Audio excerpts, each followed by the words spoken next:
Chaos Soars, EMP Collapse Book 3, written and narrated by Christine Kersey, copyright 2022 by Christine Kersey.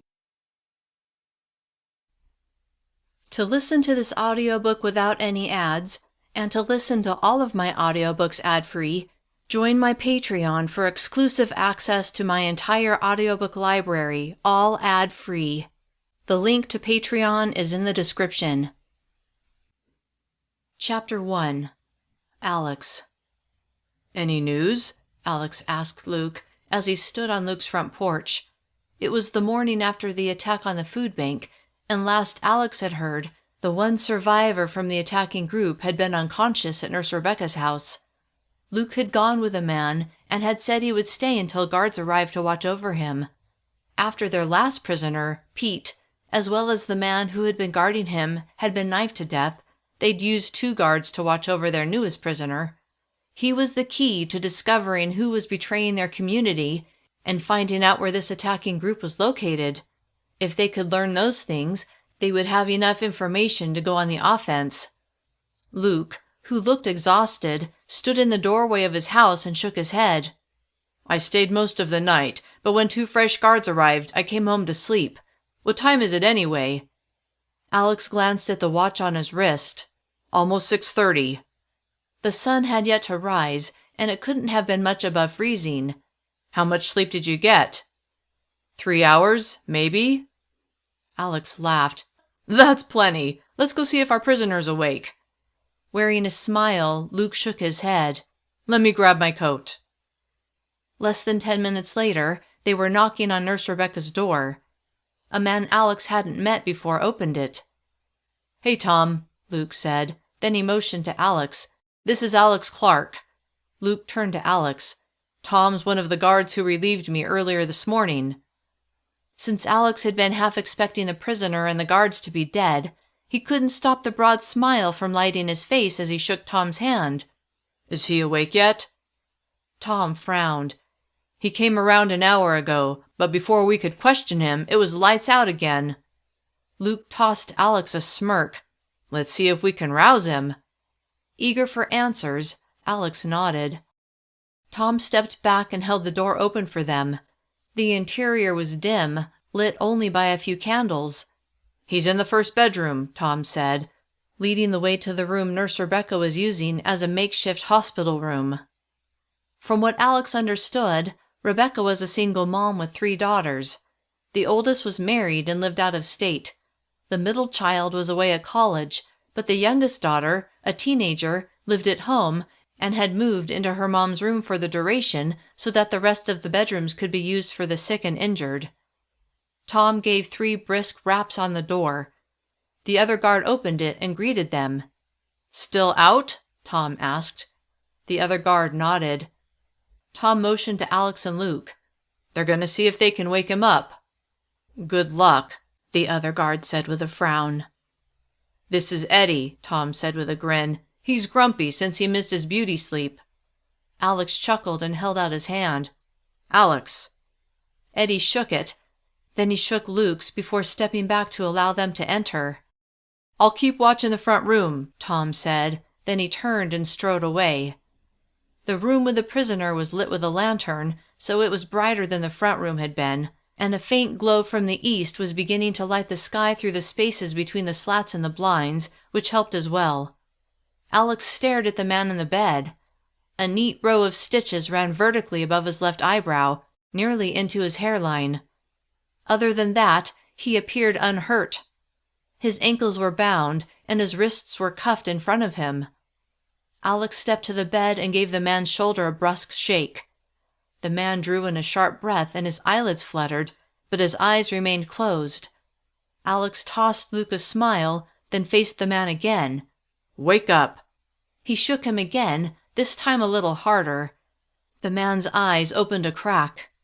Luke stepped to the bed and snapped his fingers in the man's face several times. The man lifted his arms as if to protect himself.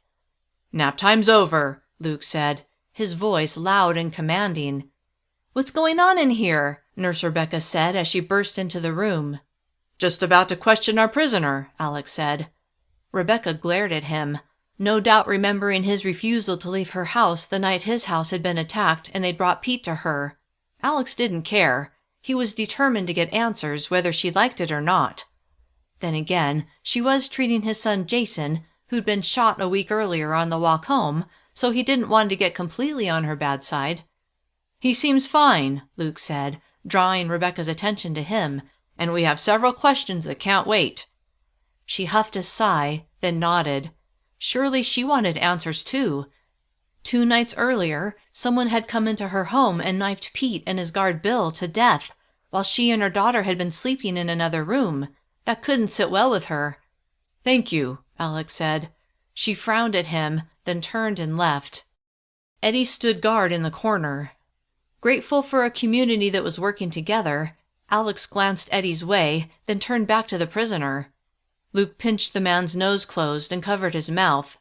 The man tried, and failed, to jerk his head out of Luke's grasp as he swung his arms up and his eyes snapped open. Luke removed his hands from the man's face. "That's better." The man focused on Luke, his nostrils flaring. "Are you trying to kill me?" His voice was scratchy. He cleared his throat, then he glowered at Luke. "If it wasn't for us," Alex said, his eyes steady on the man, "you'd be dead." The man shifted his attention to Alex, then sneered. "You want me to thank you?" "No," Luke said. "We want you to give us information." The man snorted a laugh and turned away. "Yeah, right." Alex frowned at Luke and shook his head. It was reminiscent of Pete and his refusal to tell them anything. What would it take to get this guy to talk? Luke grabbed the guy's chin and yanked his head so that he was facing them. "What's your name?" The man's eyes snapped with fury, and he swung his arms up as if to hit Luke. Alex grabbed the man's arms and held them down. The man swung his legs up as if to kick Alex, but Eddie leapt into action and tackled the man's legs, holding them down. "Tom!" Eddie shouted. Seconds later, Tom rushed into the room. "Get the rope out of my pack." Tom nodded, and when he came back with a length of rope, he uncoiled it and threw one end under the bed, then grabbed that end and wrapped it around the man before sending the end back under the bed until the man was securely tied to the bed. Alex stepped away from the man and scanned the rope. It seemed secure, and even as the man struggled against it, it held. Tom left to go back to the front room, and Eddie went back to his post.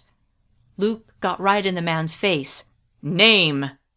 The man spit at Luke, but Luke jerked back, avoiding the man's spittle. "I've brought breakfast for my patient," Rebecca said as she came in carrying a tray laden with what looked like oatmeal and a glass of milk, most likely made from powdered milk. The man's eyes went to the tray, and he visibly swallowed. "Thank you, Nurse Rebecca," Luke said with a smile as he took the tray and set it on a side table where the man could see it. "We'll take it from here." Her eyes went to the ropes holding the man down, then her forehead furrowed as she met Luke's smiling face. Her lips pursed, but she turned and left without a word. Suppressing an amused smile, Alex turned his focus back to their prisoner, the only person they knew who had the answers they were after. Chapter 2. Alex. Alex picked the bowl up from the tray and brought it close to the man's face. "Hungry?" He moved the bowl to his own nose and closed his eyes as he took a sniff. Smells good, and it's nice and hot." Using the spoon, he scooped out a small amount and lowered it toward the man's mouth. The man's attention was riveted to the spoon. Alex slowly approached the man's mouth with the spoon, but then he swept it right past the man's mouth and put it in his own mouth. The look of disappointment on the man's face was almost comical. Alex said. Then he turned to Luke. "She put a lot of brown sugar in here." "This milk looks good too," Luke said. Then he took a sip. "Ah, refreshing. It's even cold." "Nate!" the man shouted. Alex shifted his eyes to him. "What?" "My name's Nate, okay?" Shoving down the smile that wanted to burst upon his lips, Alex said, "Are you hungry, Nate?" "Yes, I am." "When was the last time you ate?" It wasn't that he cared whether Nate was hungry. but he wanted to get an idea of the food situation of Nate's group. Nate eyed the bowl in Alex's hand and licked his lips. 2 days ago. That wasn't so hard now, was it? Alex asked as he wiped the spoon with a napkin, then scooped out a small bite and put it to Nate's lips. Nate hungrily slurped it down. Alex had a lot of questions. Who was the traitor? What deal had Nate's group made with a person or persons? How many people were in Nate's group? Where did they live? Were they well armed? But Alex knew he needed to go slow and start small. Milk? Nate asked. Yes, it is, Luke said, and it tastes great. Let's see if you can earn a sip, Alex said. Nate eyed him, not looking too pleased with the conditions. Regardless, Alex said, I know you belong to a group because there were others with you when you attacked last night. He decided not to mention the attempted attack on his house. Instead, he said, What I'd like to know is, does your group need help? Are you getting low on food? Nate's focus went to the glass of milk in Luke's hands before meeting Alex's eyes. Yes, we're nearly out of food. Alex put his hand behind Nate's head and lifted it, while Luke let Nate take a deep swallow. Luke took the glass away, and Alex pulled his hand from behind Nate's head. Nate rested his head against the pillow. Alex studied Nate's face. Would he answer the questions honestly, or would he just say whatever he thought Alex and Luke wanted to hear? There was no way to know. Do you have many women and children in your group? Nate's lips tugged downward, and he briefly closed his eyes. We had a lot of families. Alex's gaze darted to Luke, who raised his eyebrows. Then he turned back to Nate. Had? What happened to them? Nate gave the bowl of oatmeal a meaningful look. Alex gave him a larger bite than the first one, then stared at him. Nate swallowed the mouthful of oatmeal, then said, 3 days after the EMP, a group of men attacked our neighborhood. He closed his eyes for a long moment, then opened them and said, They killed a lot of innocent people, women and children, and they took most of our food. That was not what Alex had expected to hear, and it was sobering. If roving gangs were attacking neighborhoods at random, then he had to assume their neighborhood would eventually be targeted, and it sounded like whoever had attacked Nate's neighborhood had been ruthless. That didn't excuse Nate's group from attacking them, attacking his home, taking Melissa hostage. The memory of Pete holding a gun to Melissa's head while she looked absolutely terrified sent a bolt of anger shooting through him, and he had to work to calm down. Luke must have sensed that his emotions were rocketing out of control, because he placed a hand on Alex's shoulder and gave him a nod. Clenching his jaw, Alex exhaled through his nose and stepped back to let Luke take over the questioning. He set the bowl of oatmeal on a side table. I'm sorry about what happened to your neighborhood, Luke said. Thanks, Nate said. Then he met Luke's eyes. Can you take off this rope? Not yet, Luke immediately replied. I have more questions I need answered first. Nate sighed. What do you want to know? It seemed that once Nate had started telling them his sad story, it had opened up a willingness to tell them more, assuming what he was telling them was true. What made you attack our neighborhood, Nate? Luke asked. Intensely curious to hear Nate's reply, Alex watched him. Visibly swallowing, Nate seemed to think over his answer. Then he tipped his head back and stared at the ceiling. Finally, he turned to Luke. If I tell you, what are you going to do to me? To my people? Luke was silent for several beats. Then he said, If you tell me what I want to know, I'll let you go. Nate's eyes widened. Really? Luke's focus was steady on Nate's. Yes, really. Alex wanted to ask Luke if he meant it, or if he was yanking Nate's chain, but he stayed quiet. He would follow Luke's lead. Nate's forehead wrinkled. All right. He paused. You want to know why we attacked your neighborhood? Yeah. We found out you guys had created a food bank, and, well, we needed it, at least some of it. How did you find out about the food bank? Luke asked. Nate looked away from Luke. Not wanting to distract Nate from answering, Alex held completely still, his attention riveted to the man's face. Nate's lips pressed together as if he was having an internal battle on how much to reveal. "We'll let you go today," Luke said. "You could be with your people in a matter of hours." Nate's gaze snapped to Luke's face, and after several moments of silence he said, "We know someone who lives in your neighborhood. He made a deal with us." Now they were getting to it. Luke said nothing. Instead, he stared at Nate until Nate looked away. No one spoke. The growing silence in the room was like an expanding bubble that encompassed Alex and made him want to leap to the bed and shake Nate while screaming at him to tell them who was the traitor. But he didn't. He trusted Luke, trusted that he knew how to question people, how to rattle them, how to get the information they were desperate to gather.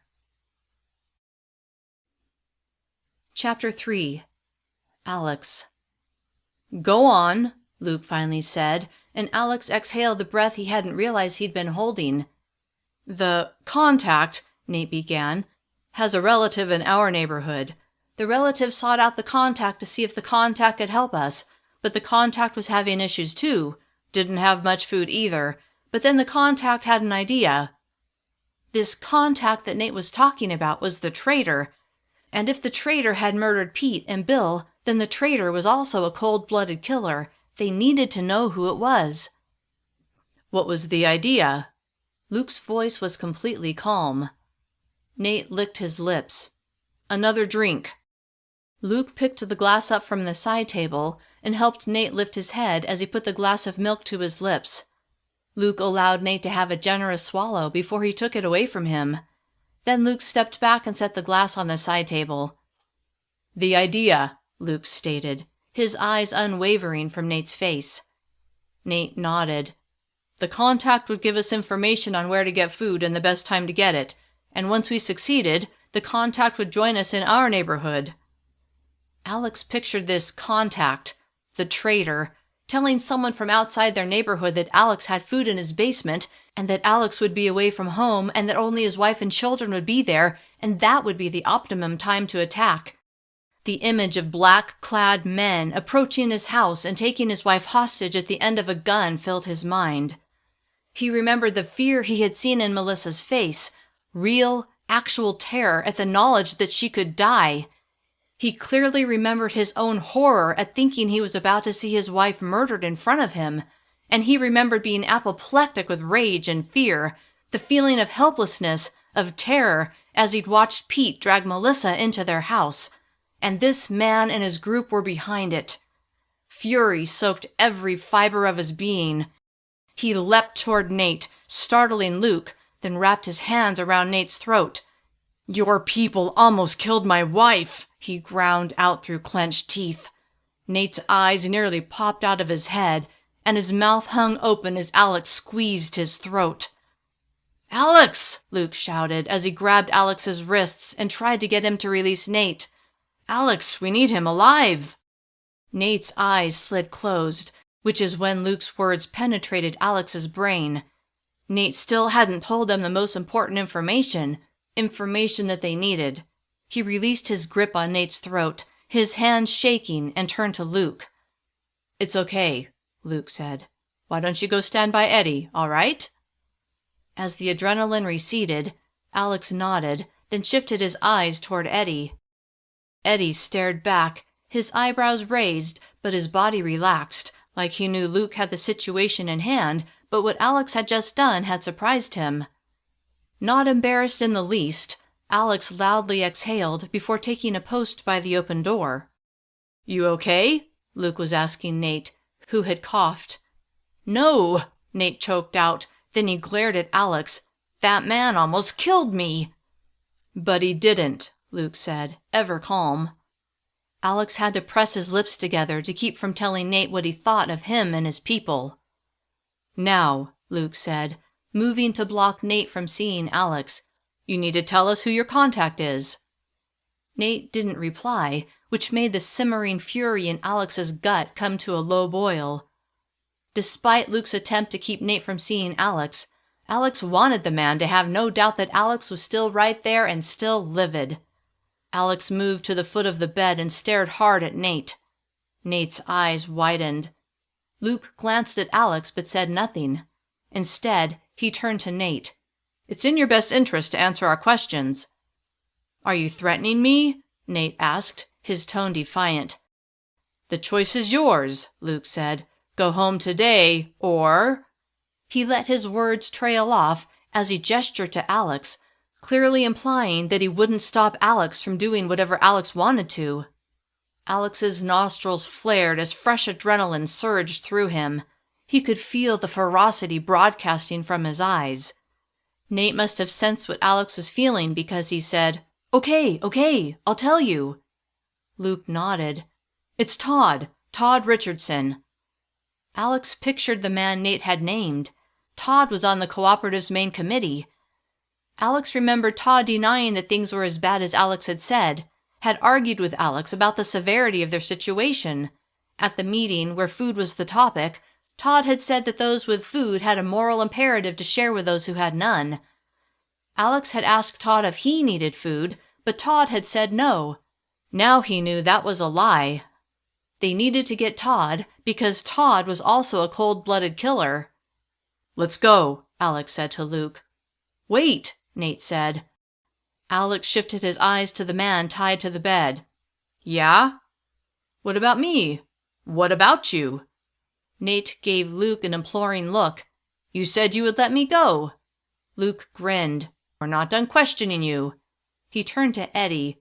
"Make sure he doesn't go anywhere." Eddie nodded. "Happy to." Luke turned to Alex. "Let's go." Chapter 4. Alex. "Where does Todd live?" Luke asked Alex as they rushed out of Nurse Rebecca's house. "I don't know," Alex said. "Brian should, though." Together, they ran to Brian's house, and after quickly telling him what they'd learned, to which he expressed as much shock as they felt, he told them where Todd lived. "Thanks," Luke said. Then they took off, turning onto Todd's street less than 2 minutes later. Slowing as they approached his house, Alex said, "How do you want to do this?" "He doesn't know we know it's him, so let's act like we're here to tell him about cooperative business." "Good idea." Together, they walked up Todd's driveway. Alex turned to Luke with a smile and said, "I'm pretending like we're talking about something inconsequential." Luke laughed. "Like how you nearly strangled Nate?" Alex tilted his head. "Yeah, and I will not apologize." "No need to," Luke said. Rather surprised that Luke had said that, but glad that he had, Alex smiled. They reached Todd's porch, and Alex gave 3 solid knocks on the door. No sounds came from inside. "Brian said he's married with 3 school-aged kids," Alex said. "So if someone's home, it wouldn't be this quiet, unless they're still asleep." "Yep." Alex grabbed the doorknob and tried to open it, but it was locked. Turning to Luke, he rubbed the back of his neck. "Now what?" Luke went to the front window and cupped his hand before peering inside. "Can't see anything through the closed blinds." "Let's go around back." They walked across the driveway to the back gate, then paused and listened. No sounds. The sun had risen, but it was still early, and they didn't see anyone out and about in the neighborhood. Alex lifted the latch on the gate and pushed it open. It swung inward. They walked through the thin layer of snow that hadn't yet melted in the fence's shadow, pausing at the door that led into the garage. It was locked as well. They continued to the covered back patio, which was protected from the snow, and went to the French doors. Of course, those were locked too, but Alex peered inside. Nothing covered these doors, so he could see into the kitchen. With the dark inside, it was difficult to see much, but no one was in view. Alex straightened and turned to Luke. "I don't think anyone's here." "If he's the traitor," Luke said, "and he knew we had one attacker under guard, he had to know his identity would be revealed." Alex was frustrated that they hadn't learned Todd was the traitor in time to capture him. "Probably ran while he could." "Let's get inside and look around." Luke turned and perused the area. "I don't want to shatter the glass. Let's break in through the garage door." "Good idea." They walked back to the door that led from the backyard into the garage. Luke lifted his foot and gave the door a solid kick near the knob. It took 2 kicks before the door burst inward. Turning to Alex with a grin, he said, "Let's go." Alex flicked on the small flashlight he kept in his jacket pocket. Luke had a flashlight as well, and together they entered the dark space. Sweeping the beam of light around, Alex saw a newer model car that was now useless, as well as several power tools that would have been great to have if there was a way to run them. Luke strode to the door that led into the house and reached for the knob. "Think we'll get lucky?" Alex shrugged. "Only one way to find out." Luke chuckled, then twisted the knob. To Alex's delight, the door opened. Luke went inside, and Alex followed. They stepped into the kitchen, and Alex went directly to the pantry. No surprise, it was completely bare. Not a cup of rice, nor a single can of food. Had they taken it all with them, or had they run out of food before they'd left? Alex turned to talk to Luke, but saw that he had just finished clearing the family room and was moving toward the hallway. Realizing he should have focused on clearing the house first, Alex followed him, and as Luke entered one bedroom, Alex went to the next. They worked together to clear the house, ending in the basement where there wasn't a single bit of food anywhere. "Let's talk to the people at the barricade," Luke said. "See if Todd and his family went through there and when." "Good idea." They left the house the same way they'd come in, and went first to the east barricade. The guards said no one had left the neighborhood. Next, they went to the west barricade. Same story there. However, the guards had only been on duty for a couple of hours. They needed to speak to whomever had been guarding the barricades during the night. "Oliver has the schedule," Luke said. Alex pictured the man who was in charge of the security committee. He'd been at the food bank after the attack the night before. Oliver needed to know what was going on anyway, so Alex and Luke set off at a trot to Oliver's house. When they reached his house, they knocked on his door and waited. 30 seconds later, Oliver answered. In his 40s, Oliver was tall and muscular. Alex didn't know what Oliver did for a living, or rather, what he used to do, but with his build, he wondered if he'd played football in his life. "What can I do for you, gentlemen?" Oliver asked, his deep voice breaking the silence of the morning. "We know who the traitor is," Luke said. Oliver's eyes widened, then he stepped back. "Come in so we can talk." They went inside, and Oliver closed the door. A young girl, maybe 7 years old, ran past them, and a boy who looked about 5 chased after her. "Settle down," Oliver called after them. Then he turned to Alex and Luke and shook his head. Softly chuckling, Alex said, "I remember those days." "I still have those days," Luke said with a grin. Oliver laughed, then he motioned for them to go into the living room. Once they were all seated, Luke filled him in on what they'd learned. "Todd, huh?" Oliver asked as he rested his right forearm on his thigh and rubbed his chin with his left hand. "I can't say I'm completely surprised, although you never want to think poorly of your neighbors." "What makes you say that?" Alex asked. "That you're not completely surprised." Oliver straightened. "Just a feeling, I guess, but he always seemed a little too sure of himself, like he knew more than everyone else." That was the sense Alex had gotten when Todd had argued with him about how dire their situation was. Todd had even implied that what Alex had told them about how serious the EMP was might not be true. "We want to know if anyone saw him and his family leave the neighborhood," Luke said, "but the guards at the barricades have only been there a couple of hours this morning.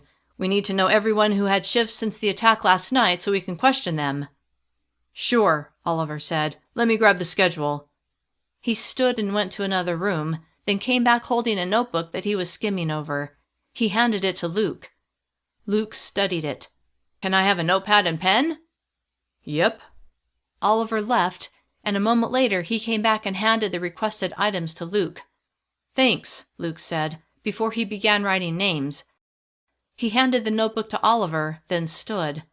Alex stood as well. "Let me know what you find out," Oliver said. "Will do," Alex said. Then he and Luke left. Chapter 5. Alex.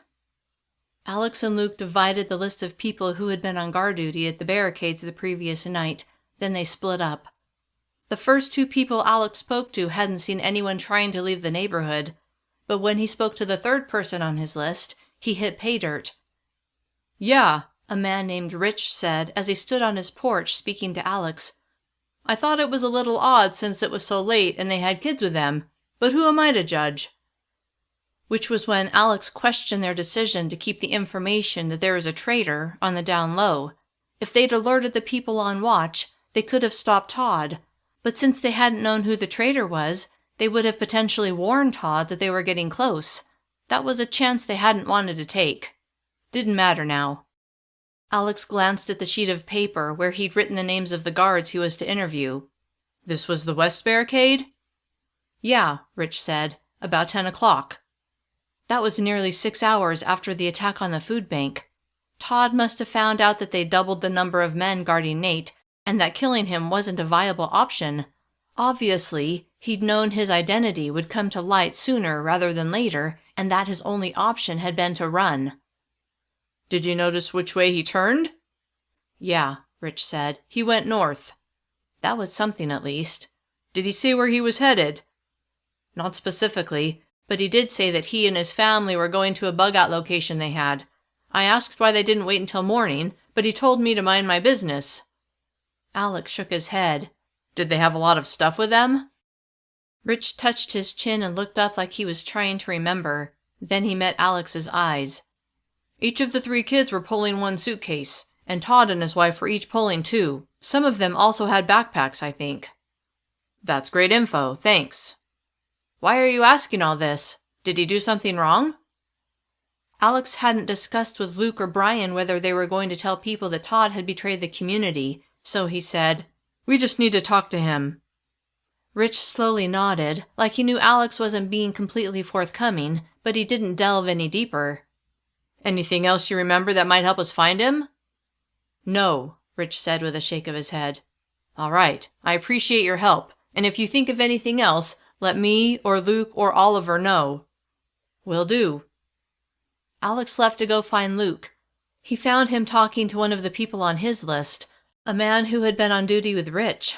Alex got there in time to hear the man, Sam, corroborate what Rich had told him. When Luke finished interviewing Sam, they thanked him and left.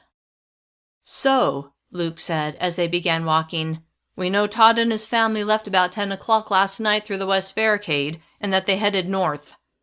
Alex nodded. And that they had 7 suitcases they were pulling plus a couple of backpacks. Wonder if they were headed to Nate's neighborhood to join Todd's relative, Luke said, or if he really has a bug-out location. Alex frowned. Todd didn't strike me as the type that was prepared enough to have a bug-out location. The guy was running out of food, so not at all a prepper type. True. Luke paused. I think we need to continue our chat with good old Nate. Alex smiled. Yep.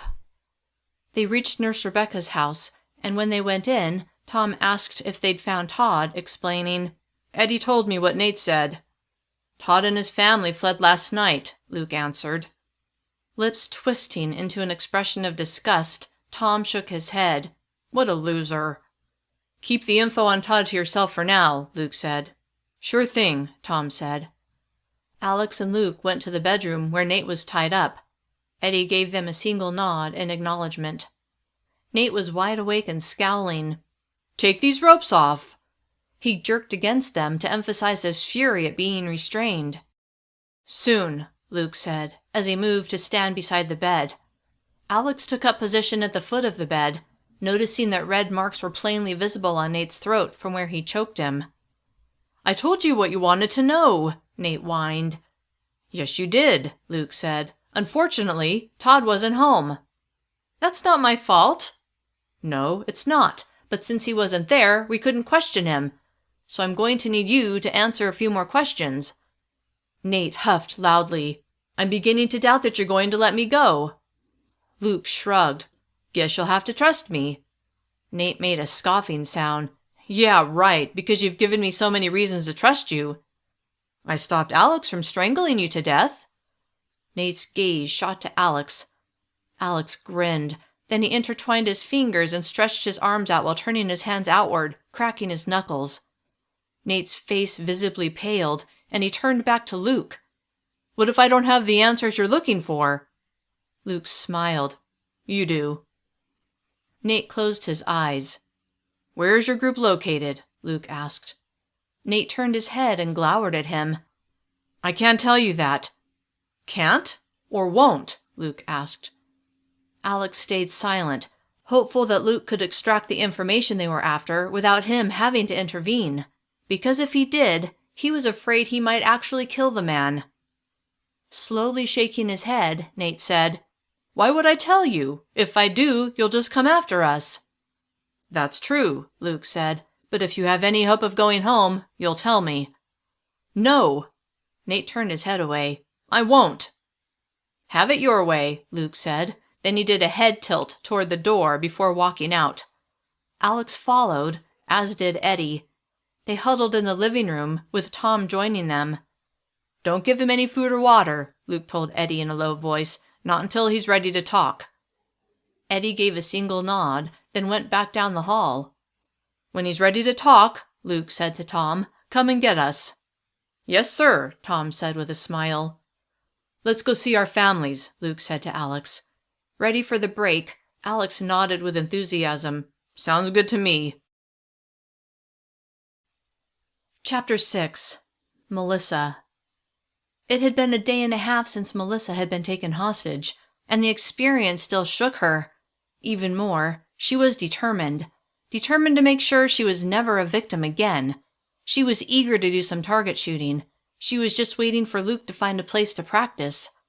Upstairs, sorting through her clothes, she heard the front door opening. Her hand went to the gun on her hip. All three of her children were home, so if it wasn't Alex... Her heart began pounding. "Melissa?" a voice called out. Alex, she thought, as she slowly smiled and her racing heart settled. "Up here." A few moments later, he appeared. She went to him, letting him wrap her in his arms. "So?" she asked as she stepped back. "What happened to the prisoner?" Alex slowly smiled. "We found out who the traitor is." His smile faded. "But he got away." Surprised to know they'd learned the traitor's identity, and intensely curious who it was, she asked, "And? Who is it?" "Todd Richardson." She shook her head. "I don't know who that is." Alex told her about the man and his interactions with him on the cooperative's committee. "He and his family ditched the neighborhood before we knew it was him." Frustrated that the man who had been involved with her terrifying experience had escaped, she frowned. "Now what?" "Now we see if Nate, that's the man at Nurse Rebecca's, will tell us where his neighborhood is located." "Why would he?" "Because we promised him that if he does, we'll let him go home." On impulse, she asked, "Can I give it a try?" Tilting his head, Alex asked, "Give what a try?" "Questioning him." Alex narrowed his eyes as he studied her, then he nodded. "All right, I guess it wouldn't hurt." Elated to help, Melissa smiled. "Great, let's go." First, they went to Luke's house and told him what they wanted to do. Luke agreed it was worth a try, and the three of them went to Nurse Rebecca's house. "You stay in the living room," Luke told Alex as they approached the front door. Melissa saw something pass through Alex's eyes. Not sure if it was disappointment or anger, she took his hand and gave it a squeeze. He smiled at her as Luke knocked on the door. A man Melissa didn't know answered. "What's the latest?" Luke asked. "Nothing new," the man said. Luke turned to Melissa. "This is Alex's wife, Melissa." "Tom," the man said as he held out his hand. Melissa shook it. "Hi." "She's going to question Nate," Luke said. Tom shifted his eyes from Luke to Melissa, but said nothing. "Don't tell him you're Alex's wife," Luke told her. Wondering why that was important, Melissa agreed. Nurse Rebecca joined them. "I don't approve of you harassing my patient." "No other option," Luke said. Then he turned to Melissa. "This way." He turned and began walking toward a hallway. Melissa followed, her heart racing.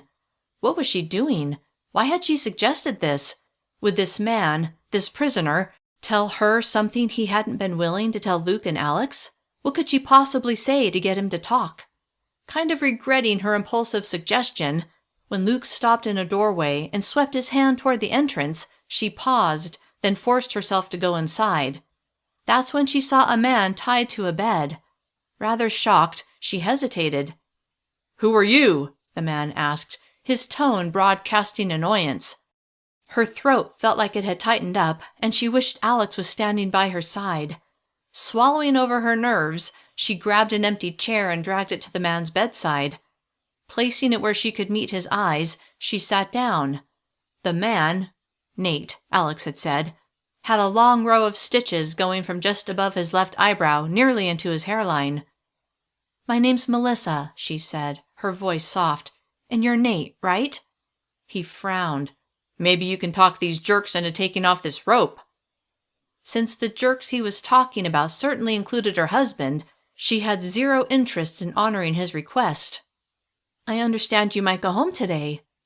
Nate's eyes lit up at the suggestion, but he didn't reply. "Do you have a family waiting for you there?" She kept her tone soft, gentle, compassionate. He shifted his eyes away from her as his lips flattened. Then he softly exhaled and turned his head until he met her gaze. "Yeah, I do." "I don't know about you, but since the EMP, I appreciate my family so much more." His eyes were still on hers, and though his lips stayed firmly closed, he nodded once. She carefully chose her next words. "A few nights ago, my family nearly lost me." His eyes showed his interest in her story. "A man I didn't know put a gun to my head and threatened to kill me." The memory sent a shiver cascading through her body. His eyes widened slightly, then he asked, "Why did he do that?" With her attention unwavering on his face, she said, "He wanted the food stored in my basement." Understanding lit Nate's eyes. "That man is now dead. Pete, I believe his name was." Nate lifted his chin. "We're not all like that. I would never put a gun to a woman's head." "You knew Pete?" Nate hesitated, like he didn't want to admit he was from the same group as the man Melissa was talking about. Then he said, "Yeah, I knew him." "But you're not like him?" "No." This time the answer was immediate. "I'm glad to hear that." Nate moved his arms against the ropes. "Can you get these removed?" "I'd love to, but I need you to tell me something first." Nate frowned. "What?" "What's your wife's name?" His forehead furrowed, like that wasn't what he'd expected her to ask. Raquel." "What a pretty name." Nate smiled, then his lips flattened again. "Why do you want to know her name?" Ignoring his question, she said, "I'll bet you would do anything to keep her safe. Am I right?" "Yeah." "Of course you would." He squinted at her. "Where are you going with this?" She wasn't sure herself, but she pushed on. "My family, my husband, feels the same way about me." His eyes widened and his face paled. "That was your husband." Not sure what he was talking about, and very curious to know what had transpired earlier to make him react that way, Melissa shook her head. "I don't know what you mean."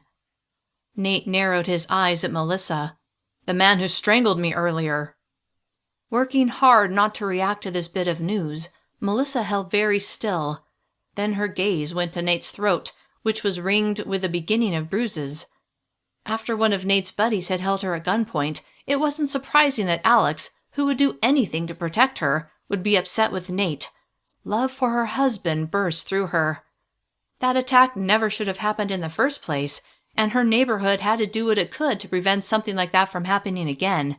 And this was her opportunity to no longer be the victim. Chapter 7. Melissa. "How did you get past our barricades?" Melissa asked, changing the direction of the conversation. Nate frowned. "Thought you said you would get these ropes removed if I told you my wife's name." "I never said that." Her voice was calm, smooth, confident. "I said I'd love to get them removed.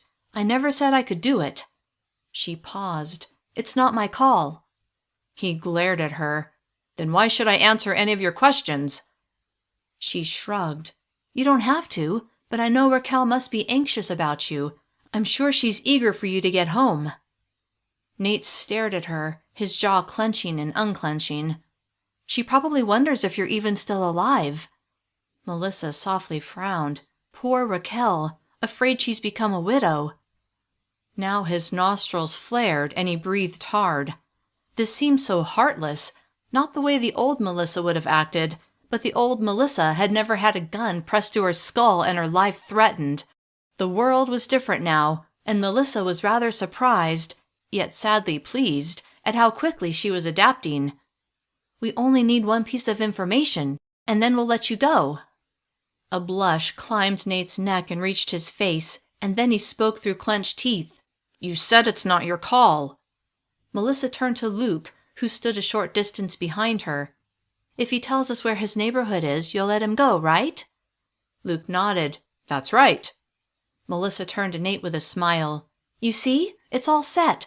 You tell us that one thing, and you're free to go home to Raquel." Her smile softened as she closed her eyes. Then she opened them and met Nate's stare.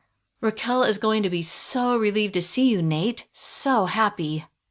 Nate's breathing deepened, like his head was about to explode. Then he yelled, "Fine! Fine! I'll tell you!" Thrilled, though slightly shocked that her tactic had worked, Melissa calmly nodded, but stayed silent. Nate's lips puckered like he'd tasted something sour. Then he told them the general area that his neighborhood encompassed. Melissa smiled. "Thank you, Nate." Without another word, she stood and left the room, and nearly ran into Alex, who was hovering just outside the door. "You're brilliant," he said with a broad grin before pulling her into his arms. Melissa's heart nearly burst with pride that she'd accomplished such an important task, but she also trembled slightly. The tension in that room had been high, and she hadn't been sure if she was helping or making things worse. But she'd done it. She'd gotten Nate to tell them what they wanted to know. Alex drew her away and smiled at her. "Let's wait in the kitchen while Luke and the guards let Nate go." Melissa remembered Nate saying that Alex had strangled him. She studied her husband's face, trying to imagine the rage he must have felt that would have led him to put his hands around Nate's throat and squeeze. What? Knowing he'd only done it because of his deep love for her, and because he had been so upset about what had happened, she smiled and shook her head. "Nothing." She took his hand and led him into the kitchen. When she heard Luke speaking in the next room, Melissa tuned into his words. "Eddie and Tom will escort you to the barricade. Never come back." Nate didn't respond, but Melissa heard the front door open, then close, then all was silent. "Hey," Luke said as he entered the kitchen. "Is she awesome?" Alex asked, his arm around Melissa's shoulders. "Or is she awesome?" Luke grinned, then chuckled. "She absolutely is." Then he sobered. "Nate's lying." Fearing that she'd failed, Melissa felt her expression fall. Luke must have noticed because he added, "Don't worry, Melissa. We'll find out where he lives." "Why do you think he lied?" Alex asked. "Because the neighborhood he told us about is in the complete opposite direction that Todd and his family went." "Good point." Alex paused. "We need to follow him." "Yep, my thoughts exactly."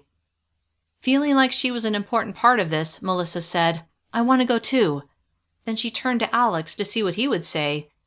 He studied her face. His forehead wrinkled before he rubbed his chin. "I'd rather you didn't." "I'd rather you didn't," she shot back. "I'm tired of staying home while you take all the risks." He frowned. "But that's just it. It's a risk. You, of all people, know how it is out there. And now that we're over a week into this thing, it's only getting worse." Alex lifted his eyes to Luke. "What do you think?" Annoyed that Alex wanted Luke's input, she scowled. Luke held his hands up in surrender. "I'm going to excuse myself, but decide soon because we've got to go. We don't want to lose him again." Then Luke walked out of the kitchen. Melissa turned back to Alex. "I love you, and I know you worry about me, but I'm done being a victim, so I'm going, either with you or I'll follow you."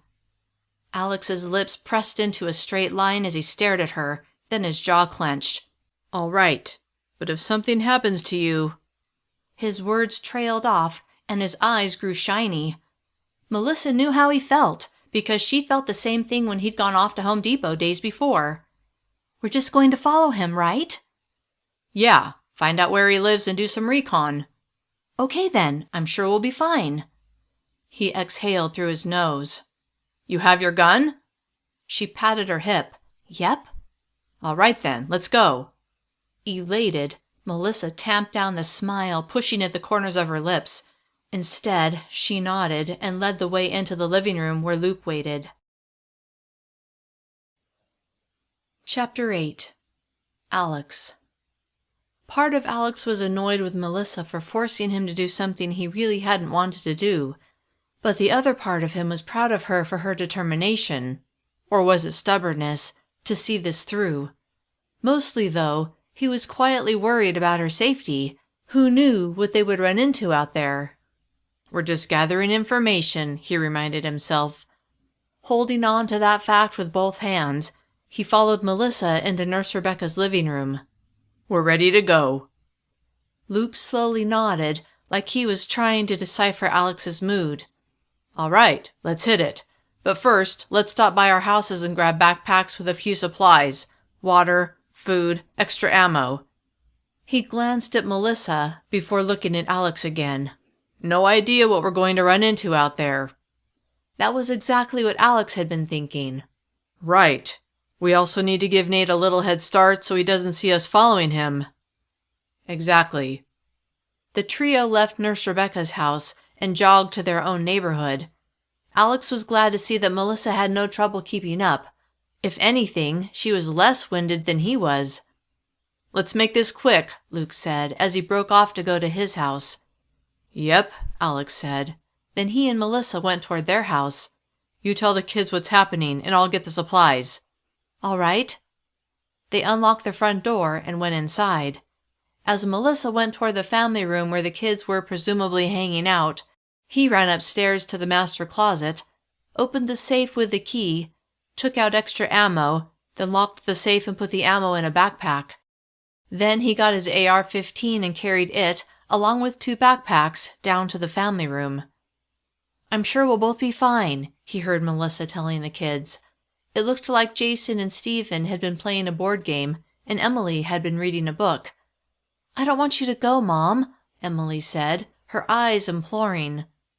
Hoping that would change Melissa's mind, Alex shifted his focus to Melissa.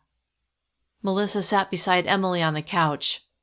"I know, honey, but this is something I have to do." "No, you don't," Emily said with a shake of her head. Melissa took Emily's hands. "You know how you fought back the other night? Throwing the boiling water into that man's face and knocking him down the stairs?" Emily frowned. "Yeah."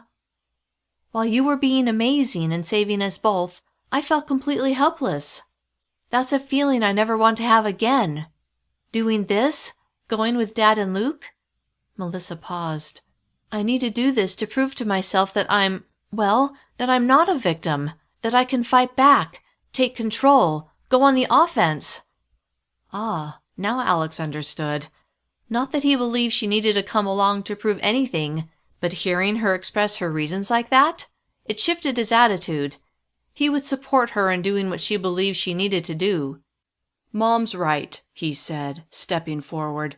"You should have seen her in action earlier. She was the one who got the man to talk. Even if he lied, she knew just what to say to get under his skin. She got him to tell us enough that we could let him go, and now we can follow him and find out the truth." Melissa stood. "We need to get going." A knock sounded at the door. "That's Luke." Emily stood and gave Melissa a hug, then drew away. "Be careful, Mom." Melissa smiled at her. "I will." The boys stood and gave them both hugs. Then Alex and Melissa walked to the front door where Luke was waiting. They stepped onto the porch, and Alex locked the door behind them. Then they hustled to the east barricade where Alex knew Eddie and Tom had escorted Nate. When they got there, Eddie and Tom were waiting. "He headed south," Tom said. "How long ago?" Luke asked. 3 minutes, tops. We didn't hurry to get him here so you'd have time to prep, just as you asked." Luke smiled. "Good job." He nodded to Alex and Melissa, and the 3 of them went through the barricade and turned south. They stayed on the right side of the road near a brick wall that backed the houses on that side. The last time Alex had come this way was on the day of the EMP, when he and the kids had gone to a nearby grocery store to stock up on food. It was also the same area where he'd shot and killed the man in the truck who had threatened Jason. The first time he'd killed anyone. Unfortunately, it hadn't been the last. As they walked, keeping close to the fence on their right to ensure Nate wouldn't spot them trailing him, Alex tallied the number of people he'd killed since the EMP. 1, the man in the truck. 2, the man who had been attacking Misty, the woman he and Jason had helped while on their search for Melissa. 3 and 4, the 2 men at Home Depot who had taken Luke and began beating him. And 5, one man from Nate's group who had been approaching his house, ready to attack his family. 5. He'd killed 5 men in just over a week. Briefly closing his eyes, he shook his head. "You okay?" Melissa whispered. He turned to her with a nod. He had to stay focused on what they were doing, had to stay alert and keep his head on a swivel. As disturbing as those numbers were, every single one of them was justified. The road sloped downward, and toward the bottom it curved west. Luke threw his fist up. Alex froze. He was glad to see Melissa freeze as well. That's when Alex saw Nate pausing just before the westward curve. He was on the right side of the road, the same side they were on, although they were quite a distance behind him. He appeared to be following the curve, which was not in the direction he told them he was from. They pressed themselves against the wall near a tree that Alex hoped would give them cover. Nate looked back the way he'd come. Clearly, he wanted to make sure he wasn't being followed. He didn't seem to spot them, and he went around the curve and disappeared from view. "Let's go," Luke said, and the 3 of them set off at a moderate jog. Chapter 9. Melissa. This is kind of thrilling, Melissa thought as she easily kept pace with the men. Being on the hunt rather than being hunted sent adrenaline pumping through her veins. What she told Emily was exactly what she felt, and it hadn't escaped her notice that after she'd explained her feelings, Alex had backed her up. Glancing at him beside her, she felt her heart blossom with love for the man she knew would do anything to protect her, anything to provide for her and their children. She was a lucky woman. When they reached the curve where they'd lost sight of Nate, Luke came to a halt. She and Alex stopped as well. "Stay here while I take a look," Luke said in a near whisper. Melissa and Alex both nodded, then watched as Luke slid out of view. "You doing okay?" Alex asked, his blue eyes on her. "Mm-hmm," she said with a nod. He studied her face, then he turned his attention to the place they'd last seen Luke. Luke reappeared and motioned for them to come to him. They trotted forward, and once they reached him, he said, "He's still going west. The question is, will he circle around so that he's heading north, which is the direction Todd and his family went?"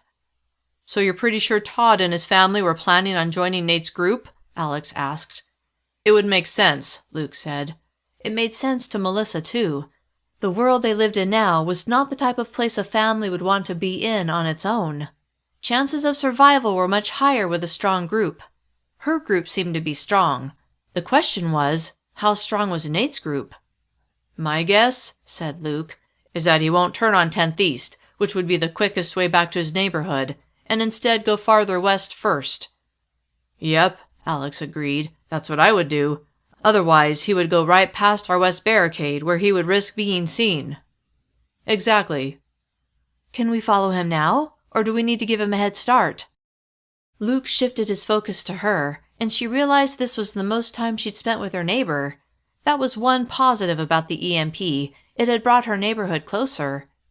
"We can follow," Luke said, "but we have to be careful. If he sees us, that will blow the whole thing." Nervous that Nate would see them and not go home, which was the whole point of this mission, Melissa smiled tightly. "Okay." Luke nodded once, then he turned and led the way around the curve. They paused behind a group of quaking aspen trees. Luke peered through the branches in the direction Nate had gone. Melissa looked as well. From where she stood, she couldn't see Nate. "There he is," Luke murmured. Melissa squinted into the distance. There, now she saw him. They squeezed between the trees and went down a slope toward a parking lot. Most of the snow had melted, so the grass wasn't too slippery, although Melissa lost her footing once before regaining her balance. When they reached the pavement at the bottom, they hurried toward a bagel shop. The area was eerily quiet. Melissa couldn't help but think how this place was normally bustling. Now, not a car was moving, not a person was visible. Even Nate was not in view. Everyone's hunkering down at home, she thought. None of them spoke as they made their way along the back of the building where the drive-thru was situated. They reached the end and Luke paused. They stopped behind him. He peered around the end of the bagel shop, then motioned for them to follow. They dashed across the parking lot toward a fast food place. They went around the back of that as well. Then, when they had passed that, a small strip of shops came into view. Melissa couldn't see Nate. With no one else around, they had to make sure and be invisible, because if Nate saw anyone, he would know whoever he saw was following him and get spooked. "I don't want to lose him," Luke said, "so we'll go along the front of the shops, but we have to stay hidden." Melissa's heart thumped in her chest. The stakes were so high, and she didn't want to mess this up. Staying right behind Luke, she hustled to the end of the row of shops, then kept as close as humanly possible to the front of the shops. Fortunately, there were decorative pillars framing the doorway of each store, so they were able to stay well hidden as they made their way along the row. Confident Luke had Nate in his sights, or at least that he had a general idea where Nate was, she concentrated on staying concealed as they moved along. When they reached the end of the row, Melissa saw an open area they would need to traverse before reaching a daycare. 3 vans with the name of the daycare center stenciled along their sides were parked in a neat row, backed in like they were ready for service. Luke motioned to a short concrete stairway that was just before the daycare. They darted toward it. 3 steps down and they were on the sidewalk in front of the daycare. Peering into the distance, Melissa saw Nate. He was moving at a brisk pace as he crossed a church parking lot. "Why isn't he looking around?" she wondered out loud in a soft whisper. Luke glanced at her. "He had a head injury. Maybe he's not thinking clearly." That's to our advantage, she thought, grateful for that one bit of luck. Nate walked right down the middle of the church parking lot. Either he was confident no one was following, or his head injury, plus his eagerness to get home, was making his mind foggy. Either way, Melissa hoped it stayed that way. He reached the end of the parking lot where a chain-link fence separated the church parking lot from the parking lot of a large office building next door. He veered toward the sidewalk, and moments later was striding past the office building. With Luke leading, Melissa and Alex dashed across the short road that separated the daycare from the church, then raced along the front of the church until they reached the chain-link fence. Working their way toward the sidewalk, Melissa monitored Nate, who was still walking down the sidewalk. Once they reached the sidewalk, they hurried forward, then ducked behind a large sign that listed all the businesses housed inside the building. Melissa noticed the abandoned cars in the parking lot, which reminded her of the day of the EMP and how no cars would start at her office. The memory of the awful things that had happened on her trek home filled her mind. Not wanting to relive those memories, she focused on the parking lot, scanning the cars. Movement caught her eye. Chapter 10. Alex. Alex ducked behind a sign, then turned his attention to his wife. She was staring toward the office building's parking lot. Turned out he was glad to have her along. "I see someone," she frantically whispered. Alex jerked his head in the direction she was looking. At first he didn't see anyone among all the parked cars, but then he did. It was a man, and he was heading straight toward Nate. "I see him." "Me too," Luke said. "Think it's someone from Nate's group?" Luke shook his head. "I don't know. If he was, why hasn't he called out to him?"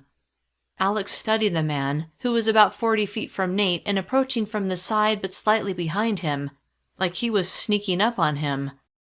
What if the man had ill intent? What if he disabled Nate? Nate wouldn't be able to lead them to his neighborhood, and they would be back to square one. As devastating as that would be, there was nothing they could do but watch and wait.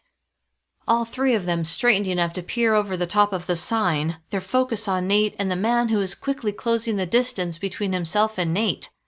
Nate must have either heard the man or sensed him, because he spun around. Alex knew for a fact that Nate didn't have any weapons. Was the man who was now just 10 feet from Nate and quickly closing the gap armed? What was his intention? From where he stood, Alex couldn't make out what either man was saying, but he could hear their voices. Their tones weren't friendly. The man pointed at the pack on Nate's back, which Alex knew held only a jacket and a couple of bottles of water. Still, those could be critical supplies for someone who had nothing. Nate shook his head and took a step back, his hands held up like he was saying, "Stop." The man ignored Nate's body language and reached for the pack on his back. Nate shifted away from the man's attempted grab. Then, the man punched Nate in the head. Nate's head snapped to the side, but he stayed on his feet. Alex lifted his AR and pointed toward the pair, his eye going to his scope. Everything became sharply focused. "Don't shoot," Luke murmured. "Not going to," Alex replied, without taking his eye away from the scope. Nate regained his footing, then shoved the man, who stumbled backward but was still standing. The man didn't pull a knife or a gun, so Alex had to assume he wasn't armed. That should give Nate a fighting chance. Alex smirked at the idea that he was rooting for the man who had attacked his neighborhood. Nate turned and began jogging away, but the man took chase, tackling Nate, who fell hard, face first against the concrete sidewalk. The man yanked the pack from Nate's back and ran off. Nate hadn't resisted at all. Had he hit his already injured head? Was he unconscious? Was he even alive? Panicked that the man had killed their only link to the group that had attacked their neighborhood twice, Alex ignored the fleeing man and instead focused on Nate, who lay completely still. "Is he dead?" Melissa whispered from beside him. "Can't tell," Alex replied. Then he lowered his AR and turned to Luke. Frowning, Luke shook his head. "Let's give it a few minutes and see if he comes around." With what he'd just witnessed, Alex was cognizant that others were around, others who were desperate. He turned in a slow circle, surveying the area. He saw a man and a woman across the street near the grocery store, which was most likely completely bare. The couple didn't give them a second look. Nearby, however, no one was in sight, but that didn't mean no one was there. People could be in the office building, watching them. Suddenly, it felt like eyes were on them, even though he couldn't see anyone in the immediate area. Not liking the way it felt, Alex let Luke and Melissa monitor Nate while he kept watch in every other direction. "He's waking up," Luke said a couple of minutes later. Alex turned and watched as Nate put his hands on the sidewalk and pushed himself up slightly before shaking his head like he was trying to shake off a bout of lightheadedness. Then he rolled to a sitting position and rested his forearms on his bent knees while he hung his head. Finally, he slowly stood before looking around. Alex, along with Luke and Melissa, ducked behind the sign. They waited several beats, then Alex peered around the side of the sign.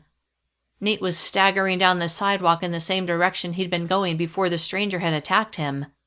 "Let's go," Luke said. The three of them came out from cover and dashed to a row of parked cars, ducking behind one before keeping low while moving from car to car. There were enough cars in the parking lot to keep hidden, while still staying on Nate's tail. They were nearing the end of the office building's parking lot. Nate seemed steadier on his feet now, and he looked around from time to time, which made it a bit more challenging for Alex, Luke, and Melissa. Nate was getting closer to 10th East, which, if he were to turn right, and they didn't think he would lead right past the west barricade to Alex's neighborhood. So far, Nate had traversed 2 sides of a square, which was exactly what they had expected him to do. They expected him to travel a little farther on this stretch of the square before turning right and beginning the 3rd side of the square. "Hold on," Luke whispered as he held up a fist and ducked behind a car. Alex and Melissa froze, joining Luke beside the car. Alex peered over the car's hood and saw Nate cross the street and turn south. This was not part of the plan. Instead of making a square and going north like Todd and his family had gone, Nate was making more like a Z. Why was he going that way? Did he know he was being followed? He gave no indication that he did, but that didn't mean he was unaware he had a tail. Worried now that they were being led on a wild goose chase, Alex kept his focus on Nate. "He's heading toward the track's parking lot." tracks, the mass transit light rail system in their area had a station there. "Why do you think he's going that way?" Melissa asked. "No idea," Alex said as he stood and lifted his AR before peering through his scope. Nate would soon be out of sight. "We've got to keep him in view," Luke said as he stood. Alex lowered his AR with a nod, then the three of them moved forward, ready to follow Nate to wherever he was headed. Chapter 11. Alex. Keeping enough distance to stay undetected, Alex, Luke, and Melissa followed Nate through the track's parking lot, using the dead cars, and there were plenty of them, as cover. When Nate strode down the sidewalk toward the empty train tracks, they paused to see where he would go. When he reached the place riders boarded the tracks train, he walked right onto the tracks, briefly following them before crossing over onto the opposite side and onto the sidewalk that lined the street. They hurried to keep him in sight, following at a discreet distance as Nate headed west. Where was he going? It wasn't anywhere near where Alex had assumed he would go, and certainly nowhere near where he told them his group lived. Keeping his head on a swivel, Alex didn't sense or see anyone watching or following them. So far, his instincts had served him well. He hoped they continued to do so. Moving at a careful pace, darting behind obstacles large enough to conceal them, they continued following Nate. He was a good 50 yards ahead of them, and he seemed so focused on getting to his destination that he had stopped looking around. Taking advantage of that, Alex, Luke, and Melissa maintained their distance behind him. Nate crossed the road and turned onto a side street. They followed. A cemetery came into view. It was on the right. Nate walked right past it, not even glancing in that direction. Luke veered toward a small building that was just before the cemetery. They huddled beside the building. "When we pass the cemetery," Luke whispered, "we'll be out in the open, so we'll need to hustle." He glanced toward Nate, who was just passing the cemetery, then he faced Alex and Melissa. "We'll wait until he's gone a distance down the street." Luke chewed on his lower lip. "Then we'll need to move it, because I don't want to lose him now." They'd come so far, Alex didn't want to screw it up either. Not now. He nodded his agreement, then he shifted his eyes toward Nate. "He's got to be almost home." He turned to Luke. "We're almost 2 miles from our neighborhood." Grimacing, Luke said, "Yeah." "What about those cars?" Melissa asked, pointing to several cars parked at the curb that ran next to the sidewalk in front of the cemetery. "Can we use them for cover?" Luke studied the vehicles. "Yeah, but I still don't like how open that area is." "I don't either," Alex agreed, as he pictured Nate catching them shadowing him. He studied the area across the street from the cemetery. A parking lot and a 2-story office building were there. "What about crossing the street?" Luke contemplated the area, then faced Alex. "The parking lots on either side of the building are exposed too." He sighed. "Let's just hurry past the cemetery." Neither option was ideal. They would have to work with what they had. They waited until Nate was nearly too far to see, then with a single nod, Luke gave the signal to hustle past the cemetery. Adrenaline flooded Alex's veins as he trotted after Luke and Melissa. He could have gone ahead of his wife, but he couldn't control his need to keep her where he could see her. They passed the first car parked at the curb. 5 vehicles lay ahead, a mix of cars and trucks. On their right was a wrought iron fence that ran the length of the cemetery. Going this way was a mistake, Alex thought. Then he felt the hair on the back of his neck stand on end. He wanted to shout at Melissa and Luke to stop, but making that kind of noise was too high a risk. Instead, he carefully scanned the area. No one was in view, but he couldn't shake the feeling that someone was nearby, that someone was watching them, maybe even stalking them. He reached for Melissa, who was right in front of him. She slowed as she glanced over her shoulder at him. They had just reached the second vehicle, a black Dodge Ram. Without warning, 2 men popped up in front of the second-to-last vehicle parked at the curb ahead of them. One man pointed a handgun at them, the second man aimed a rifle at them. Both men wore black ski masks, just like the masks the men who had attacked his house had worn. On instinct, Alex wrapped his arms around Melissa's waist and yanked her to the left, toward the space behind the truck. His left shoulder hit the pavement and he cried out. The impact also caused him to release Melissa.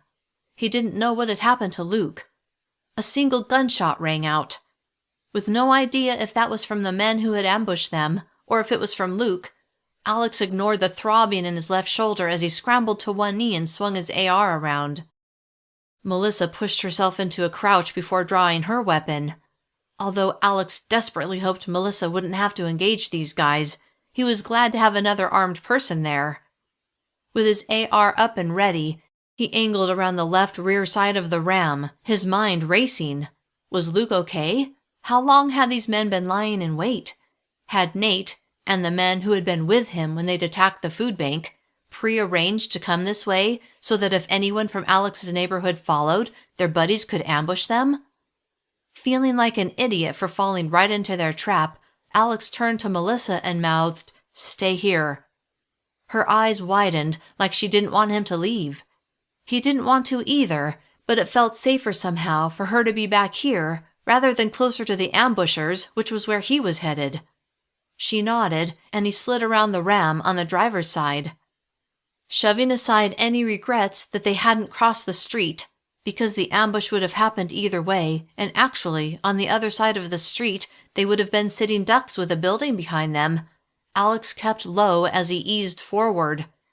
He was nearly to the front of the ram when he saw Luke kneeling behind the next vehicle, unharmed. Relief, pure and sweet, flooded Alex.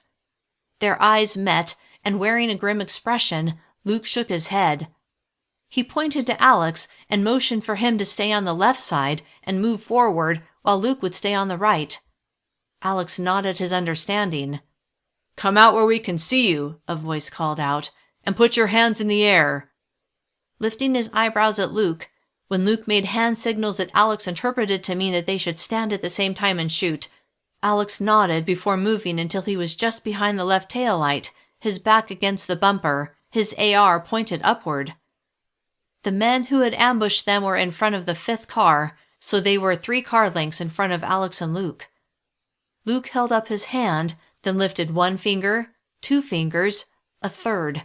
Alex leapt up, spun around, and pressed the AR to his shoulder before squeezing the trigger.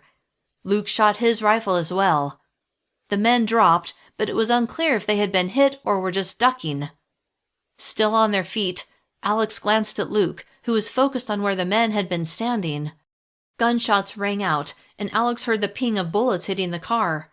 He crouched behind the car, as did Luke.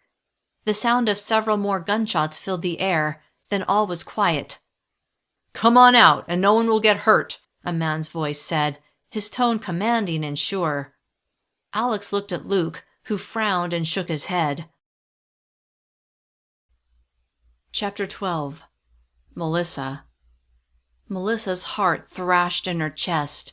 Nate had led them into this, she was certain, and now all 3 of them were in danger. If anything happened to Alex... No, she didn't want to think about that. What if something happens to both of us? That was an even more terrifying thought. Her children would be orphans, all alone in this terrible world. That could not happen. Squatting behind the back of the Dodge Ram where Alex had left her, she wanted to join him and Luke, but the risk of moving forward was too great, especially with that last burst of gunfire. She'd heard bullets pinging off of the cars and hitting the pavement. Any of those could hit her, or Alex, or Luke, and that would be it. Her son, Jason, had been lucky when he'd been shot on their walk home. It had only been a flesh wound. She doubted any of the 3 of them would be that fortunate. Focused on what was happening to Alex, she had her back against the truck's bumper, her gun in her hand. She felt relatively safe here. The men were in front of them, and she was between the truck and a car. All she could do was wait. She looked toward the street to her right, then toward the sidewalk to her left. Then something cold and hard pressed against her skull behind her right ear. Eyes bulging as she gasped, she knew what this was. She'd felt it when Pete had taken her hostage only days before. Someone was holding a gun to her head. She froze. "Set your gun on the ground," a man said from beside her, his voice quiet, like he didn't want anyone to hear. Her skin went clammy as a pain grew deep in her chest. "Alex," she tried calling out, but it came out scratchy and much too quiet. "Shh." This guy didn't want Alex and Luke to know he was there, which meant she had to make sure they knew. "Set it down," he whispered, his tone impatient as he pressed the gun harder into her head. With shaking hands, she set her gun on the asphalt. "Stand," he commanded in a soft voice. She didn't know if she could, but she had to. Maybe once she was standing she could get away, warn Alex. On unsteady legs, she used the bumper of the ram as leverage to push herself to her feet. Then she turned her head to see who had snuck up on her. A man wearing a black ski mask stood beside her. Was this one of the two men who had popped up earlier, or was it a third man? He gripped her upper right arm, the gun tight against her skull. "Turn around," he said, as he practically dragged her so that she was facing the back of the truck. He moved with her so that he was still on her right. He quickly patted her down. She had no other weapons. Frantic to get away, she briefly closed her eyes as she tried to come up with moves she could do to break his grip on her. Remembering what she'd read and seen over the years, she drew in a breath, then abruptly spun away from him. His grip loosened, but didn't release. "Alex!" she screamed. She saw her husband leap to his feet about 25 feet in front of her, and when he saw what was happening, his eyes widened. His rifle swung up and pointed at the man gripping her arm. Her eyes shifted to Luke, who had also stood and was pointing his rifle toward a masked man standing 3 car lengths in front of him. "Drop your gun," the man holding her hostage said to Alex, "or I shoot her." His tone was calm, conversational even, and deep inside, she knew he wasn't bluffing. Torn between not wanting Alex to do what the man said, while also desperate for him to do exactly what the man said, Melissa felt tears spring into her eyes. After a brief hesitation, Alex set his AR on the ground. "You too," the man said to Luke, whose attention was going between him and the other masked man. Nate was nowhere to be seen. It must just be the two of them. How had this man snuck up on her? He'd been in front of them. Scanning the area, she realized all he would have had to do was dash across the street, go around the back of the building, and when he came out on the other side, he would be behind them. He probably did it during the long burst of gunfire. They'd been ducked behind their vehicles then. He must have used the gunfire as a distraction. These guys had really thought this out, which made her wonder what their plan was. What were they going to do with them? After a long hesitation, Luke finally set his rifle on the pavement as well. "Put all your weapons on the ground," the man beside Melissa said, "then step away from the car and onto the sidewalk." Melissa saw Alex's jaw clench as he took his Glock and his knife out and set them on the ground. Luke set the rest of his weapons on the ground too. Then Alex and Luke both stepped onto the sidewalk. The man holding Melissa hostage kept his gun pressed to her head, while the other man calmly walked over to Alex and Luke. "Hands behind your heads," the man who was now standing near Alex and Luke said to them before patting them down. When he was done, he used zip ties to cuff their hands behind their backs before stepping a few feet away and pointing his rifle at Alex and Luke. "What do you want with us?" Melissa asked the man beside her. Ignoring her question, he shouted, "Here's what we're going to do. I'm going to let the woman go, and she's going to go home and gather enough food and water for 40 people to last 2 weeks. Then she's going to bring it back here. Once we get it, we'll let the 2 men go." He paused. "If the food and water are not here before the sun sets, we will kill the 2 men. The blood drained from Melissa's face as her heart pummeled her ribs. Would Brian and the rest of the cooperative be willing to give up that much food and water for Alex and Luke's lives? What if they said no? Panic swelled within her. She had to convince them. The man removed his gun from her head and gave her a shove toward the road. Get moving." Melissa stumbled forward, but then she turned toward Alex and locked eyes with him. What if this was the last time she saw him? The thought made her chest ache. Without thinking twice, she ran to Alex. The man with a rifle shifted his aim to her. She didn't care. She was going to tell Alex goodbye.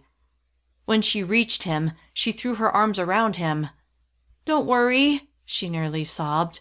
"I'll get the food and you'll be fine." With his arms cuffed behind him, he couldn't wrap them around her, and she desperately missed the strength of his embrace. "I love you," he murmured in her ear. She pulled away and met his eyes. "I love you. I'll see you tonight." He nodded, then smiled, but she could tell it was forced. Shifting her eyes to Luke, she said, "I'll tell Chloe what happened." A muscle moved in Luke's jaw, but he didn't say anything. "Beat it, lady," the man who held the rifle on them growled. She glared at him, wishing she had her gun in her hand. She wouldn't hesitate to use it. But she didn't. She had nothing to fight them with. Instead, she kissed Alex before turning and jogging away. Tears clouded her vision, but as upset as she was, she forced herself to pay attention to her surroundings. The last thing she needed was for someone to attack her on her way home. Chapter 13. Alex.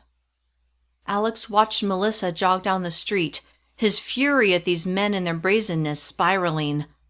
Eager for the chance to take them out, he clenched and unclenched his bound hands. It would have to wait, however, because the men had their guns trained on him and Luke. "Okay, boys," the man who had held a gun on Melissa said. "Time to move to another location." Alex's rage grew. This loser had held a gun to Melissa's head. The last man who had done that, Pete, had had an unpleasant experience before being hauled off to Nurse Rebecca's, where Todd Richardson had later killed him. At least, they assumed Todd was the killer. Regardless, Alex hadn't been gentle when he'd questioned Pete, and if he had a chance to chat with this jerk without being bound, he would be even less gentle. The thought brought him a small amount of comfort. Alex stared at the man, who wore a black ski mask over his face. The man had unusual light green eyes. Alex would remember that. Turning his thoughts to Melissa, Alex desperately hoped she would get home without encountering any trouble. Their neighborhood was less than 2 miles away, but she was unarmed and a woman alone. Not a good combination. He only hoped she wouldn't let the events that had just transpired distract her and keep her from paying attention to her surroundings. Even though he had confidence in her, he silently prayed that she would be all right. In the meantime, he and Luke would have to take whatever opportunity they could to escape. About to turn to Luke to see if he would give any kind of signal as to what they should do, when a pillowcase was yanked over his head, Alex was caught off guard. Infuriated, he whipped his head around. Then a sharp pain radiated through his skull, and everything went black. Chapter 14. Melissa. Melissa had never been a jogger, but despite her lungs burning, she forced herself to keep running at a steady pace. She had to get back to the neighborhood, had to sound the alarm, had to get things organized to rescue Alex and Luke. But how?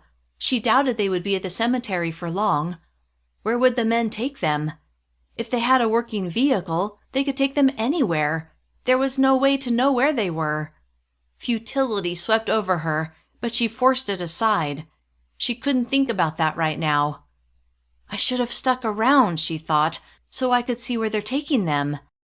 She'd been so frantic to get help, it hadn't occurred to her until just now. Too late! It was too late! All she could do was get home and get busy. What would she tell the kids? They would be so worried. And Chloe, Luke's wife, she would be frantic. Melissa jogged out of the track's parking lot and toward the office building she and Luke and Alex had passed earlier. What she wouldn't give to have Alex by her side. Tamping down the despair that wanted to consume her, she focused on her breathing, which helped diminish the burning in her lungs. When she reached the barricade to her neighborhood, the guards asked her where Alex and Luke were. Completely winded, she bent over and placed her hands on her knees. "They're being held hostage." "What happened?" one guard asked. Panting, she shook her head as she straightened. "I can't explain now." He let her through. Not certain if Brian would give up the food the attackers had demanded, she went directly to Stan's house and pounded on the door. "Stan! Stan, it's Melissa!" Her next-door neighbor opened the door. "Melissa, what's wrong?" Still panting, she struggled to get her breathing under control. Stan stepped back and held his door open. Melissa went inside. After a good 15 seconds, she got her breathing sufficiently controlled to tell him everything that had happened. His eyes had grown wider as her story had unfolded. When she was done, he audibly sighed before rubbing at his face. His obvious concern only made her worries skyrocket. He must have read the fear in her eyes, because he smiled and said, "Try not to worry. We'll go talk to Brian right now and get everything arranged." "Do you think he'll do it? Pay the ransom?" Stan's hesitation was all the answer she needed. He wasn't confident that Brian would agree to the kidnapper's demands. "Look," he said, as he steered her out the front door and they began rushing to Brian's house. "We'll come up with a plan to rescue Alex and Luke no matter what, okay?" Not reassured, Melissa nodded anyway. "I need to tell Chloe what's going on." She would have gone there first, but getting things in motion to save the men was a higher priority. "We'll go see her after we talk to Brian." "Yeah, okay." When they reached Brian's house, anxiety mushroomed within Melissa. She imagined him refusing as she desperately tried to convince him to do whatever it took to save Alex and Luke. They strode to Brian's front door, and as Melissa rehearsed what she was going to say, Stan knocked firmly. Moments later, Brian opened it. The second his gaze rested on Melissa, his forehead furrowed. "What's wrong?" His eyes went from Melissa to Stan and back to Melissa. Everything she decided to say fled her mind, and instead she burst into tears. "They took them! They took Alex and Luke!" Brian's eyebrows shot up. "What? Who took them? What happened?" He shook his head and stepped back. "Please, come in." The three of them went into Brian's living room, where Melissa spilled the entire story. Then she nearly held her breath as she waited for Brian to tell her he was sorry, that they couldn't give away that much food, that their own neighborhood needed it, that Alex and Luke would be a sacrifice they would have to make. "I'll call a meeting of the committee right now," Brian said, "and we'll figure this out." Unsure if he was saying they would pay the ransom, or if they would have to do something different, she didn't know if she should be relieved or worried. "We're going to pay the ransom," Stan said, stating it like it was a foregone conclusion. Brian shifted his eyes to him. "I want to, and that's how I'll vote, but it's not my food to take. It's the community's food." He shook his head. "We need to get the majority to agree." They're not going to do it, Melissa thought. They're not going to save Alex. Melissa's head pounded and her throat tightened as a scream grew in her chest. Not wanting to say something she would regret, she shook her head, then turned to leave. "Melissa, wait," Stan said. She paused and turned around. "We'll make it happen." Not feeling confident at all, she nodded, then she stormed out the front door. Chapter 15. Alex. When Alex woke up, he was lying on a hard surface and his head ached. The pillowcase they'd put over his head was still in place, making it impossible to see anything. And with his hands bound behind his back, he couldn't remove the pillowcase. But he could get up, right? He rolled onto his side, but when he tried to get into a sitting position, he realized his ankles had been bound as well. Taking a deep breath to calm his growing panic, he closed his eyes and concentrated on what he could feel, hear, touch, and smell. It didn't seem as if much sunlight was visible. He was chilled, and the ground was hard, cold, and rough, like concrete. Was he in a basement? If so, it was unfinished. It smelled a little musty, too, which seemed to confirm his guess. Was he alone? Was Luke there? Was anyone else there, watching him? Rolling, so that his hands were under his butt, he stretched his legs out and lifted them slightly. Then, using his legs like a fulcrum, he swung them downward and used his stomach muscles to propel himself into a sitting position. Although it felt better to be upright, the throbbing in his head intensified. They'd clocked him with something, probably the butt of the rifle the one man had been holding. Ignoring the ache in his skull, he softly called out, "Luke? Luke, are you there?" "Yeah," Luke replied. "I think we're in a basement." A moment of silence, then, "I think you're right." "You have something over your head?" "Yeah." "Me too." With no idea if anyone was observing them, he had to be careful with what he said. "Are you hurt?" he asked. "No." Alex listened intently. If someone else was with them, they were completely silent. He heard breathing, but he thought it was Luke. Scooting on his butt little by little, Alex moved toward where he thought Luke was. "That you?" he asked in a soft voice. "Yeah," Luke said, very close by. "Hold your breath a sec," he whispered. The room went dead silent. "I think we're alone," he whispered. "I haven't heard anyone else," Luke whispered back. "Think we can get these zip ties off?" "Maybe," Luke said, his voice soft, "but first let's get these pillowcases off." Being able to see would be a tremendous help. "Are you sitting up?" Alex asked. "Yeah." Alex began scooting around until he was back to back with Luke. "Okay, I'll move forward, then I'll lean back until you can grab the pillowcase." "Sounds good." Alex scooted forward about 3 feet, then he leaned back, lifting his legs as a counterbalance. Luke grunted, then he said, "There, I've got a hold of it." Alex felt the pillowcase move upward slightly. He scooted forward until it was off of his head. With his eyes uncovered, he first scanned the space to verify they were alone, then he probed the area more slowly. It was a basement, all right. Unfinished, and with no source of heat, there was a noticeable chill in the air. A high window cast sunlight into the room, which was about 20 feet long and 15 feet wide. Concrete walls and exposed beams were visible, as well as a steel pillar in the center.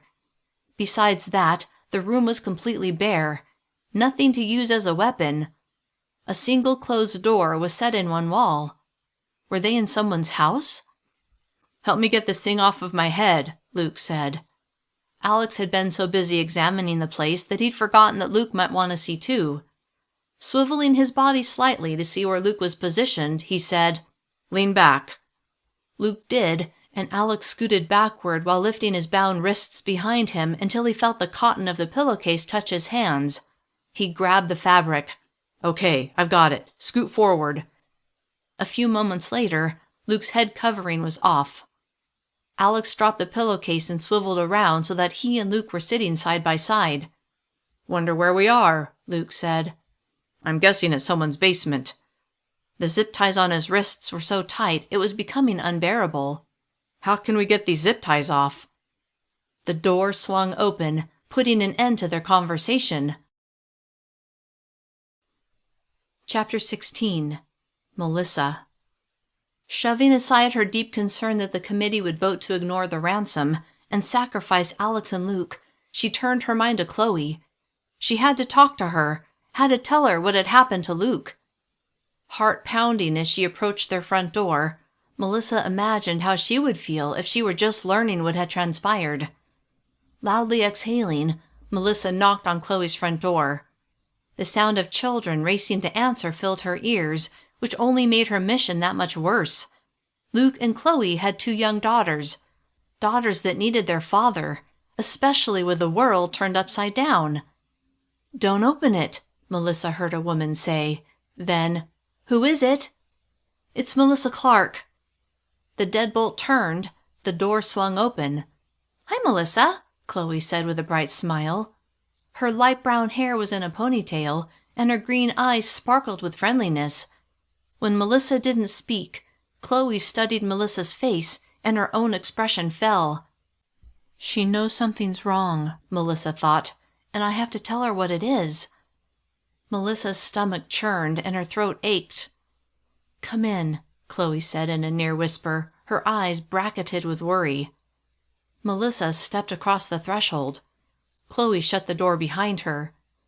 "Mommy," a girl of about 5 said as she tugged on Chloe's shirt, "I'm hungry."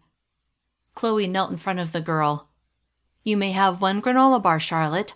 Give 1 to Mia. Eat at the table, please." Charlotte nodded. "Okay, Mommy." Chloe watched them go, then she faced Melissa as they stood in the entryway. "Didn't you go with Luke and your husband?" There was no more putting this off. "Yes." Chloe's head tilted, and her nostrils flared. "Where are they?" Trying to force the knot out of her throat, Melissa swallowed, but it was in vain. "Let's sit." Chloe led the way into the living room, where they sat on the couch. "Is Luke—" Chloe began. "Is he—" "Last I saw, he was fine." Chloe's shoulders slumped, and she slowly smiled, but then she froze. "Wait, what do you mean, last I saw?" Melissa touched Chloe's arm, looked her in the eye, and said, "They took our husbands hostage." Her eyes grew cloudy as she seemed to focus it inward. After several long beats, her eyes cleared and she lifted her chin. "Tell me everything." Amazed at Chloe's fortitude, Melissa reminded herself that Luke had been a police officer. This probably wasn't the first time Chloe had faced fear regarding her husband's safety. Taking her time, Melissa gave Chloe every detail of what had happened. She found it helped her to go through each event. Chloe was silent as she took it all in. When Melissa was done, Chloe sat up straight and said, "What do we need to do?" "We have to convince the committee to pay the ransom," Melissa said. "Yes, absolutely." Knowing she had someone as much in her corner as anyone could be, someone for whom the stakes were just as high, Melissa felt a bit of the tension she'd been carrying melt away. On impulse, she took Chloe's hands, and as her eyes filled with tears, she said, "I'm sorry this happened, Chloe, but I'm glad to have you with me on this." Chloe's eyes glistened, and her chin quivered. "I feel exactly the same." An image of Jason, Emily, and Stephen filled Melissa's mind, and she withdrew her hands and stood. "I have to tell my children." Chloe stood as well. "Yes." "But after I do, I'm going to the committee meeting. If you want to come, you can bring your girls to my house. My children can babysit." "Oh," Chloe said with a smile, "thank you." "Give me a few minutes to talk to my kids and then come over." Chloe nodded. "I'll see you soon." In a hurry now to talk to her children, Melissa rushed out the door and trotted home, which was 2 doors down. When she unlocked the door and went inside, she immediately called out, "It's me." "Mom," Stephen said as he and Baxter, the dog they were taking care of while Kevin Campbell was out looking for his wife, came thundering down the stairs. Stephen didn't seem surprised that Alex wasn't with Melissa. Then again, Alex was called away so often that Stephen probably assumed he was just off somewhere in the neighborhood. She hugged her youngest child, then pushed a shaky smile onto her lips. "Where are Jason and Emily?" "We're in the family room," Emily called out. Melissa walked with Stephen into the warmest room in the house, the one with a fire going. With Kevin Campbell's permission, they'd gathered much of the wood from his house and brought it to theirs since their own wood had all been burned. "Hey," Melissa said with a forced smile. "How are things here?" "Good," Emily said as she stood and gave her mom a hug. "Did you find out where the group lives?" Jason asked as he stood. It had been a week since he'd been shot, and his wound was healing nicely. He hardly even limped now. "Not exactly," Melissa said, dreading the need to tell them that their father was in danger. Jason narrowed his eyes like he could tell she was holding something back. "What happened?" His head tilted. "Where's Dad?" Briefly closing her eyes, Melissa sat on the couch. "Dad's okay." She almost added, "as far as I know," but she didn't want them to worry. Not yet, anyway. "Mom," Emily said, her forehead creased, "what aren't you telling us?" "Let's sit down." "You are sitting," Stephen pointed out. Melissa exhaled a soft laugh, which marginally relieved her tension. Yes, I am, but you're not.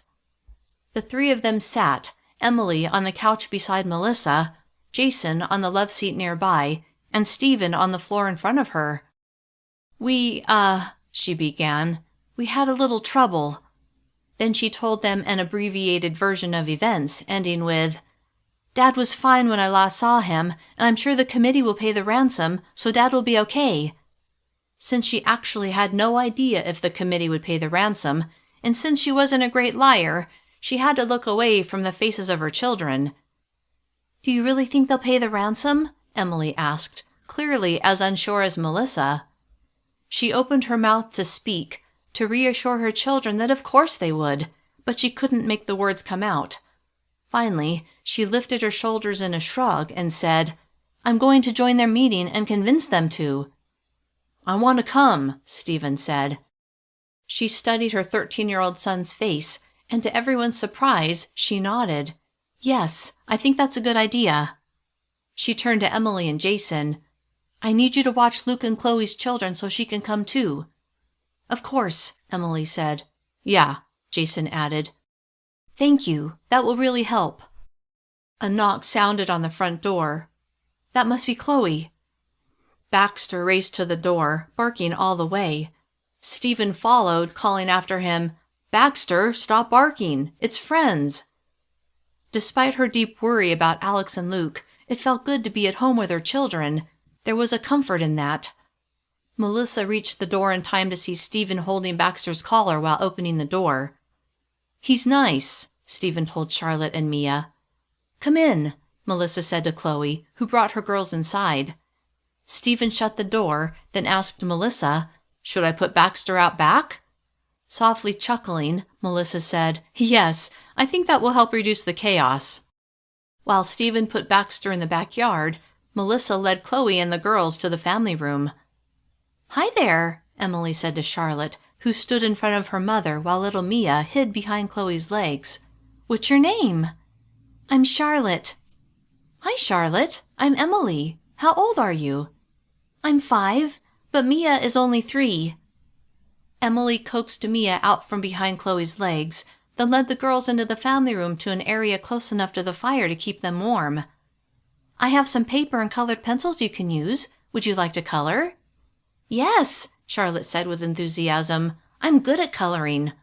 I'll bet you are, Emily said. I'll get the paper and pencils, Stephen offered. Okay, girls, Chloe said. You stay here and play with Emily. I'll be back in a little while. The girls ran to Chloe and gave her a hug, then went right back to Emily. Stephen returned to the room and handed Emily the supplies, then faced Melissa. I'm ready. Melissa nodded, then looked at Chloe. Stephen's coming with us. Okay, Chloe said. The 3 of them walked out the front door and toward Brian's house. Chapter 17. Alex. Look who's awake, a man wearing a black ski mask said in a jovial tone. 2 other men with their faces covered in the same manner came in behind him. All 3 had pistols on their hips, which reminded Alex that these people had taken his AR, his Glock, and his knife. He wanted all 3 back, and he was certain Luke wanted his weapons back too.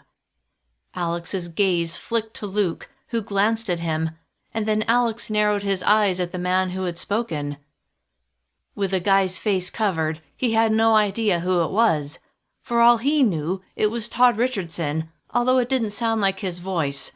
Or maybe Todd was one of the other 2. And what about Nate? Was he among the trio? Furious at how helpless and vulnerable he felt with his wrists and ankles bound, Alex worked to control his breathing. What's wrong, Alex? The man asked. Alex's eyes flared. How did this guy know his name? Then he knew. Nate, or Todd, must have told him. What else had Nate said? Had he complained about Alex nearly strangling him to death earlier that day? Distinctly nervous now. After all, these guys could do anything they wanted to him, and there wasn't much he could do to stop them. Alex forced a neutral expression onto his face. The man who seemed to be in charge walked over to Alex and Luke and stood several feet in front of them, then stared down at them. Only the man's eyes were visible, but Alex recognized the distinctive light green. This was the same man who had put a gun to Melissa's head. Tamping down his anger, Alex said, "You seem to know my name, but I don't know yours." Green Eyes laughed. "You can call me Boss." Right, there was no way he would call this guy Boss. "Your parents named you Boss?" Luke asked in a confused tone, drawing Green Eyes' attention to him. Alex couldn't tell if Green Eyes was scowling behind the ski mask, but Alex had to work to suppress a smirk. "You're the cop," Green Eyes said. "I was a cop," Luke corrected him. Green Eyes tilted his head, then he laughed. "Right, no more cops, no more laws, just the survival of the fittest." "I heard you guys had some trouble," Luke said. "You let some gangbangers take all your food." He paused a beat. "Let them kill your people too, women and children." He paused again. "Doesn't sound like you're the fittest." Why was Luke trying to get under this guy's skin? Green Eyes went still. Then he calmly knelt in front of Luke before abruptly slamming his fist into Luke's face. Luke's head snapped to the side as he let out a grunt. That would do nothing to help the bruises still fading on his face from their altercation with the 3 thugs at Home Depot several days earlier. Green Eyes turned to Alex. "You got anything to say?" Though tempted to tell the man what he really thought of him, Alex had zero desire to get punched in the face, or anywhere else. Instead, he pressed his lips together and stared at him. Green Eyes shook his head, then stood and strode toward his buddies, who were turning to leave. "Hey," Alex said. All 3 men turned and looked at them. "We need water." Alex made his voice as calm, yet commanding as possible. His throat was parched. Green Eyes made a scoffing sound. "Then you'd better hope your lady friend comes through." At that, he and the others turned and left the room, closing the door behind them. The person Green Eyes so casually called Alex's lady friend was his wife, the person who meant so incredibly much to him. How long had it been since she'd left? Had she made it home safely? Had Brian agreed to the demands of the men who were holding them hostage? Each one of those questions was like an itch he couldn't scratch. Worried that something had happened to Melissa, his concern was made even worse because there was nothing he could do to guarantee her safety or to help her. Not only that, but if something had happened to her, he would never know. Because if no one showed up that night to make the exchange, these men would kill him and Luke, and that would be that. He wouldn't be able to protect his family, and Luke wouldn't be able to protect his. Which is why it was critical that he and Luke escape. He shifted his attention to Luke. "You all right?" Luke chuckled. "I'll live." "Good, because we need to get out of here." Frowning, Luke said, "No doubt. First things first, get these zip ties off." "Yep, but how?" "We've got to get to our feet." He frowned at Luke. "Right." Luke chuckled. "Put your back to mine. We'll use each other as leverage." As an engineer, Alex could see how Luke's idea was possible. He just didn't think it would be easy. Even so, he would try anything. Both men scooted around until their backs were to each other, then they reversed until they were firmly back to back. "Okay," Luke said. "Get your feet under you as best you can, then push." Certain the men holding them hostage would be back at any moment, Alex felt adrenaline flooding his body. But that was a good thing. It gave him extra energy, and after several tries, he and Luke were on their feet. "Yes," Alex whisper shouted. "Don't fall over," Luke warned, as he twisted around enough to give Alex's bound ankles a meaningful look. "I wasn't thinking I would until you mentioned it." Alex suddenly felt like a toddler just learning how to stand. One side of Luke's mouth tugged up. "Sorry." "How do we get these zip ties off our wrists?" Alex asked. "That part's easy." Luke hopped forward a little so that he wasn't so close to Alex. "Create some space between your wrists, then lean forward a little and slam your wrists on your backside until they break." "Until what breaks?" Alex asked with a smirk. "The zip ties or my wrists?" Luke softly laughed. "The zip ties. Hurry." Eager to get free, Alex wiggled his wrists, which he'd been doing ever since he'd woken up. Hoping there was sufficient space, he leaned forward as Luke had instructed, lifted his arms, and slammed his wrists against his backside. Ow! He hadn't meant to cry out, but dang, that hurt. Shh! Luke furiously whispered. Sorry, I wasn't expecting it to hurt so much. Suck it up and do it until you're free. 2 more painful slams and the zip ties broke. Elated, Alex said, Got it. Good, me too. Now what? Alex asked. What do I slam my ankles against? Luke grinned. Sit back down. It had been a challenge to get to his feet, so he raised his eyebrows at Luke. Really? Trust me. He completely trusted Luke, so he sat back down, which wasn't too difficult now that his hands were free. Luke did the same, then he scooted toward the wall, and once he reached it, he slowly slid forward, his gaze scouring the ground. Several moments later, he grunted in what sounded like satisfaction before leaning toward his bound ankles. He did something with the zip tie at his ankles that Alex couldn't see, and in seconds, the zip tie was off. What did you do? Luke stood and came to Alex. Grinning, he held up a small nail. Found a key. He knelt in front of Alex's ankles and grabbed the zip tie. You bend the long part back like this, then put the tip of the nail against this part that's keeping the zip tie in place, then slowly slide the zip tie through. Luke held up the zip tie that had bound Alex's ankles with a triumphant grin. A broad smile burst upon Alex's lips. Nice. Yeah, Luke said as he stood. Now let's get out of here. Eager to escape, Alex nodded. Across the room, the doorknob turned. Chapter 18. Melissa. As Melissa walked with Chloe and Stephen to Brian's house, Stephen asked, What should I say? Not sure what she herself would say, she shook her head. I don't know. Let's wait and see how things go, okay? Okay. Chloe was quiet as they walked. How was she feeling? What was she thinking? How are you doing? Melissa asked her. All right, I guess. She paused. It's like when Luke went to work each day as a police officer. Even though I was always worried that something would happen to him, I tucked that worry away in a little mental box. But I'll tell you, the moment he walked in the door each night, I breathed a sigh of relief. Melissa couldn't imagine what it would be like to worry every single time her husband went to work. Scratch that.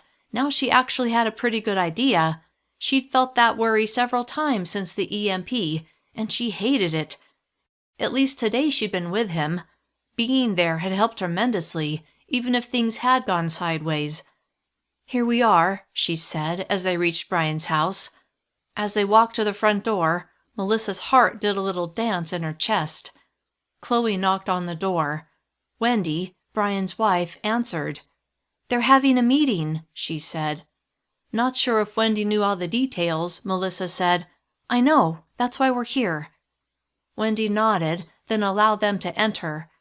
Melissa heard voices coming from a room she couldn't see, so she walked toward them. When she, Chloe, and Stephen came into view, all talking stopped. Melissa's eyes went to Stan, who smiled at her, then she shifted her attention to Brian. I didn't know you were going to come by, he said.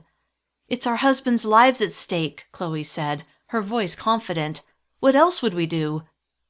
Brian nodded, like that made sense, then he swept his hand toward the circle. Let me grab a couple more chairs. When they were all seated, Melissa was next to Stan, and then Stephen sat beside her, and Chloe was next to him. Scanning the faces of the committee, she realized she didn't know very many of the members. How did they feel about Alex? Had any of these people become his friend? Or was there animosity after the whole food situation where their street had at first not contributed to the food bank? And what about Luke? Did they know him? Did they appreciate all that Alex and Luke had done, were doing, for their neighborhood? What's happened to Alex and Luke is just terrible, Brian began, his eyes broadcasting empathy. Melissa didn't want warm platitudes.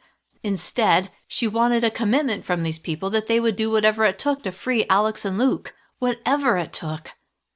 Before she had a chance to express her feelings, Chloe said, "It is terrible, but the only reason they're in the situation is because they were trying to track down the people who have attacked us, killed people in our neighborhood."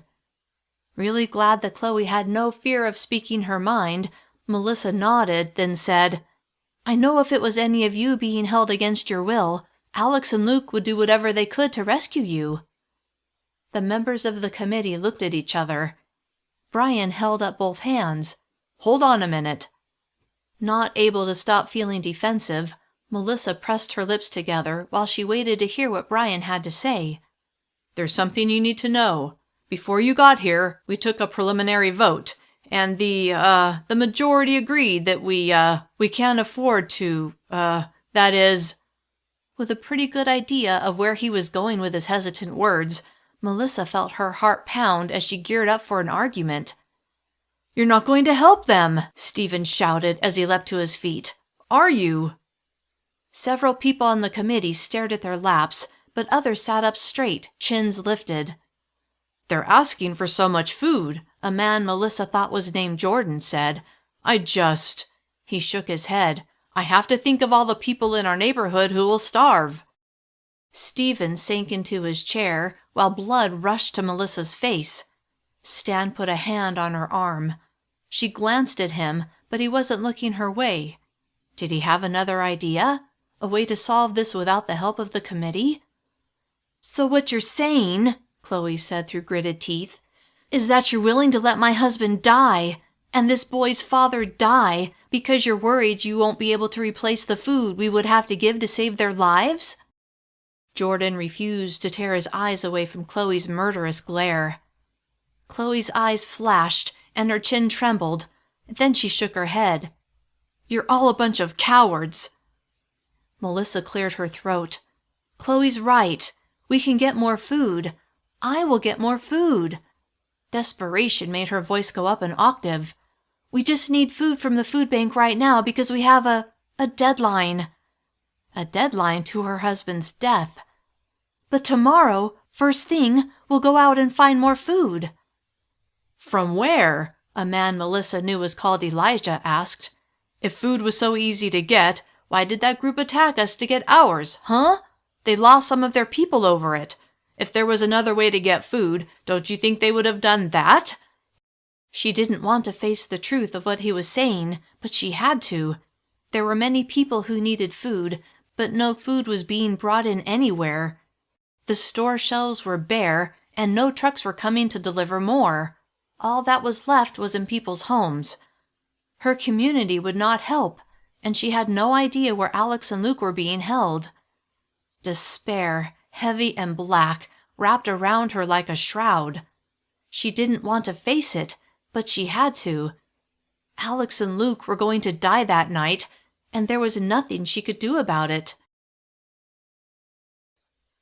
Chapter 19. Melissa. "Wait," Stephen said, his voice shaky, like he was trying to control his tears. "I can help." Stephen's tone was filled with pleading. "I can help find food."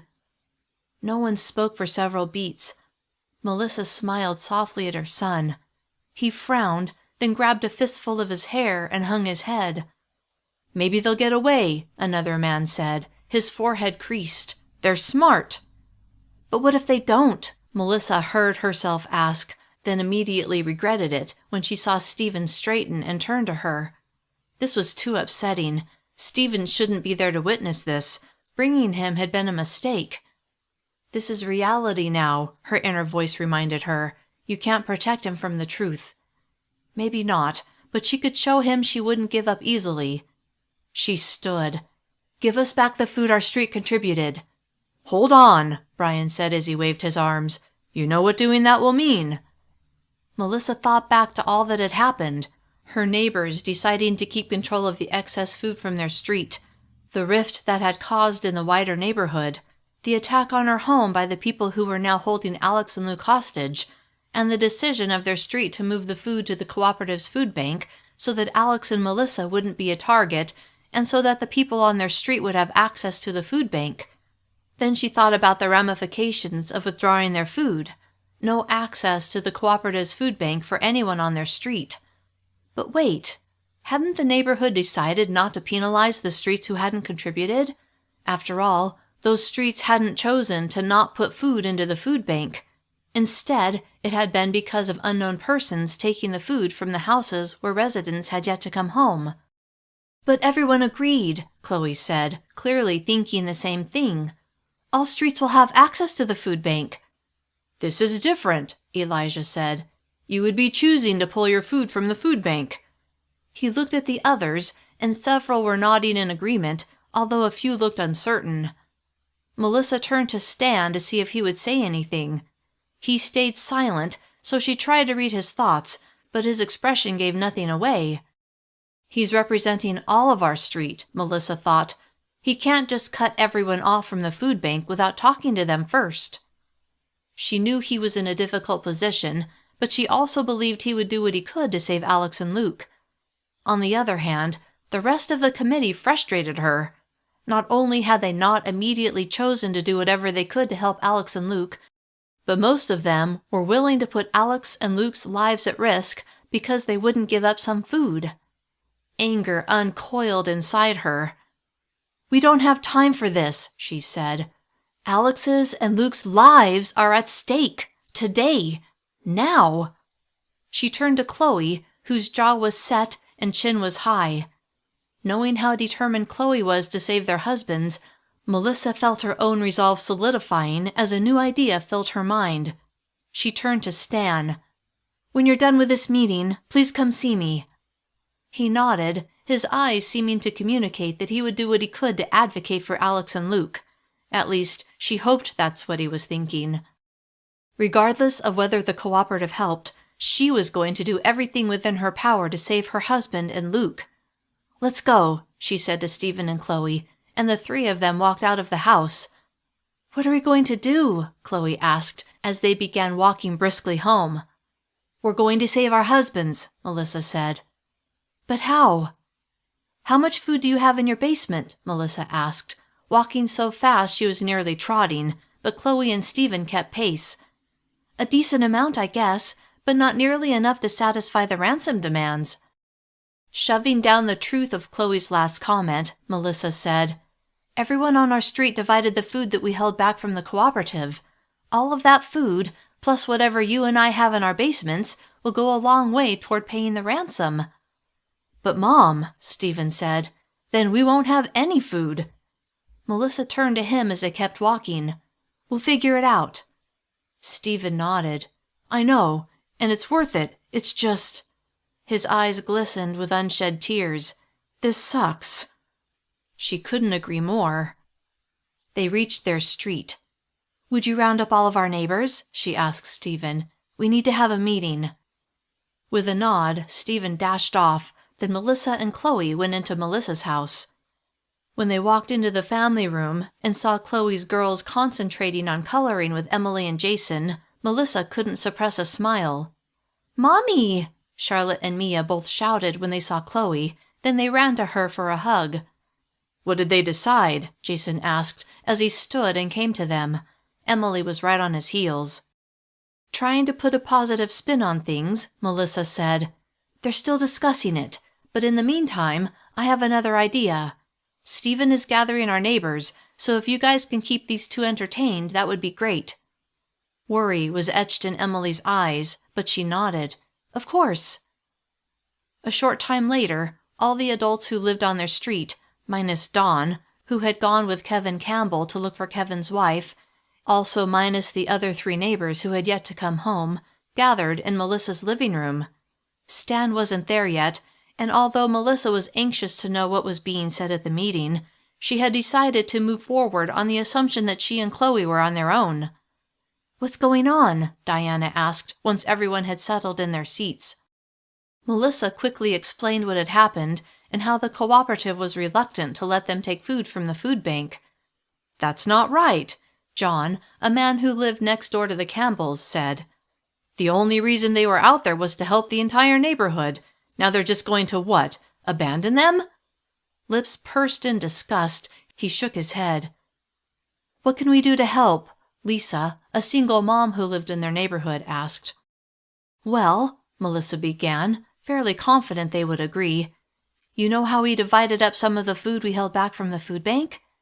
Yes, Lisa said with a confident nod and a broad smile. We can use that. Of course, John said with a smile of his own. Then his smile dimmed. But will that be enough? Melissa glanced at Chloe, then faced the assembled group. Chloe and I are going to add our personal stores. Nerves twisted her gut. I don't know if it will be exactly how much they asked for, but it's the best we can do. Unless the cooperative comes through, Diana said. Yes, Melissa agreed, silently praying that Stan would convince them. A knock sounded at the door. Since they were meeting in the living room, the front door was within feet of her, so Melissa stepped to it and opened it. Stan stood on the porch. Come in, Melissa said, her heart in her throat at what news Stan would deliver. Stan came inside, his eyes going to his gathered neighbors. Not able to wait any longer, Melissa asked, So, what did they decide? Stan met her eyes, his lips pinching together. Chapter 20. Alex. When the doorknob turned, Alex froze. Should he and Luke pretend they were still tied up? Or should they prepare to fight? It really wasn't a question. Of course, they would fight. Luke was already on his feet, but Alex had yet to stand. Stay there, Luke whispered. Then he dashed to the door, stepping to one side of it where he would be hidden when the door opened. Would there be 3 men again? That could be a problem, especially if they were armed, which, of course, they would be. With no plan, Alex did the only thing he could think of in the split second he had. He put his ankles together and his arms behind his back. The door swung inward, and a man wearing a black ski mask walked inside. He was holding a pair of water bottles, but a gun was on his hip. However, he was alone. His eyes went straight to Alex, but then he paused as he seemed to realize that Luke was nowhere to be seen. And it wasn't like there was any place to hide. There was nothing in there. The man began to take a step back like he was going to leave, but it was too late. He'd come too far inside. Luke moved behind him, and in one smooth motion, he withdrew the man's handgun from the holster at his hip, pressed it to the man's neck, and closed the door. Don't make a sound, Luke said. Alex got to his feet, hurried to Luke and the man, and quickly searched the man, removing a 10-inch fixed-blade knife from a sheath at his side. Then he yanked the ski mask off of the man's head. It's you, Alex sneered. He threw the ski mask to the concrete floor. Todd Richardson. Todd's eyes were wide as he stared at Alex. Though it was clear that Todd was scared, Alex felt nothing but contempt for the man who had betrayed their neighborhood and murdered 2 people in cold blood. Hey, Todd said, holding up the bottles of water. I just wanted to bring you guys something to drink. You said you were thirsty. So he was one of the 3 men who had come in earlier. How nice of you, Luke growled as he continued pressing the gun against Todd's neck. Alex snatched the bottles from Todd's hands, tossing them to the floor before grabbing Todd's hands and twisting them behind his back. Ow! Shut up, Alex demanded. Using one of the zip ties Luke had taken off of their ankles, Alex bound Todd's hands behind his back. Alex stepped in front of Todd and stared at him, his anger at the man a bright flame. How many people are in this house? Todd stared back, lifting his chin. Clenching his jaw, Alex stared back. This man had arranged the attack on his house, an attack which had put Melissa's life in grave danger. The fire of Alex's anger grew hotter. Without even trying to stop himself, he punched Todd in the gut. Grunting, Todd doubled over. Why'd you do that? He squeaked out.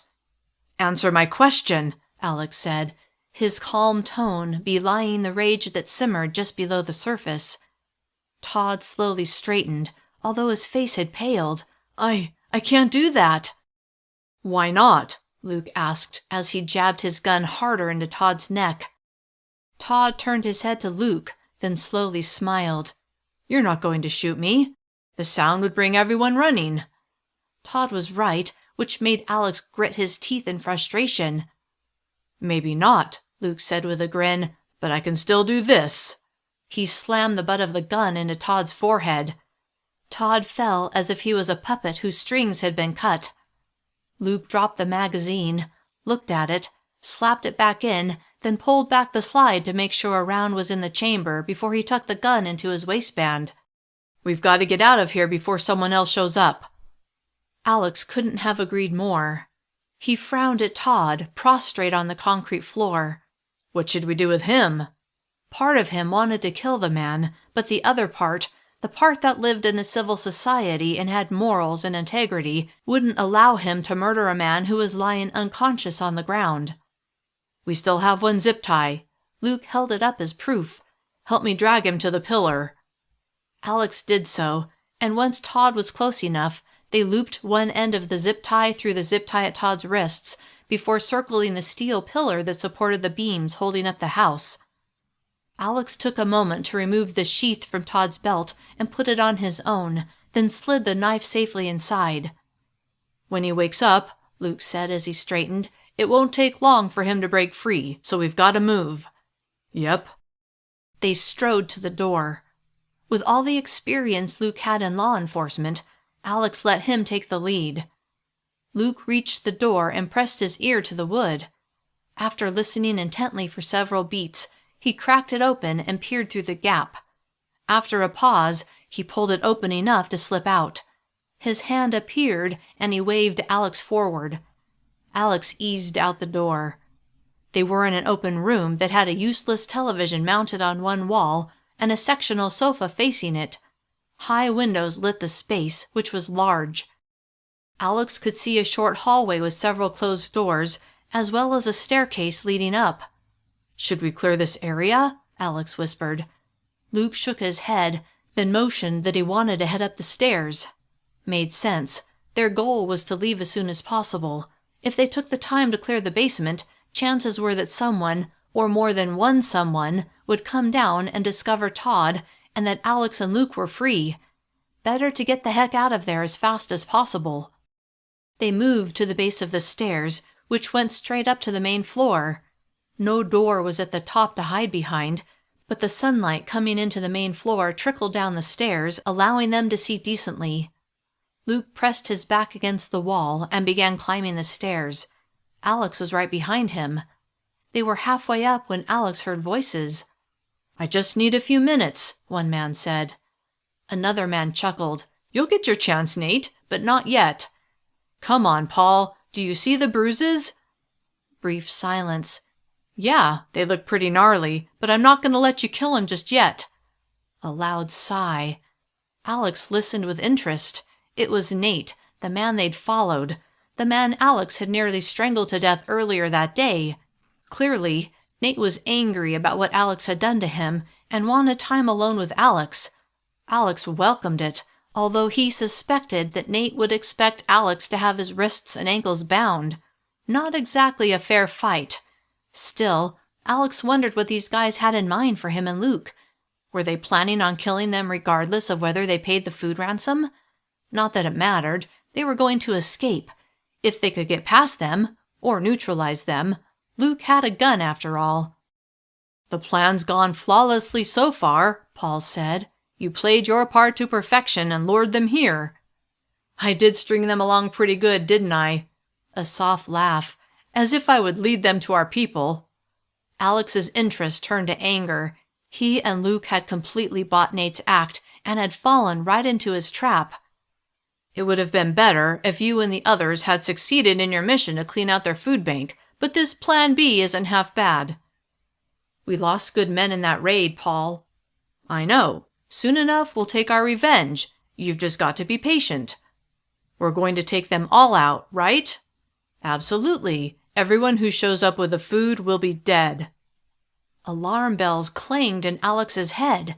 These men were planning on killing every person who showed up to pay the ransom. That could very well mean Melissa, because he couldn't picture her staying home while others brought the payment for Alex and Luke's release. Not when she'd been there from the start. With growing horror, Alex shifted his eyes to Luke, who had turned and was looking at him with raised eyebrows and a slack jaw. Escaping was no longer enough. They had to prevent the meeting from ever taking place. Chapter 21. Melissa. "Well?" Melissa asked Stan as he stood in her entryway. The others from her neighborhood were staring at him as well, waiting for his report from the meeting. She twisted her hands together as she waited to hear what he had to say. His lips pursed, then he said, "They'll provide some food." He exhaled through his nose, "but it's not nearly enough to pay the ransom." Melissa's shoulders slumped, partly from relief, partly from disappointment. That is, all of us," she swept her hand toward her neighbors, "are going to gather all the food that we kept back from the food bank, and Chloe and I are going to—" She swallowed over the knot of anxiety clogging her throat. "Well, we're going to gather all of our own food stores for the payment." Stan's eyes widened. "Oh." Not wanting to think about how she would feed her own family and how they would become reliant on the food bank, she said, "Even though the cooperative isn't providing all the food, every little bit will help." Even as the words left her mouth, bitterness coated her tongue. The cooperative should have been providing all the food for the ransom. The only reason Alex and Luke were in their current situation in the first place was because they were trying to protect the neighborhood. "Yeah," Stan said. Then he grimaced. "There's more to it." "What?" "Until you replace the food from the food bank, your family," he turned to Chloe, "and yours, won't be able to access the food bank." Melissa's heart stuttered in her chest, and the blood drained from her face. Her eyes darted to Chloe, who she knew was in the same position she was. She could feel panic building within her. If they gave all of their food for the ransom and couldn't get any from the food bank, how would she feed her children? "They can't do that," Chloe said. "That's not right," Diana said as she stood. "It was the only way they could get everyone to agree to provide any food at all," Stan added. Everyone was silent for several beats, and then Lisa said, "We'll share what we have with you guys, until you can replace the food from the food bank." She looked at the others gathered in Melissa's living room. "Right?" Heads nodded all around. "Of course," Stephanie said. "Absolutely," Diana added. "We'll all share," John said. He looked directly at Melissa. "No one's going hungry, and we'll all help to find the replacement food for the food bank." Relief, sharp and sweet, burst through Melissa, and her knees grew weak. Sinking onto her chair, she gave a grateful smile to everyone. "Thank you." "Yes," Chloe added. "Thank you so much." Stan came into the living room and sat in an empty chair. When everyone was seated, he said, "Oliver, the head of security, is gathering people to transport the food to the rendezvous point. He already said he would help." Despite the cooperative being reluctant to provide the full ransom, and despite the condition they'd set, Melissa still felt a measure of support from her community. Between the neighbors on her street and all they were willing to sacrifice, and the security people who would help deliver the food that would free Alex and Luke, many people were doing what they could. Shoving down her anger at the cooperative for their over-the-top condition, she said, "Okay, let's gather the food." She turned to Chloe. "I guess we'll bring it here?" "Yes," Chloe said. "That makes sense." She paused. "And when it's time to take it to the rendezvous point, I'm going too." Melissa nodded with certainty. "Same here." There was no way she was leaving it to others to get Alex. She wanted to be there, and she wouldn't be refused. Chapter 22. Alex. Looking to Luke for direction, when he motioned for Alex to go back down the stairs, Alex retreated to the bottom. "We can take these guys out," Alex whispered, eager to stop the men from hurting his people, his family. Luke nodded. "Trouble is, we don't know who else in this community is in on it. The guy named Paul sounds like he's in charge, but what if he's not? Then taking him and Nate out won't prevent anything." Alex hadn't thought of that, but he was glad Luke was thinking things through. "Okay, so what do we do? And how much time do we have?" which is when he realized they'd taken his watch. Now, he didn't know how long it had been since they'd knocked him and Luke unconscious and brought them to this house. They could have hours before the deadline, but it was possible they had much less time than that. Then, a new, more horrifying thought filled his mind. What if the meetup was already in motion, and the bad guys were already waiting to ambush Melissa and whoever else was with her? What if he and Luke were already too late? Panicked at the way this was spiraling out of control, Alex's mind raced. Even as his thoughts spun in several directions, one thought broke through all the rest. Protect Melissa. And the only way he could do that just then was to take out the men who seemed eager to kill Alex, Luke, and everyone they cared about. "No idea on the time frame," Luke whispered in answer to Alex's question, "but we definitely need to end these guys. It would be helpful to speak to them first, but I kind of doubt we'll have the opportunity." He paused. "You have Todd's knife." It wasn't a question. Alex nodded once, then pulled the 10-inch blade from its sheath. "Okay, we'll take them by surprise, but there's no telling what will happen after that." Although Alex didn't love how vague the plan was, if it could even be called a plan, he was committed to seeing it through. Luke turned and began creeping back up the stairs. Alex was right on his heels. "Hey!" The sound had come from the basement where Todd had evidently woken up. Luke glanced at Alex, then took the stairs 2 at a time. "Someone help me!" Hoping Paul and Nate would think it was just him and Luke calling for help, Alex tried not to let this wrinkle slow him down. Seconds later, he and Luke reached the top stair. "Shut those guys up," Paul said, his voice filled with anger. The sound of a chair being pushed back, then, "Wait, didn't Nate go down there?" Luke turned to Alex and nodded once as if to say, "Let's do this." He burst through the open doorway. Alex was right behind him. Bright sunlight made Alex squint, but he fought the urge to blink away the brightness.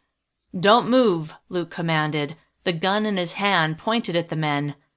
Now that the men weren't wearing ski masks, Alex could clearly see Nate and the man called Paul. But Paul wasn't the man with the distinctive green eyes. Where was that man? He was the one Alex wanted to face. Paul was sitting behind a table, and Nate was standing beside it. Both men froze, but when Paul's hand moved as if he was reaching for a weapon, Luke didn't hesitate, shooting him twice in the chest. Paul slumped forward, his head coming to rest on the kitchen table. Nate, who stood beside the table, threw his hands into the air. "Don't shoot!" Alex tucked the knife into its sheath at his hip, then went behind Nate. First, he removed the gun at Nate's hip and tucked it into his own holster, then he searched for any other weapons. There were none. Alex checked Paul's body and removed a gun from him as well and placed it in his waistband, then Alex moved to stand near Luke, his eyes on Nate. With how loud the gunshots had been, there was no telling how long it would be before someone came to investigate. They had to hurry. "Who's in charge of this operation?" Luke asked. "The one where you kill everyone and take the food?" Nate's eyebrows went up like it surprised him that Luke and Alex knew their plans. "Well?" Luke asked. With his hands now resting on his head, Nate calmly stared at Luke like he had no intention of talking. Then a smug smile spread across his face like he had information they needed but would not share. Alex thought about the way Nate had led them into the ambush after the initial attack on the food bank. He stared at Nate. "Answer the question, Nate." Huffing a sigh that seemed to say this was boring, Nate looked away from Alex. The words Alex heard Nate utter, "We're going to take them all out, right?" rang in his ears. This man wanted to kill innocent people for no reason, including Melissa. Outrage pulsed through his chest, and without even trying to control his temper, Alex slammed his fist into Nate's gut. When Nate grunted and coughed as he doubled over, his hands clutching his stomach, Alex felt a bit of satisfaction. Pinching the back of Nate's neck, Alex forced him to straighten. "Who's in charge of the exchange?" he growled. "Is it Paul? Who's the other man who came down to the basement?" Nate coughed several times. With his hand gripping the nape of Nate's neck, Alex glanced at Luke, whose head swiveled from side to side as he monitored their surroundings. Alex turned his attention back to Nate, who seemed to be recovering from the gut punch. Sudden pounding sounded on the front door, then a loud slam, as if whoever was there was trying to kick the door in. "No more time," Luke said. Although Alex wouldn't shed a tear if Nate was dead, he couldn't justify killing him when he was unarmed. He wasn't that far gone, not yet. "Let's go," Luke said. Together, they darted to the sliding glass door that led to the backyard. Alex reached it first and yanked it open. Shoving through the gap, Alex barely noticed the cold air. Focused on getting away from danger, he took in the grassy backyard, the swing set, the trampoline, and the fence surrounding the small yard. The wooden fence at the rear was about 15 yards away. Briefly considering going to the side yard, where he assumed there would be a gate, he discarded that idea. Going that way would lead to the front of the house, where whoever was trying to get inside would be positioned. "Let's hop the fence," Luke suggested. "Yep," Alex said, although he wasn't sure how easy it would be. Instead of going straight to the back, Luke headed to the left, racing to the place where the side fence and back fence met. Using the cross piece at the bottom, he hoisted himself up, and after a moment was on the other side, in the backyard of the house that sat behind and over one from the house where they'd been held prisoner. "Hey!" a man called out from behind them. "Stop!"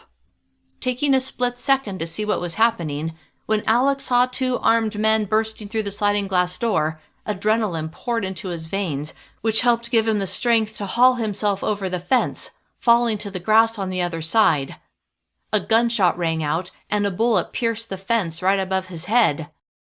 Scrambling to his feet, his heart working like a jackhammer, he hightailed it after Luke, who was fleeing toward the side of the house, which would give them cover from the men shooting at them. When Alex reached the safety of the side yard, he saw Luke just reaching a gate. Hurrying toward it, he got there just as Luke swung it open. The two of them ran through. Chapter 23. Melissa. An hour and a half after the meeting with her neighbors ended, Melissa surveyed her living room, where totes and boxes filled with food and bottles of water crowded the space. Seeing all that food, and knowing how many people on their street would go without because they were willing to help Alex and Luke, touched Melissa deeply. She tried not to think about the fact that her basement and pantry were basically empty. She'd kept back enough food to keep her family going for a couple of weeks, if they rationed, but they were nearly out of food now. Once Alex got home and saw that they had so little food, what would he say? But what else was she supposed to do? Food could be replaced, hopefully. Alex could not be, and giving up their food was the least she was willing to do to save him and Luke. "We have about 24 people willing to transport the food and provide security," Oliver said as he and Stan stood nearby. "How are we going to get it to the rendezvous point?" The truck Alex had gotten on the first day of the EMP was now being used by Kevin Campbell as he searched for his wife. "Wagons and strollers," Oliver said with a half-smile. Picturing what that would look like, Melissa couldn't stop a smile from curving her lips, but that also meant they were all going to walk. That would take a little time with their load. "When are we leaving?" "As soon as we get loaded up," Oliver said. "We don't know if we'll run into any problems, so we want to allow plenty of time." "Plus," Stan said with a glance at Oliver, "ideally, we'll get there before they do, so a few of us can get in position out of sight in case anything—" He frowned. "Well, in case anything unexpected happens." When did something unexpected not happen? Instead of voicing her thought, she said, "Good idea." Grateful she didn't have to face this alone, she smiled, her heart warming. "Thank you for helping." That seemed so inadequate, but she knew they understood what she was trying to say. "Of course," Oliver said. "Alex and Luke would do the same for us." Yes, they would. Their willingness to protect the neighborhood had led to their current predicament, so they'd already proven what they would do. "All right," Stan said. "Let's load everything." 20 minutes later, a parade of wagons and strollers filled with totes of food and cases of bottled water were lined up in front of Melissa's house. Along with those pulling the wagons and pushing the strollers, there were a dozen people providing security, all of them armed. What a world we live in, Melissa thought. "Mom," Stephen said from beside her, "I want to come." She met his eyes and felt her heart blossom with a mix of love and trepidation. "I know you do, but—" "Please," he said, not in a whiny tone, but in a voice that radiated confidence and a great need to prove that he could make a difference. All the worst-case scenarios rolled through her mind, everything that could go wrong. But then she forced herself to picture everything that could go right and all that Stephen would learn from being part of this journey. Besides, with so many people armed who had been on security since the start, they would be safe, right? She bit her lip, then said, "Okay, you can come." His eyebrows shot up. Clearly, he'd expected her to refuse. "I should come too," Jason said. "My leg's doing really well." He chuckled. "I need to get out and about." Then he sobered. "Besides, I want to be there when Dad is freed." She knew what he meant because she felt the same way, and it wouldn't be fair to deny him when she'd said Stephen could come. Working to convince herself that everything would go smoothly and that everyone would be safe, she smiled. "All right." He nodded, his face serious. "I'll get my gear." And by gear, she knew he meant his gun. "You'll be okay here by yourself?" she asked Emily. Emily laughed. "I'll hardly be alone."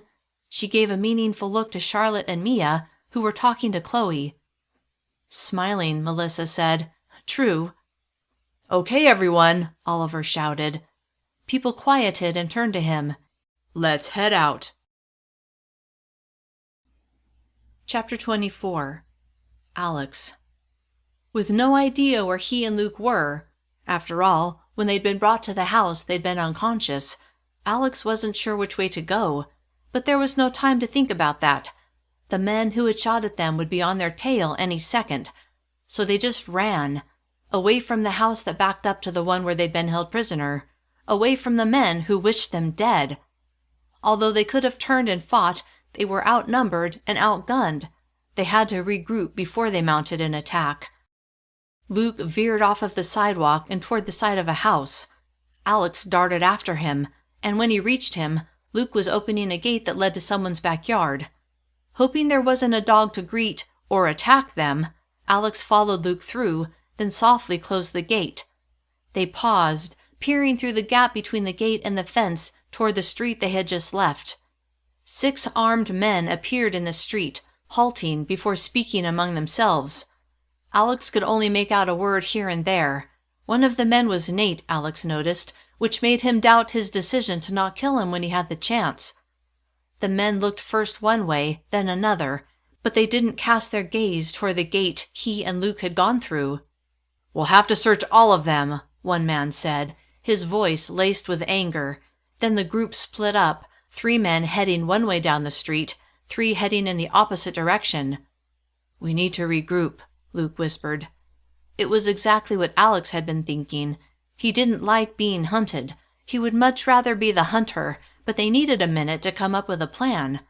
"This way," Luke said, barely audible. Then he did a chin lift toward the back fence.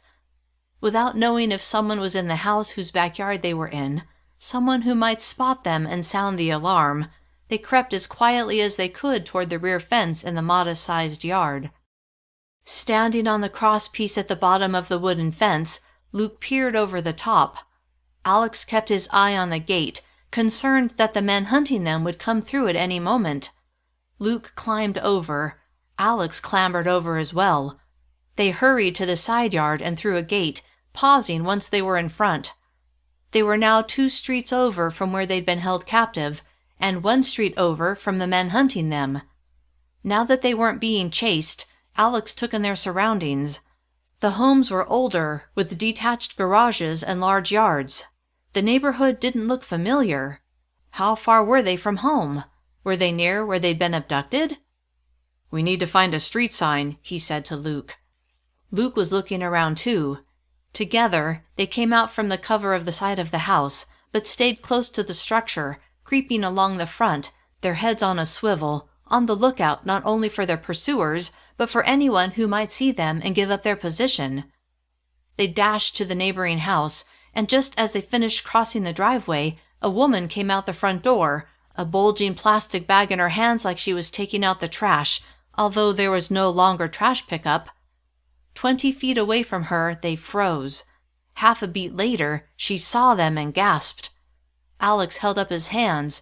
"We don't mean any harm." "We're just passing through," Luke added. She stared at them, her eyes wide and her mouth hanging open. Not waiting for her to scream and alert someone who might shoot at them, they hurried past her house and reached the one next door, but Alex was worried that she would tell their pursuers which way they'd gone. Nothing they could do about it but keep moving. They reached the house on the corner. Staying in the shadows, Alex squinted at the street sign on the corner. Then, when he read the sign, which stated the south and west designations of the intersecting streets, his eyes widened. They were dozens of blocks north of their neighborhood and nearly to State Street. If Alex were to guess, he would say they were a good 6 miles from home. Without a vehicle, and with a growing turmoil in the city, it would take a little time to jog home. "This is nowhere near the rendezvous point," Luke said. Luke was right. Not only was it far from their neighborhood, but it was even farther from the area they'd ended up when they'd followed Nate, the area where they'd been knocked unconscious. Alex frowned. "How'd they get us here?" Luke pursed his lips. "They must have at least one working vehicle." He smiled. "A vehicle we need to borrow." He did air quotes on the last word. Alex grinned. "Works for me." Then he sobered. "Just gotta find it." He paused. "Without getting shot." Which made him think about the fact that he and Luke needed to prevent these despicable men from slaughtering the people he loved. He expressed those thoughts out loud. Luke nodded with a grim smile. "Let's go find the scumbags."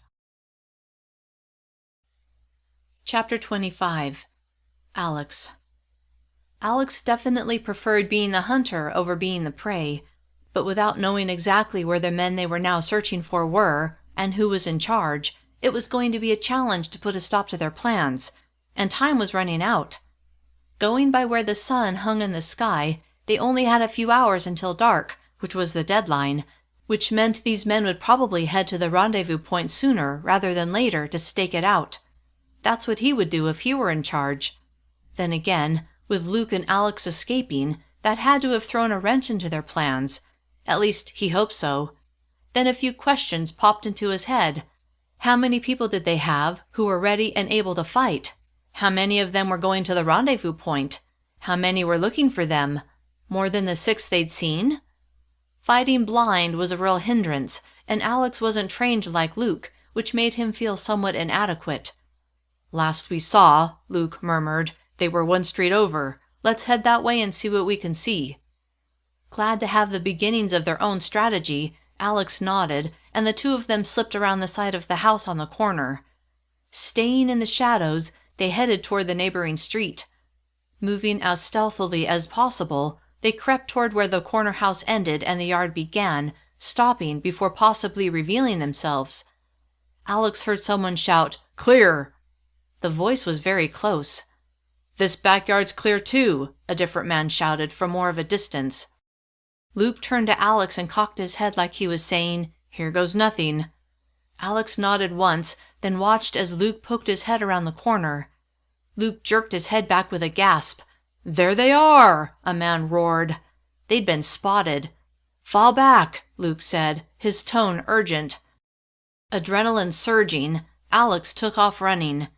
He and Luke retraced their steps, tearing along the 2 houses on the corner, ending back at the next street over. Luke turned left, heading down the street they'd been on earlier when the woman had come outside. Alex would have preferred to go to a different street, but with the men hot on their tails, they had few options. A gunshot blasted from behind Alex, and he could have sworn he heard the bullet zing right past his ear. Nearly crying out, he felt his heart kick harder against his ribs. "Go, go, go!" Luke yelled. Alex didn't need any encouragement, and he ran flat out. Their barely begun plan was an abysmal failure, and now their chances of survival had plummeted. Luke veered right toward a 2-story house. Alex wondered what he was doing, but followed nonetheless. When they reached the front door, Luke grabbed the doorknob and turned. To Alex's surprise, it opened right up, and they burst inside. A woman screamed. "Get out!" Luke demanded. The woman dashed out the front door, and Luke closed and locked it behind her. Bullets peppered the house, shattering the front window and rattling the door in its frame. "Out the back," Luke said. Without needing to be told twice, Alex bolted to the slider and yanked it open, but two men came flying into the backyard, their guns raised. Alex slammed the slider closed, although with the force he used, it bounced open a few inches. Full-on panic engulfed him, and he struggled to close and lock the slider, but he managed to do so. "Upstairs!" Luke shouted, and the two of them raced up the stairs, taking the steps two at a time. A powerful boom sounded, and then glass shattered. The men had shot out the slider, which meant they would be inside in seconds.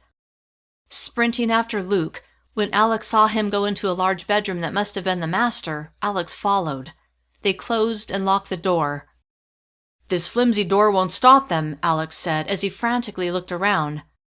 When he saw a heavy dresser against one wall, he darted to it. "Help me move this in front of the door." Together, and with some effort, they moved the heavy dresser in front of the door. Glad that whoever lived there liked well-built furniture, Alex didn't take any time to catch his breath before looking for more items to block the door. But there was nothing else. The only things in the room were the dresser and the bed. Luke had obviously come to the same conclusion. He grinned and did a chin lift toward the bed. Without a better idea, Alex worked with Luke to take the queen-size mattress off of the bed and lean it against the dresser, then the queen-size box spring. Maybe it would slow the bullets that he expected to come blasting through the door at any moment. Once all the obstacles were in place, Alex strode to the window. Luke did as well. Pressing his back against the wall beside the window, Alex poked his head around the edge and took a quick look before pulling back. No shots came his way. All the men chasing them must be inside. He took a longer look, his gaze sweeping the area just outside the window. A roof jutted out below it. He turned to Luke. "Think we can get down without breaking a leg?" Luke grinned. "Worth a try." Alex turned back to the window. Just then, an older blue truck and a green Ford LTD came into view. As they drew closer, Alex could see 3 men in the truck's cab and 2 in the bed. He counted 4 men in the LTD. The 2 vehicles passed the house and continued down the street, and when they reached the corner, they turned and disappeared from view. With his heart dropping, Alex turned to Luke. "They're on their way to the rendezvous." Chapter 26. Alex. 9 men had driven by in the truck and car. 9 men against whoever from Alex's neighborhood went to the rendezvous. 9 men ready to attack his people. Despair dug its claws into him and wouldn't let go. His people had no idea this was coming. They would be sitting ducks. Hold on.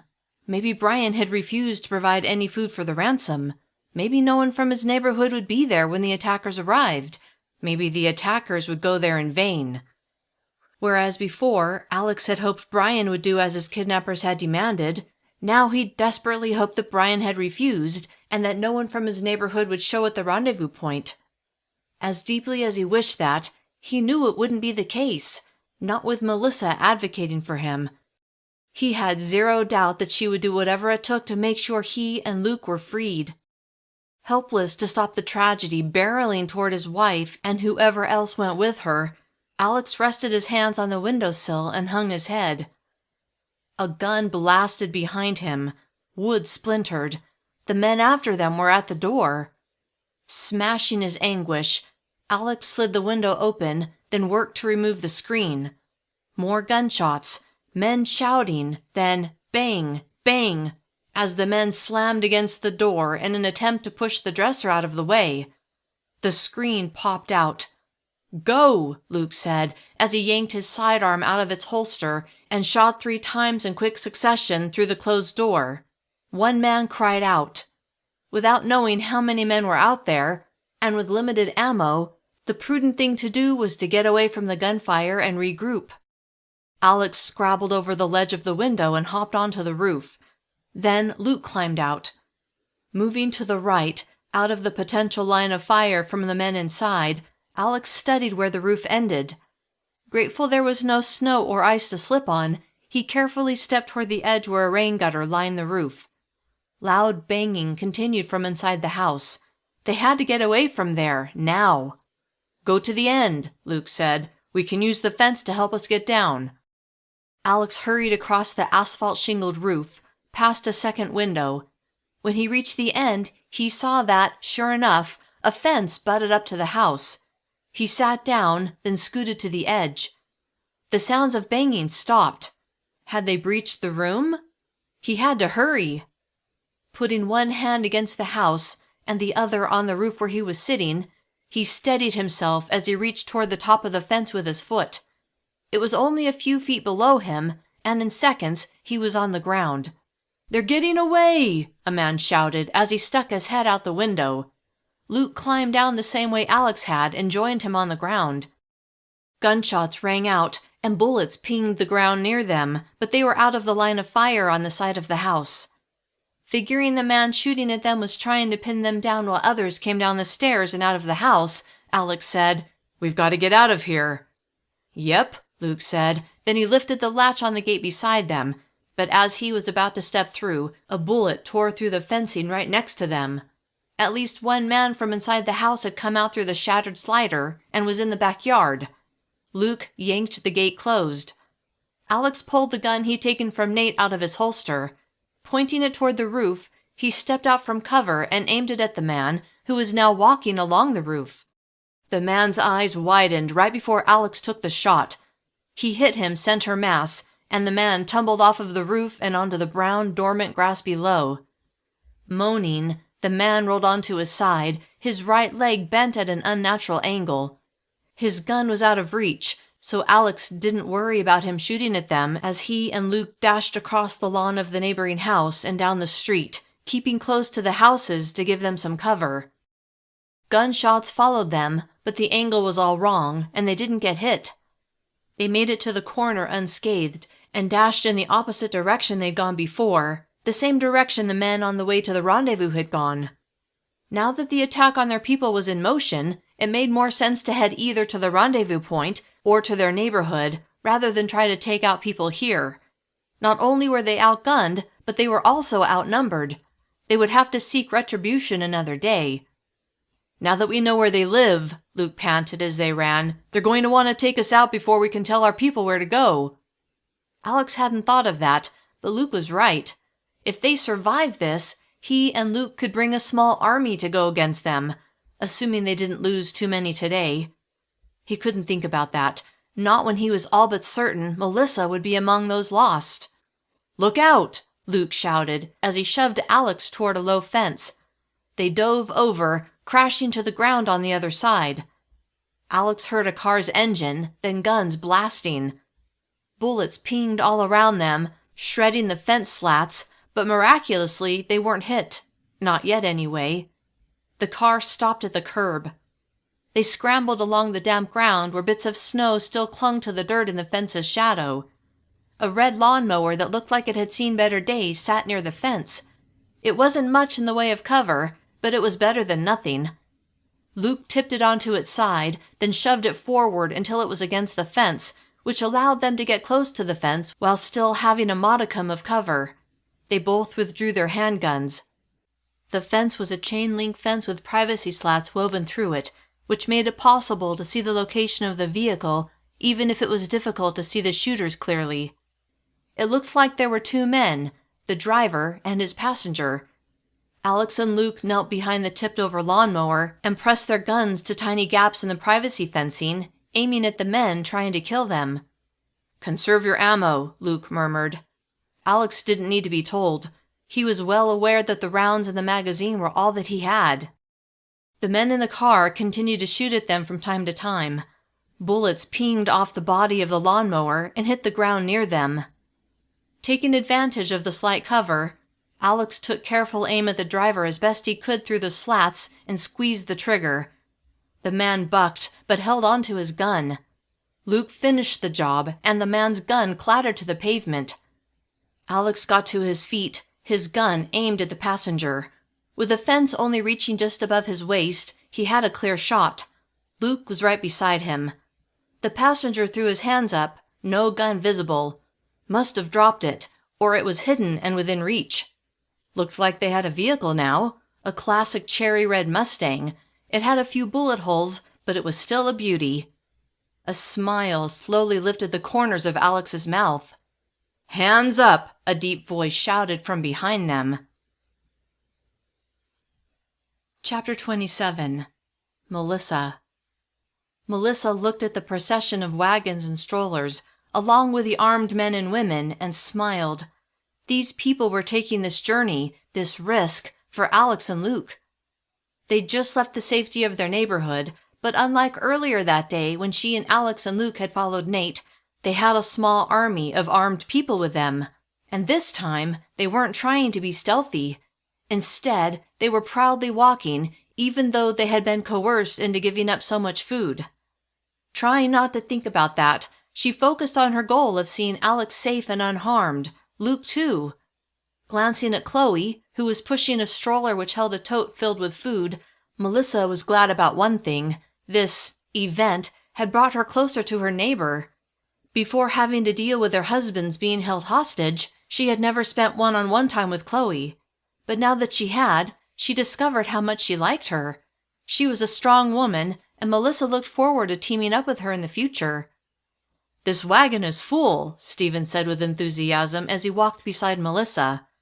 He was pulling their assigned wagon just then, which held two very heavy totes stacked one on top of the other.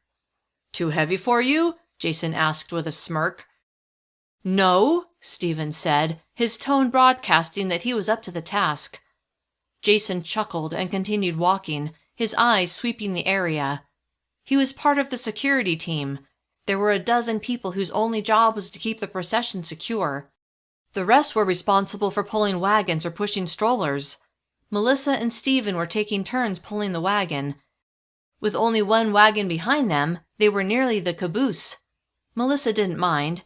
Now that they were on their way, hope suffused her, hope that she would soon be reunited with Alex. Allowing a small smile to play around her lips, she tried not to think about all the things that could go wrong. This was going to work. It had to. They passed the same building she and Alex and Luke had passed earlier. The bagel shop, the row of small stores, the daycare, the church. They started to pass the office building. "You want me to pull the wagon for a while?" Melissa asked Stephen. "That's okay." "All right." Her attention went to the section of the parking lot where the man who had attacked Nate had come from. No one appeared, although with so many abandoned cars, it was impossible to know if anyone was hiding among them. They passed the turnoff to the track station. After discussing the best route before they'd left, Oliver and Stan and others in charge of security had decided it would be better not to drag the wheeled vehicles across the tracks and instead go to the next street and turn there. Oliver and Stan had gone ahead to scout out their route and make sure it was safe. Melissa suddenly became aware that they'd been gone a long time. "Shouldn't the scouts be back by now?" Jason asked, obviously realizing the same thing. A sense of unease began unfurling in her chest. As much as she wanted to convince herself that everything was fine, she didn't know what these people who had taken Alex and Luke were capable of. "How long should it take?" Stephen asked. "Not this long," Jason said with a sideways look at Melissa. Worry gnawed at her. So many things were unknown, which meant so many things could go wrong. All she wanted was to have her husband back. She didn't even care that they were giving up nearly all of their food. "Is that them?" Stephen asked, one hand shading his eyes. Melissa squinted in the same direction as Stephen and made out two figures. It looked like Stan and Oliver. Relief washed over her. "Yes," she said with a broad smile. "I think it is." After several minutes, Stan and Oliver reached their group. "Everything looks clear," Oliver said, loud enough for everyone to hear. A ragged cheer went up. Melissa heard a vehicle approaching. All eyes shifted in that direction, including Melissa's. It was an older blue truck and a green sedan. They were traveling east in the westbound lane, the lane closest to Melissa and her people. Alarm swelled in her gut. Something wasn't right. "Take cover!" Oliver shouted just as gunfire filled the air. Screaming and shouting and chaos immediately followed. Momentarily confused, Melissa froze. A powerful hand gripped her arm and yanked her toward the parking lot to their right. "Mom!" Jason shouted next to her ear. "We've got to move!" Startled, her trance broke, and she and Jason and Stephen abandoned the wagon and bolted toward the nearest car to take cover. Bullets whizzed by, and then she heard the ping of bullets hitting cars. Jason shoved Melissa to the ground behind a car, then tossed Stephen beside her before throwing himself on top of them. Terrified, more for her sons than for herself, Melissa felt a scream climbing her throat, but she managed to squelch it. Gunfire continued to shatter the beautiful day. Lifting her head, she saw Oliver and a few others returning fire, but then they ducked as more bullets flew their way. Men shouted, and though she couldn't see, the voices sounded like they were coming from their attackers. "Hurry! Get as much as you can! Lewis and Taylor are down! Leave them!" After what seemed like an eternity, the gunfire ended, and then Melissa heard the vehicles leaving before the sounds of the engines faded. "Everyone all right?" someone shouted. "Is it safe now?" someone else called out. "Yes, they're gone." Deeply shaken, Melissa pushed herself to her knees and turned to her boys. "You all right?" They looked fine, but she had to make sure, and she was just talking about the physical. Although Jason looked calm, Stephen seemed rattled, his eyes wide, his mouth hanging open, and his face pale. "Yeah," Jason said, "I'm good." He grimaced. "Did I hurt you when I pushed you?" The palms of her hands were a little scraped up, and her knees throbbed where they hit the pavement, but that didn't matter. She shook her head. "No, I'm okay." Her heart nearly burst with love and appreciation for her older son. "Thank you, Jason. You saved us." A soft blush colored his cheeks, but he smiled. "Glad I was here to do it." So was she. She didn't want to think about what would have happened if she hadn't let him come. Then her focus went back to Stephen. She wished she had left him at home. This was too much for a 13-year-old. "What about you?" she asked him. He smiled shakily as the color began returning to his face. "I'm okay." "You guys all right?" Stan asked as he joined them. Relieved that he hadn't been hit, Melissa got to her feet. "Yes." She scanned the others. Everyone looked all right, until she turned all the way around and saw several bodies strewn across the sidewalk. At the sight of the mayhem, she pressed her hand to her mouth. Wait, was that Chloe? "Chloe!" she shouted, before racing to her friend. Lying on her back, Chloe's eyes were closed and a bloom of red covered her right shoulder. Melissa studied Chloe's face, then saw that her chest was rising and falling. "She's alive!" Several others joined her, although some were checking the other bodies. One woman wailed over a man Melissa didn't know. Not wanting to think about how many were dead, she focused on Chloe. "We need to get her to Nurse Rebecca." Melissa's thoughts went to Luke and how devastated he would be if anything happened to Chloe. Which is when it hit her. The men had opened fire on Melissa and her group and taken the food, but they hadn't left Alex and Luke. That could only mean one thing. Her sweet husband had to be dead. Sudden grief rose inside her, and she nearly choked on a sob before it burst out of her mouth. "It's okay," Stan said as he put pressure on Chloe's wound. "We'll get her to Nurse Rebecca and she'll be fine." Not able to speak over her soaring grief, Melissa could only nod.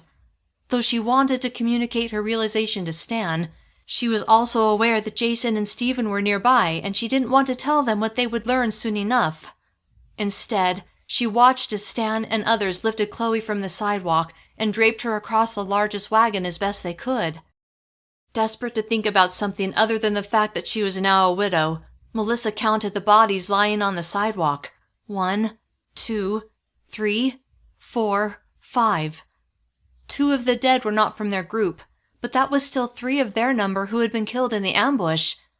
Plus Alex and Luke, her inner voice reminded her. Not able to deal with that just yet, she thrust that aside. "Let's go," Stan called out. "We can't just leave them," the woman who had been wailing cried out. "We'll have to come back for them," Oliver said. "Chloe needs to get back." "They took everything," someone else said. "All the food and water." "We'll deal with that later," Stan said. Then he began pushing the wagon Chloe was in as Oliver pulled the handle. Oliver and Stan set a brisk pace, and everyone hurried to keep up. No one wanted to be left behind. For all they knew, the men who had attacked them would come back to finish them off. "What about Dad?" Stephen said in a quiet voice as he strode next to Melissa, pulling the now empty wagon. Heart stuttering at the question, she didn't know how to answer. She wasn't ready to say the words out loud, so instead she said nothing at all. "Mom," Stephen said, louder this time. "What about Dad? Where is he?" "He'll come home," Jason said, his voice filled with a confidence that had Melissa believing him, although she feared he was wrong. Stephen stared straight ahead, his jaw set like he wanted to believe Jason but couldn't quite get there. In silence, they walked as quickly as they could, everyone anxious to get back to the relative safety of their neighborhood. Chapter 28. Alex. "Drop the guns!" the voice demanded from somewhere behind Alex and Luke. They ignored whoever it was. For all they knew, the man giving them orders wasn't even armed. Then again, that seemed unlikely. Alex heard the ch-chunk of a shotgun being racked. Okay, so he was armed. "I don't want to shoot you," the man said. That was a relief, but Alex didn't want to drop his gun. Not with the man in the Mustang's passenger seat now lowering his arms like he was no longer in danger. The man reached across the driver, who appeared to be dead, opened the driver's side door, shoved the driver out, slid into the driver's seat, picked up the gun the driver had dropped, closed the door, and sped away. Startled that the man had so unceremoniously dumped his friend onto the pavement and driven off, and also surprised that he hadn't shot Alex and Luke, Alex stared after the car that was quickly disappearing from view. There went their ride. "Don't make me ask again," the man behind them said. Now that the danger in front of them had ended, Alex turned to Luke, who nodded and set his gun on the grass. Alex followed Luke's lead. "Hands on your head," the man said. They did so. "Slowly turn around." With his jaw clenched, Alex swiveled, stopping when he was facing the man, who he now saw was an older man, maybe in his 60s. He held a shotgun pointed right at them. Although he was alone, he appeared to be in decent shape, and of course, there was the shotgun. He stood about 30 feet away, standing at the bottom of the steps that led to his front door. "What are you doing in my yard?" His aim never wavered. "Anxious to get home to Melissa," Alex said, "trying to avoid getting shot." "I haven't seen you before. Who are you? What are you doing here?" Without knowing how involved this man was in the attacks on their neighborhood, Alex didn't want to tell him that someone had kidnapped them. What if he was deeply involved? What if he shot them himself? "Name's Luke," Luke said. "This is Alex." He paused. "We're just trying to get home." The man nodded, but didn't lower his gun. He looked meaningfully at his lawnmower. "You got my mower all shot up." "Sorry about that," Alex said. "Didn't have a choice." The man frowned. "Why were they shooting at you?" Suppressing the temptation to glance at Luke, doing so might make them appear guilty of something, Alex said. "Not sure." The man squinted like he didn't believe that for a minute. "You the two I heard about?" "Don't know," Luke said. "What'd you hear?" "Heard rumors Paul was holding 2 men in his basement." The man turned and spit on the ground like the idea disgusted him. He narrowed his eyes. "You them?" This guy didn't seem like he approved of Paul's methods. Could they risk telling him the truth? Daring to glance at Luke, when Alex saw Luke give a slight nod, Alex faced the man again. "Yes, we are, and we need to get home. We overheard them talking about killing our people, ambushing them, including women." The man recoiled like this was news to him.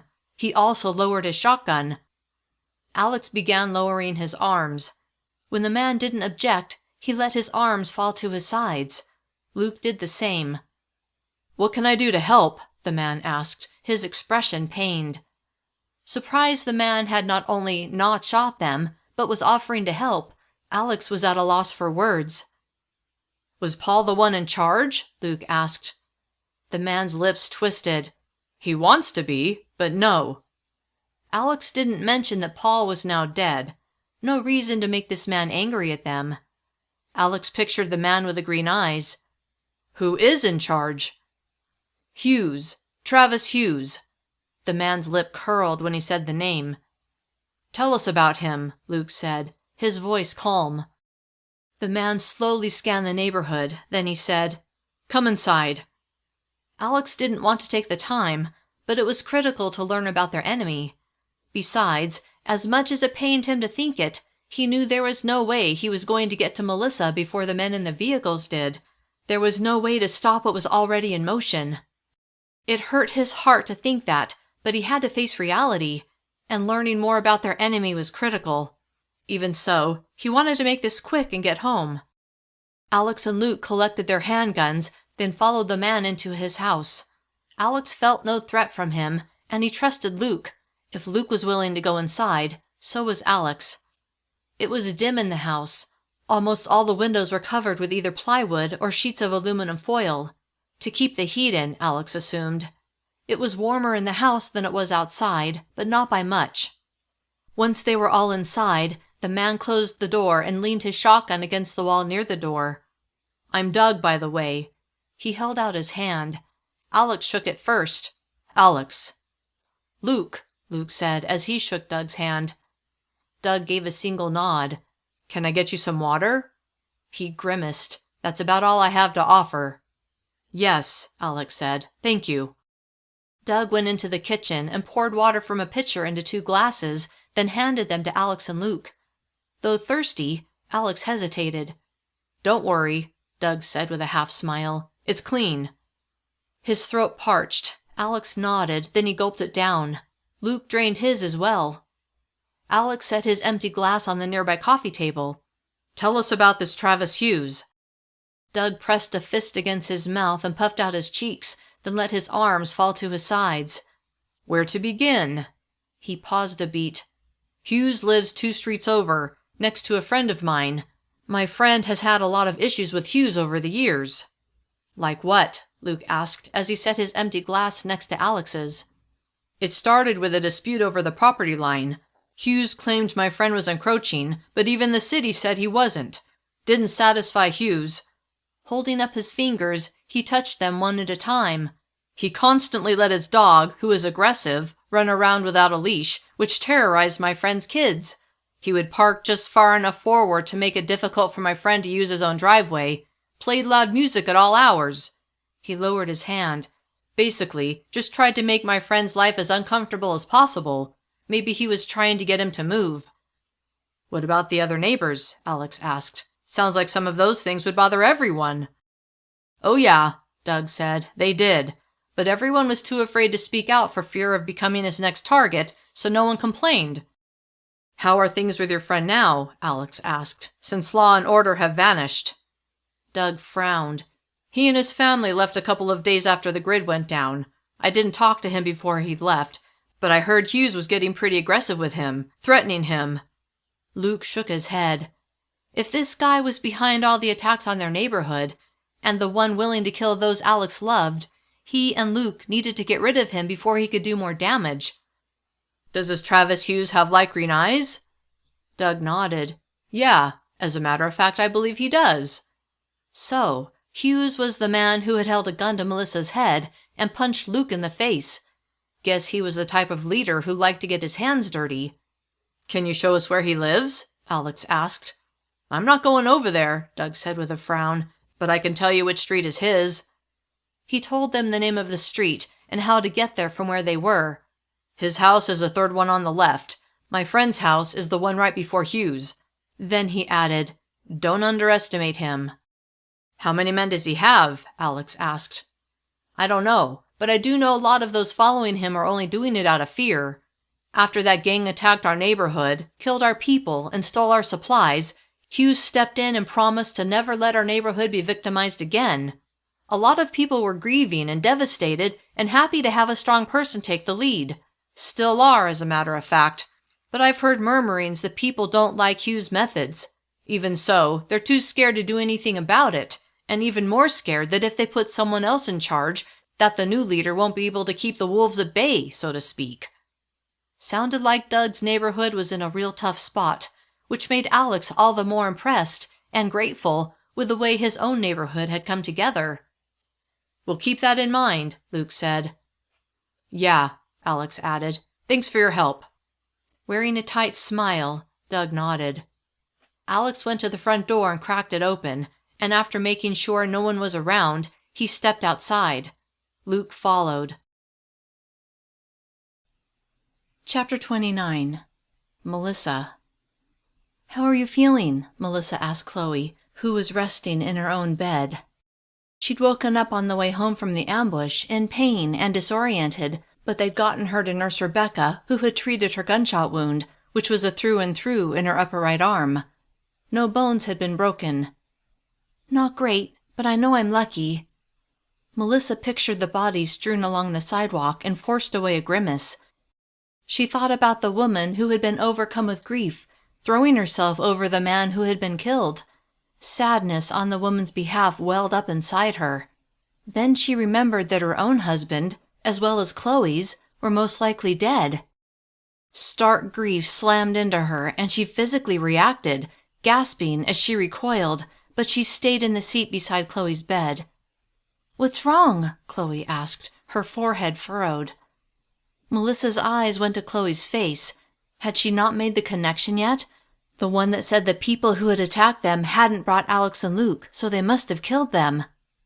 Not wanting to be the one to point it out, she struggled to control her spiraling emotions, but her chin quivered, and she knew if she tried to speak, she would end up sobbing.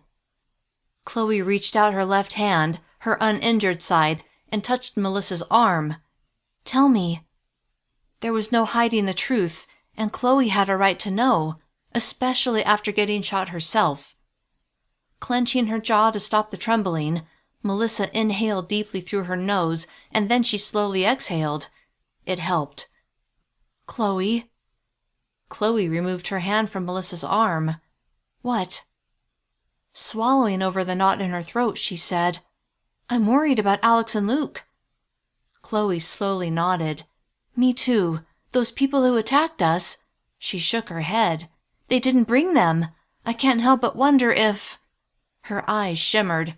"If they're dead." The last word came out on a whisper. Pressing her palms to her eyes, Melissa nodded. She dropped her hands to her lap. "That's what—" Her voice hitched. "Keeps going through my mind." She paused. "Why else would they attack us and not bring Alex and Luke?" Staring at the ceiling, Chloe visibly swallowed. Then she shifted her eyes to Melissa. I have to believe they're okay, that they're going to come home." Desperate to believe Alex was still alive, Melissa clung to hope of her own. "Yes, they will." The words sounded hollow, but she hoped the more she said them, the more she would believe them. Then, coming to a decision, she said, "Until we learn otherwise, we assume they're alive and well." Chloe's face kind of crumpled, and she reached out her hand. Melissa took it and held it between both of hers. "Also," Melissa added as she straightened in her seat, forcing her tone to be matter-of-fact, "we don't want them to come home to houses with no food, so we need to get busy refilling our pantries." Chloe set her jaw. "Yes, exactly." She withdrew her hand from Melissa's and wiped at her eyes. "Where do we begin?" Pressing her lips together and giving Chloe a firm look, Melissa said, "You begin by resting and healing. I, on the other hand, am going to see what I can scavenge." She still couldn't believe the cooperative had set the condition that she and Chloe couldn't access the food bank until they replaced the food they'd taken for Alex and Luke's ransom. At least the people on her street had promised to share what they had, but they'd already given up their extra food supplies as a contribution for the ransom. She didn't want to take anything else from them, not if she could help it. "You can't do it alone," Chloe said. "I won't have to. While I was at Nurse Rebecca's house waiting for you to get treated, Stan and Oliver came by to see how you were. While they were there, they volunteered to help me look for food to replace the food from the food bank." She paused, "And I know Jason will want to help." "Just the 4 of you?" Chloe asked. "It'll be better that way. A smaller team is more agile." Chloe nodded. "I suppose." She smiled. "Thank you for helping with my girls." Emily, Stephen, and Jason were caring for Charlotte and Mia. "Of course, Chloe. We need you to be healthy." She swallowed. "Luke needs you to be healthy." Chloe flinched, like she was struggling to believe Luke was still alive. That didn't help Melissa's fledgling hope. Pushing those thoughts aside, Melissa stood. "All right, I'm going to go home, but I'll send Emily and Stephen over with the girls so they can keep an eye on you as well." Blinking rapidly, Chloe said, "I don't know what I would do without you, Melissa." Melissa gave her new dear friend a hug, then straightened and smiled down at her. "To be honest, I don't know what I would do without you, Chloe." She paused. "Do you want Emily to spend the night tonight?" Chloe shook her head. "There's nothing wrong with my legs, and my left arm is fine. I can manage overnight." "All right." After saying goodbye, Melissa walked to her house 2 doors down, her mind on Alex and what he was doing at that very moment. Chapter 30. Alex. "Hughes is the one who punched you," Alex said to Luke as they slipped away from Doug's house. With no idea if Hughes' men were still actively looking for them, they had to be cautious. "The jerk who wanted us to call him boss," Luke said with a smirk. "Yeah, I figured that out." "He's also the one who put a gun to my wife's head." The memory stoked the fury simmering just below the surface. As much as Alex wanted to kill Hughes, he had to assume Hughes had gone with a group to attack Melissa and the others. "We need to get back to our people." "Agreed," Luke said. "But before we do, I want to do a bit of recon on Hughes' place." He paused as he studied their surroundings. Snow clung to the ground in the shadows cast by the houses, and no people were visible. Luke continued, "It would be helpful to get eyes on his house before we come back to take care of him." "All right." Even as he agreed to take the time to do this, Alex struggled to suppress the dread that simmered in his gut whenever he thought about Melissa and the others who were vulnerable to attack.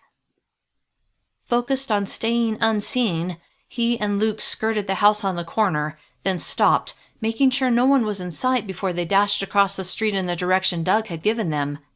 It didn't take long to get to Travis Hughes' street. Nothing stirred.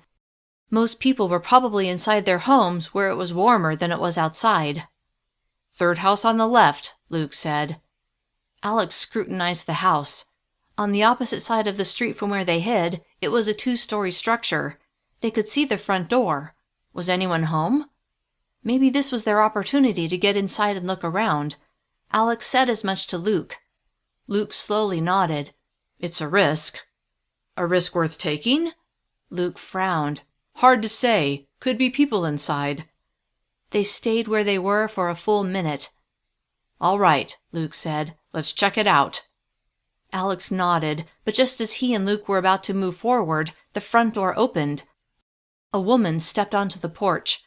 She looked around like she was checking to see if a package had been delivered. Evidently not seeing what she was looking for, she went back inside and closed the door. Luke grunted. "Guess someone's home," Alex said with a frown. "Yep." Luke paused. "I doubt Hughes is there, so let's do a little close-up recon." "Sounds good." Getting the lay of the land could make all the difference when they came back, because it would probably be at night. After slowly scanning the neighborhood, Alex said, "I have an idea." Then he explained it to Luke. "I like it," Luke replied. Alex went first, dashing across the street to the house on the other corner before creeping past that house, and when he reached the gate to the backyard of the adjacent house, the house that belonged to Doug's friend, he opened the gate and eased into the backyard. Luke joined him. "I don't think anyone saw us," Luke said. Alex turned and went to the pedestrian door that led into the garage. It was locked. "I got it," Luke said. Alex stepped to the side. Luke swiftly examined the door, then he stepped back, lifted his foot, and slammed the flat of his boot just to the side of the doorknob. The the door swung inward. It had been loud, but not as loud as a gunshot. Hoping armed men wouldn't come running to investigate, they went inside and closed the door. 4 small rectangular windows lined the top of the big garage door, casting enough light to see. There was a compact car parked in the center of the garage, and scattered across the floor were boxes half filled with random junk. Doug's friend must have left in a hurry. "Let's put something against the door to keep it closed," Alex suggested. A partially filled shelving unit sat to one side. Together, they dragged it across the concrete floor and shoved it against the pedestrian door. "That ought to slow anyone down," Luke said, "but let's not be here long enough to find out." Alex strode to the door that led into the house. To his relief, it was unlocked. He went inside, which led straight into the kitchen. A pair of empty boxes sat on the floor, and dirty dishes were piled in the sink. Where had the people who'd lived here gone? Were they better off now? "Let's see if the rooms that face Hugh's house have a good vantage point," Luke said. They hustled through the living room and down a hallway where 2 bedrooms faced Hugh's house. The first bedroom looked at the side of Hugh's house, but the second one had a clear view of his backyard. Standing at the window, Alex pulled down a slat in the blinds and studied the backyard. Although the grass was dormant, it looked like it hadn't been mowed before winter hit. A play set sat at the far end of the yard. The rear fence, an older style built out of planks of wood, was faded, and a section sagged into the backyard behind Hugh's house. "Any ideas how we'll approach it?" Alex asked as he let the slat snap back into place. Luke was still studying Hugh's house and backyard. He released the slat he was holding. "Yeah, we can discuss it on the way home." They left the house through the garage, moving the shelving unit out of the way and closing the door as best they could with it kicked in. "Sure would like to get my AR back," Alex said with a frown as they slipped through the gate. When they came back to attack Hughes and his men, he would need that weapon. "This is probably the best time to get it," Luke pointed out. "Most of Hughes' men have left." Neither one of them said where the men had gone. They didn't need the reminder. "How many men are still in the neighborhood?" Alex asked. "There were 6 chasing us, and we took out 3. Luke rubbed his jaw. "Don't know, but—" A smile slowly lifted his lips. "I'd like to get my gear back, too." Looked like it was decided. Chapter 31. Alex. With no idea if Nate was the man Luke had shot through the bedroom door, or if he was still healthy, Alex knew he could still be a threat. And with how angry Nate was at Alex, and how eager he seemed to be to kill Alex, he had no doubt that Nate would kill him if he got the chance. Being as careful as they could, they made their way back to Paul's street. An older man was pulling weeds in the flower bed of the house 2 doors up from Paul's. Guess he's not part of Hugh's crew, Alex thought. At least he hoped that's what it meant, which would also mean not everyone in the neighborhood was on board with what Hughes was doing. He already knew Doug wasn't. "Let's go," Luke murmured. They took off at a trot and swiftly reached Paul's driveway. Slowing to a walk, Alex glanced around, but the man pulling his weeds was immersed in his task and didn't seem to notice them. No one else was visible. "Go around back?" Alex muttered. "Yep." They hustled to the gate and slipped in back. When they'd been there last, they'd been fleeing Hugh's men. He and Luke had left through the slider. Now, they eased around the side of the house, making sure no one was in the backyard. It was clear. They moved to the patio. Alex stopped at one side of the sliding glass door, his back to the wall. Leaning toward the door, he peered through the glass. Paul's body was still slumped forward onto the kitchen table, which led him to believe that no one else was in the house. If they were, surely they would have removed the body. Everyone must have been occupied with chasing Alex and Luke or going to the rendezvous point.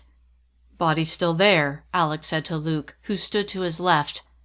Luke grunted, then stepped around Alex and looked for himself before reaching for the door. It slid right open. Luke smiled, then crossed the threshold, his gun up and ready. Alex was right behind him. They cleared the main level, then Luke went upstairs while Alex went to the basement. It didn't take long to verify that no one was home, and after a quick search of the basement, he didn't come across their gear. Hoping Luke had better luck, Alex went back to the main floor. Luke was just coming down the stairs. Alex met him at the bottom, which was near the front door. Wearing a broad smile, Luke had a pair of ARs slung over his shoulder and 2 backpacks over his arms. He wore the ballistic vest he'd had on when they'd left their neighborhood. "Jackpot," he said as he handed Alex his AR and 1 backpack. "Your Glock and knife are inside." Thrilled to have his gear back, Alex swapped out Nate's gun for his Glock, then he tossed his pack onto his back and slung his AR over one shoulder. Eager to get back to Melissa, Alex said, "Let's go home." Luke smiled. They turned to go, but just as they reached the kitchen, the front door opened. "Hey!" a man shouted. Alex drew his gun and spun around. It was Nate, and he wasn't alone. Both Nate and the man with him reached for their guns. Not about to give him a chance to shoot first, Alex aimed at Nate and pulled the trigger. The bullet barely missed him, but it must have startled Nate because he jerked to the side. Luke hit his target, and the man with Nate fell to the tile floor, bright red blossoming on his chest. Nate stared at his buddy, then gaped at Luke and Alex. "You killed him!" He swore violently, calling them vile names as he lifted his gun. This time, Alex took careful aim before he pulled the trigger, and this time he hit his target. Nate cried out and fell to the floor, then went silent. Alex didn't relish shooting anyone, including Nate. Shaking his head, he turned to Luke, whose lips were pressed into a straight line. "2 less we'll have to deal with later," Alex said. "Yeah." They went out the slider and around to the gate, pausing to make sure it was clear before they went through. When they reached the driveway, Alex looked toward the house where the man had been working in his garden. He was no longer outside. Had he heard the gunshots and taken cover in his house? Who else had heard the gunshots? They moved away from Paul's house and in the direction of leaving the neighborhood. As they reached the corner of the next street over, Alex shifted his attention to that street, and when he glimpsed the back end of the red Mustang parked in a driveway, he couldn't stop a smile from tugging up the corners of his mouth. "Maybe we can drive home." Luke peered down the street, then his face lit up. "Let's do it." They veered down the street. The house where the Mustang was parked had large bushes lining the front of the yard. They used those to stay hidden as they approached. When they were nearly to the Mustang, they crept toward it. The windows were up, but the door was unlocked. Alex opened it. Fresh blood stained the seat. Ignoring that, he slid into the driver's seat. Luke got into the passenger side. After a quick search, Alex frowned. "No keys." Not that he'd expected to find any. "Hey!" a man shouted at them from the house where the Mustang was parked. "Get away from my car!" It was the man who had shoved the dead driver out of the car and driven away. Luke leapt out of the car and pointed his gun at the man. The man threw his hands up, then his eyes widened. "You're those 2 guys!" Alex got out of the Mustang as well, drew his Glock, and pointed it at the man. "Give us the keys." "No, you can't take my car." Alex smirked. "Is it yours, though? You weren't driving it before." The man lifted his chin in defiance. "It's mine now." "No," Alex said. "It's ours now." It was the least these people could do for kidnapping them, give them a way to get home. With Luke keeping the man in his sights, Alex scanned the neighborhood but didn't see anyone else. Luke marched toward the man, but he retreated inside his house and slammed the door. Luke heaved a sigh and lowered his gun. "Let's go after him." With a nod, Alex followed Luke to the front door. Of course, it was locked. "Step back," Luke said. Then he aimed his gun at the locking mechanism before pulling the trigger. Boom! The door opened a few inches. Luke kicked it open completely, then jumped to the side. A gun blasted from inside, but neither Alex nor Luke was hit. With his gun gripped in both hands, Luke swung around from cover and aimed into the house before shooting twice. The second he pulled back, Alex breached the entryway. With his gun up and ready, Alex swept the space. The man wasn't in sight. Luke came in behind him. They were in a short hallway.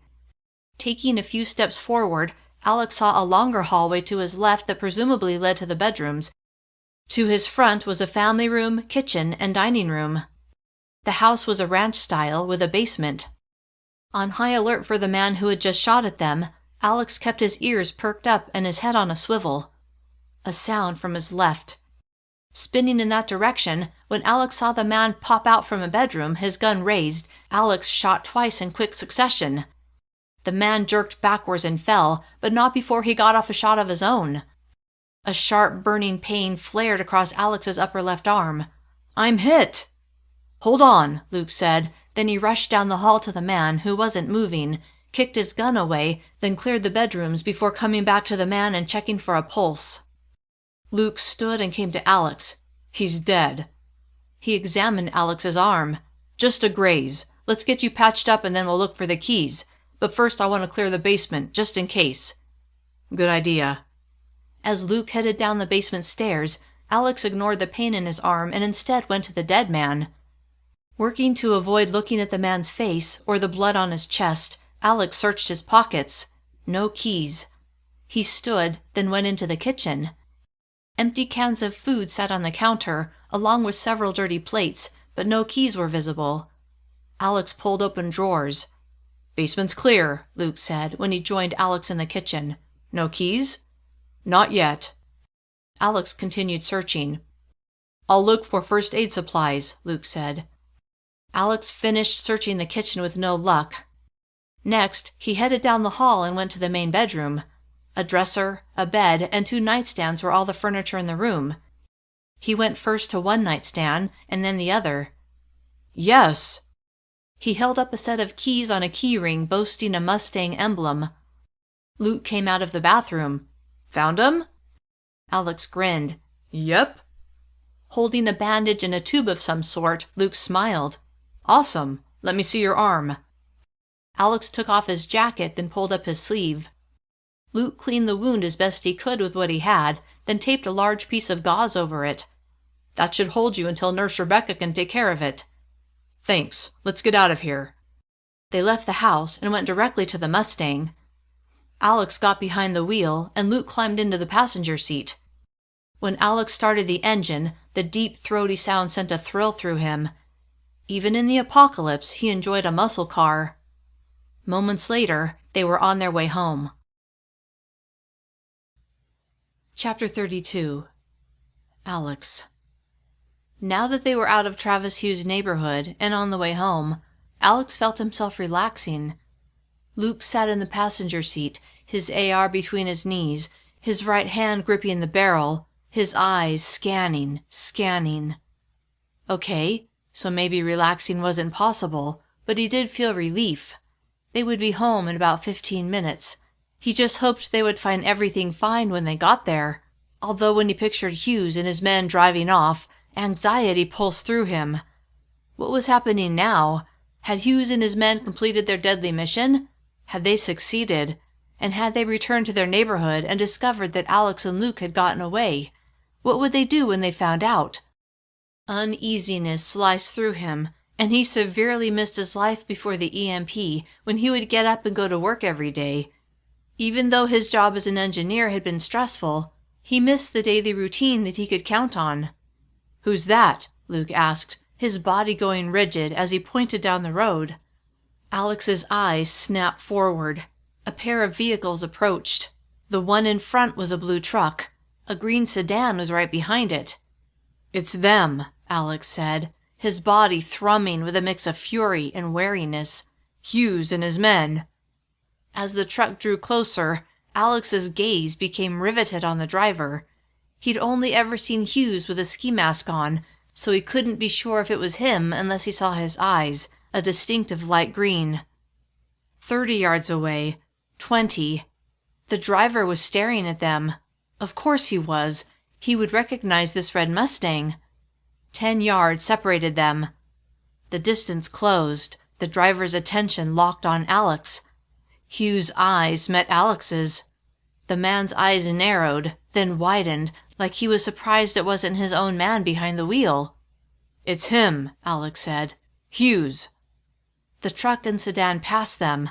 The truck's bed held totes filled with food and cases of water, which meant the rendezvous had taken place, which meant they had attacked his people. Alex had noticed that Hughes was down 2 men.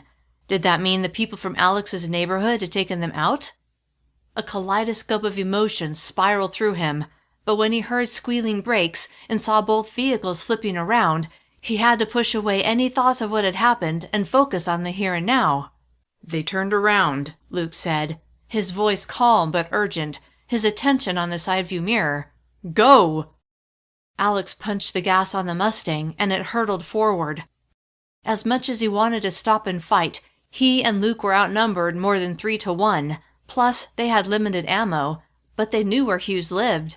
Better to come back and take him out on their own terms. Up ahead, a stalled car blocked the road. Alex swerved to go around it and had to hit the brakes to maintain control of the Mustang. Glancing in his rearview mirror, he saw Hughes and his men closing the distance between them. Gunshots blasted. He heard the ping of bullets hitting metal. Alex sped up. Dead cars in both lanes of traffic up ahead obstructed their path and would require him to slow too much. A side street appeared to their right. He yanked the steering wheel in that direction, his tires screaming as he took the turn.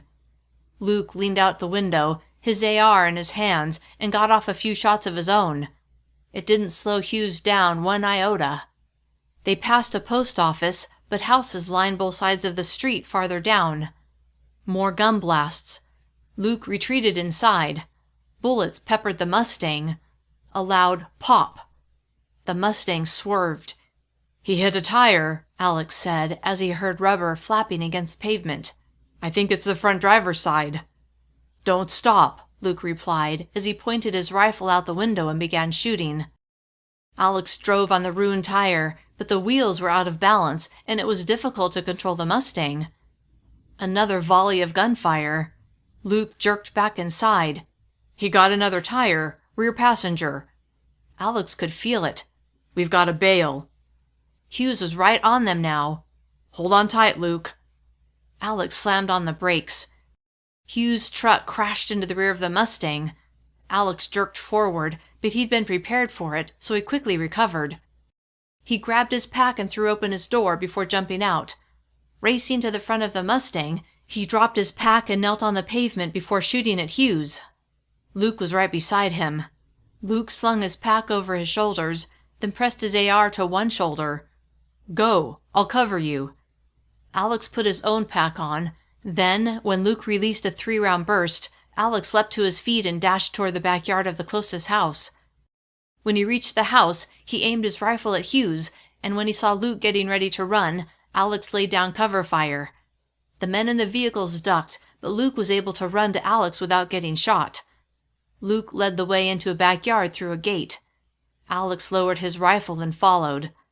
They raced through the backyard, and when they reached the fence separating the house from its back neighbor, they barely paused before launching themselves over. Alex got to his feet, which was when he saw a couple working in their yard. It looked like they were preparing the ground to plant a garden.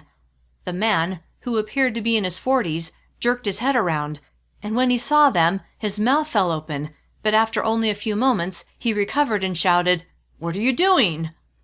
Luke was getting to his feet, but he seemed unsteady. Alex raised his hands to show he meant no harm, but he could hear Hughes and his men coming.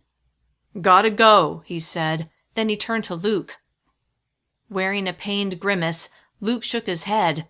"I did something to my ankle." Panic lanced through Alex. If Luke was injured, then what? Not willing to find out, he put his arm around Luke's waist while Luke slung his arm around Alex's shoulder. Then Alex helped Luke hobble as quickly as he could to the side gate that led to the front yard. Chapter 33. Alex. As Alex helped Luke hobble away from the house, the sun hit him in the eyes. It was on its way to setting, which meant it would be dark soon. They were on foot now, and with Luke injured, getting home was going to be difficult. Of course, that wouldn't matter if they got shot by Hughes and his men. That was their first challenge. Moving as fast as possible, Alex steered them to the left, across the neighbor's driveway and front yard, then turned sharply left to take cover behind a huge bush on the side of a house. There was no mistaking the sound of Hughes and his men hunting for them. Their angry shouts filled the air. "Where'd they go? I'm going to kill them!" Alex had his AR at the ready, as did Luke, although Luke was favoring one leg, so Alex didn't know how steady he would be in a gun battle. "Hey!" a man shouted. Alex couldn't see him, but it sounded like he was across the street, and it seemed as if he was yelling at Hughes and his men. "Who are you? What are you doing here?" "Looking for a pair of killers," another man answered. Scowling at the lie, Alex shook his head. "Killers?" the resident asked. "Yeah, they're hiding somewhere." "Let me see your face," the resident said. Had Hughes' men put their ski masks back on? That seemed to be a favorite ploy of theirs. "No can do." Curious now, Alex cautiously peered around the edge of the house. Yep, a handful of heavily armed men were spread out in the street, all wearing ski masks. It made their story about hunting killers lack authenticity. If they were the good guys, why did they need to hide their faces? Their backs were to Alex as they faced a man standing on his porch across the street from where Alex and Luke were hiding. The resident was holding a rifle, and he wasn't alone. 2 men stood behind him, and other people had come outside to see what the commotion was about. All carried rifles or handguns, which made Alex wonder what trouble they'd had in their neighborhood. The man who seemed to be the spokesperson for Hughes' gang said, "It's critical that we find these men." Yeah, Alex thought, because we know where you live, and we know what you've done. Then Hughes' man, or Hughes himself, added, "Go back into your house and mind your own business." The man on the porch tilted his head. "What happens on our street is our business." He paused a beat. "Time for you to move along." Then he lifted his rifle enough to show he meant business without actually pointing it at the intruders. More people came out of houses, looking distinctly unfriendly. With Hughes and his men wearing ski masks, Alex couldn't tell which man was Hughes, but they seemed uncertain what to do since an unwelcoming and fairly large number of armed people surrounded them.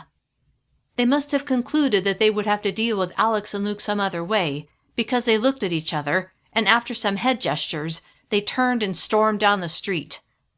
Every resident stayed outside and watched Hughes and his men retreat. When they were out of sight, most of the residents gathered in the street to discuss what had happened, while several others trotted in the direction Hughes and his men had gone, presumably to make sure they left. Still hidden, Alex checked on Luke, who seemed to be in some pain. Then he shifted his attention back to the people who lived in this neighborhood. He saw the man whose backyard they'd crossed striding to the group powwowing in the street. When he reached them, he began speaking, his arms waving around to emphasize his points. Alex couldn't hear what he was saying. After several minutes of subdued conversation, one man stepped away from the group and slowly swiveled as he shouted, "We know you're hiding somewhere. Come out so we can talk to you." Unsure what to do, Alex turned to Luke. "What do you think?" Luke grimaced. "I can't run on this ankle." Then he shook his head.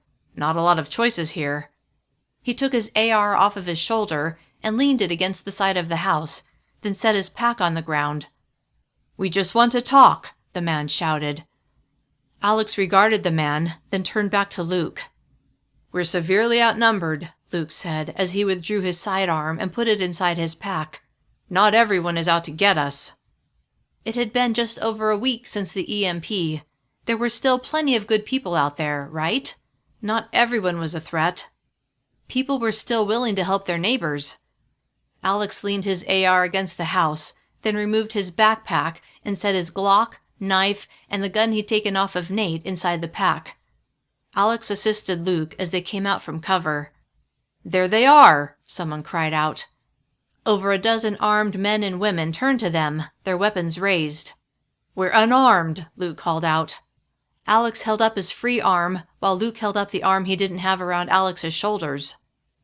Clearly not willing to take a chance, 4 men broke away from the group and charged toward them, stopping several feet away, a mix of rifles and handguns pointed at them. In the middle of someone's front lawn, Alex and Luke stopped. Balancing on one leg, Luke let go of Alex and raised both hands. Alex followed suit. On your knees, one man demanded. Alex and Luke complied, and Alex wondered if it had been a mistake to show themselves. Chapter 34. Alex. Two of the men who came forward holstered their weapons. Then they went behind Alex and Luke, one patting down Alex and the other patting down Luke. "They're unarmed," one of them said as they both straightened. The people in the street lowered their weapons and came over to them, forming a loose semicircle around them. The four who had initially approached them stepped back and were absorbed into the group. One man stepped forward. He was in his 40s, fit, had a dark beard, and wore a Utah Jazz jacket and a beanie with the Jazz logo. "You can put your hands down." The tension eased, and Alex lowered his arms, but he and Luke were still on their knees. Not liking being in a vulnerable position, he said, "Okay if we stand?" The man nodded. "Yeah." "If it's all the same to you," Luke said, "I'm gonna sit." His lips pulled into a grimace. "Hurt my ankle." He eased back onto his butt and stretched his legs out in front of him. Alex stood and faced the man. "I'm Alex." He gestured to Luke. "And that's Luke." Luke nodded once.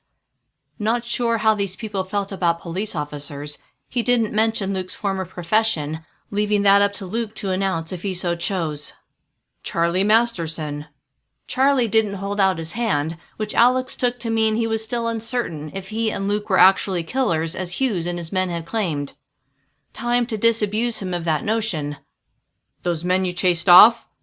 They attacked our people and stole our food." Charlie narrowed his eyes like he wasn't sure if he believed Alex.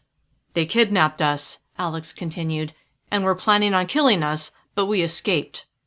He paused. "Now they want to find us because we know where they live." "Got any proof of this?" Charlie asked, his tone broadcasting skepticism.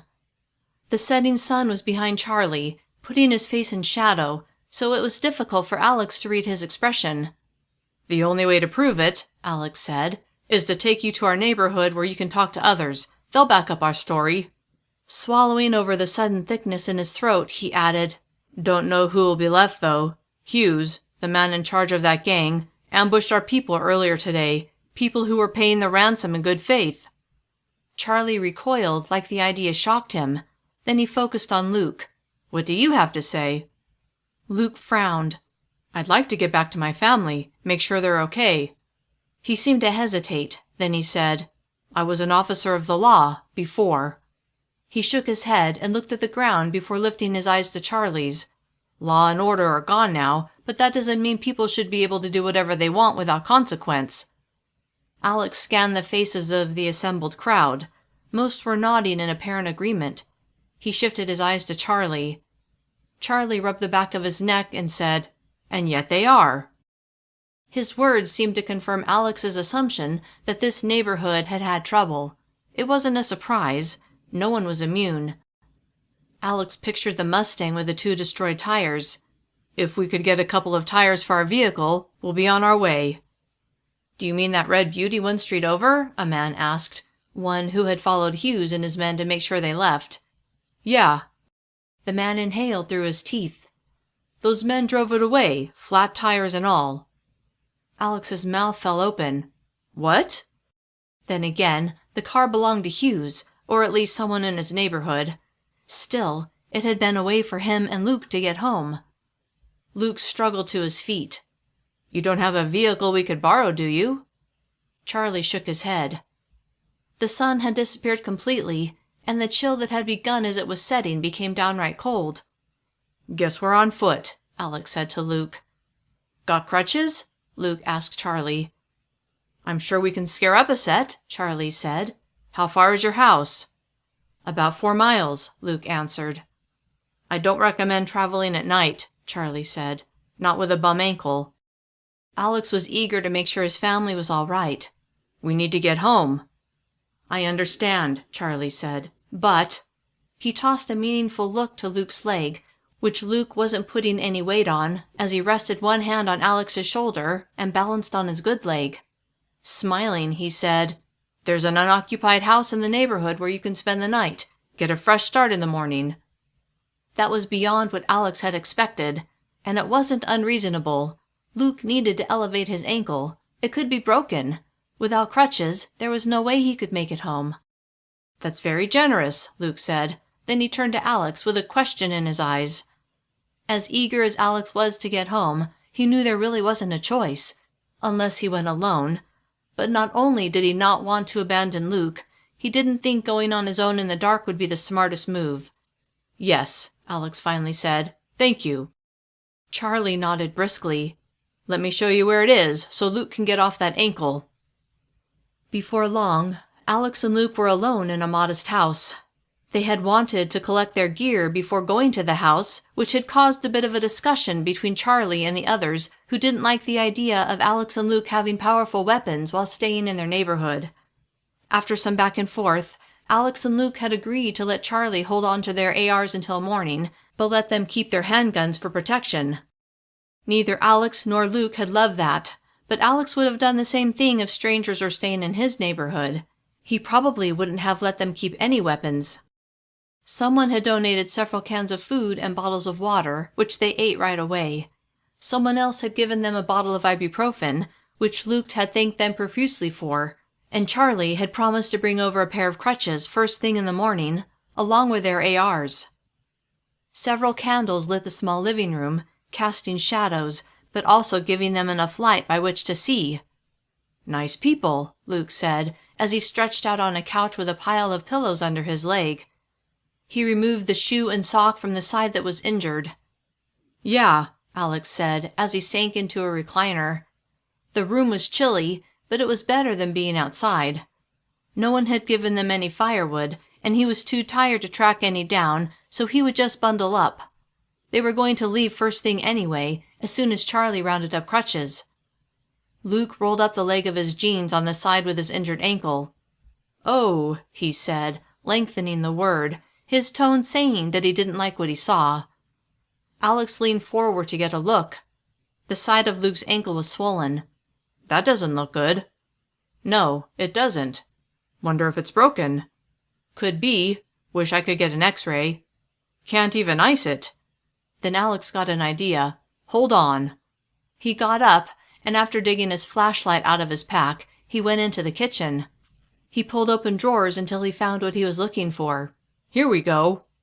"What are you doing?" Luke called out. Softly chuckling, Alex said, "You'll see." Alex went out back, and using the flashlight, he hunted around until he found exactly what he needed. A few minutes later, he carried his treasure into the house and over to Luke. "An ice pack." Luke laughed and took the baggie filled with dirty snow from Alex before laying it against his swollen ankle. "Perfect, thanks." "Try to get some sleep," Alex said. "I'll take first watch." "Sounds good. Wake me at midnight." Alex walked around the interior of the house, peering through blinds before walking the exterior perimeter of the house.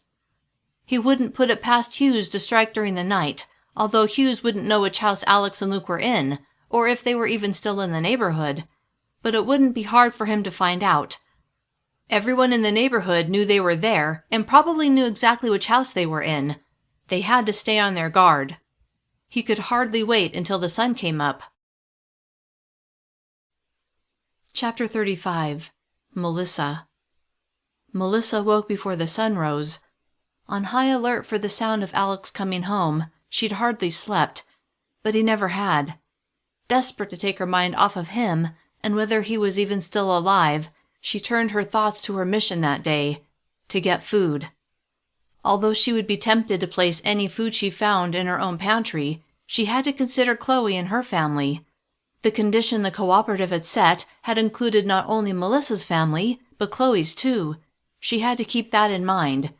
So any food they found would need to first replenish the food bank, but anything beyond that they could keep. Soft snoring filled the family room where her mattress lay.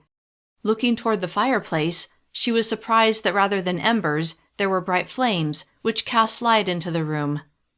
Jason stood in front of the fire, his back to Melissa. Love for her older son filled her heart. He had stepped up in so many ways. He had truly become a man. Tossing back her covers, she sat on the edge of her bed. "Good morning," she whispered. He spun around.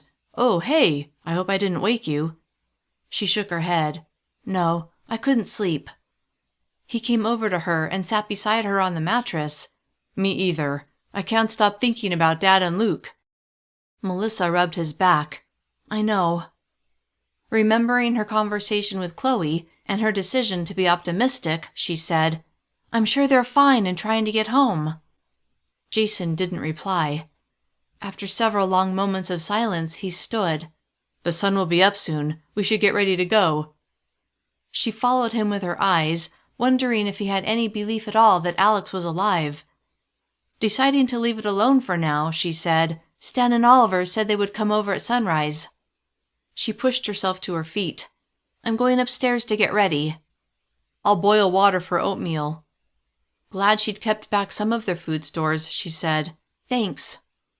Using a flashlight, she made her way up the stairs and to the bedroom she shared with Alex. It was noticeably colder up there. After quickly dressing, she went into the closet and found the key to the safe. She unlocked it and swept the beam from the flashlight inside. There wasn't much ammunition left. Jason had refilled the extra magazines the night before, so at least those were ready to go. She grabbed the backpack she'd set in the closet the previous evening and loaded it with the extra magazines, then locked the safe and replaced the key. Carrying the backpack, she went back downstairs. Stephen and Emily had gotten up and were in the kitchen. I want to come with you guys, Stephen said as Melissa entered the room. After what had happened the day before with their attackers opening fire on them, it was all she could do to allow Jason to come on the supply run. I'm sorry, Stephen, but I need you to stay here. He huffed a sigh, but didn't argue. Using the freeze-dried breakfast food, they prepared a small but satisfying breakfast, and by the time they were done, the sun was peeking over the mountains. Chloe could use your help today, Melissa said as she looked between Emily and Stephen. Can we bring Baxter? Stephen asked. Charlotte and Mia love to play with him, so I think that would be fine. A knock sounded at the front door. Melissa shifted her eyes to Jason. It was time to go. He stood and strode to the front door, reminding Melissa so much of Alex. I will not think about him right now, she told herself, glad she had something else to focus on. Searching for food would definitely help keep her mind off of Alex. Good morning, Stan said from the porch. Melissa joined Jason at the door. Oliver was on the porch as well. Please come in. When they entered, Melissa noticed that they both had rifles slung over their shoulders and packs on their backs. We'll grab our gear and then we can go. 5 minutes later, the four of them walked out the front door. Lock the door, she told Stephen, who watched them leave. Then she paused to make sure he did. The sky was clear and the air brisk, but it felt very peaceful.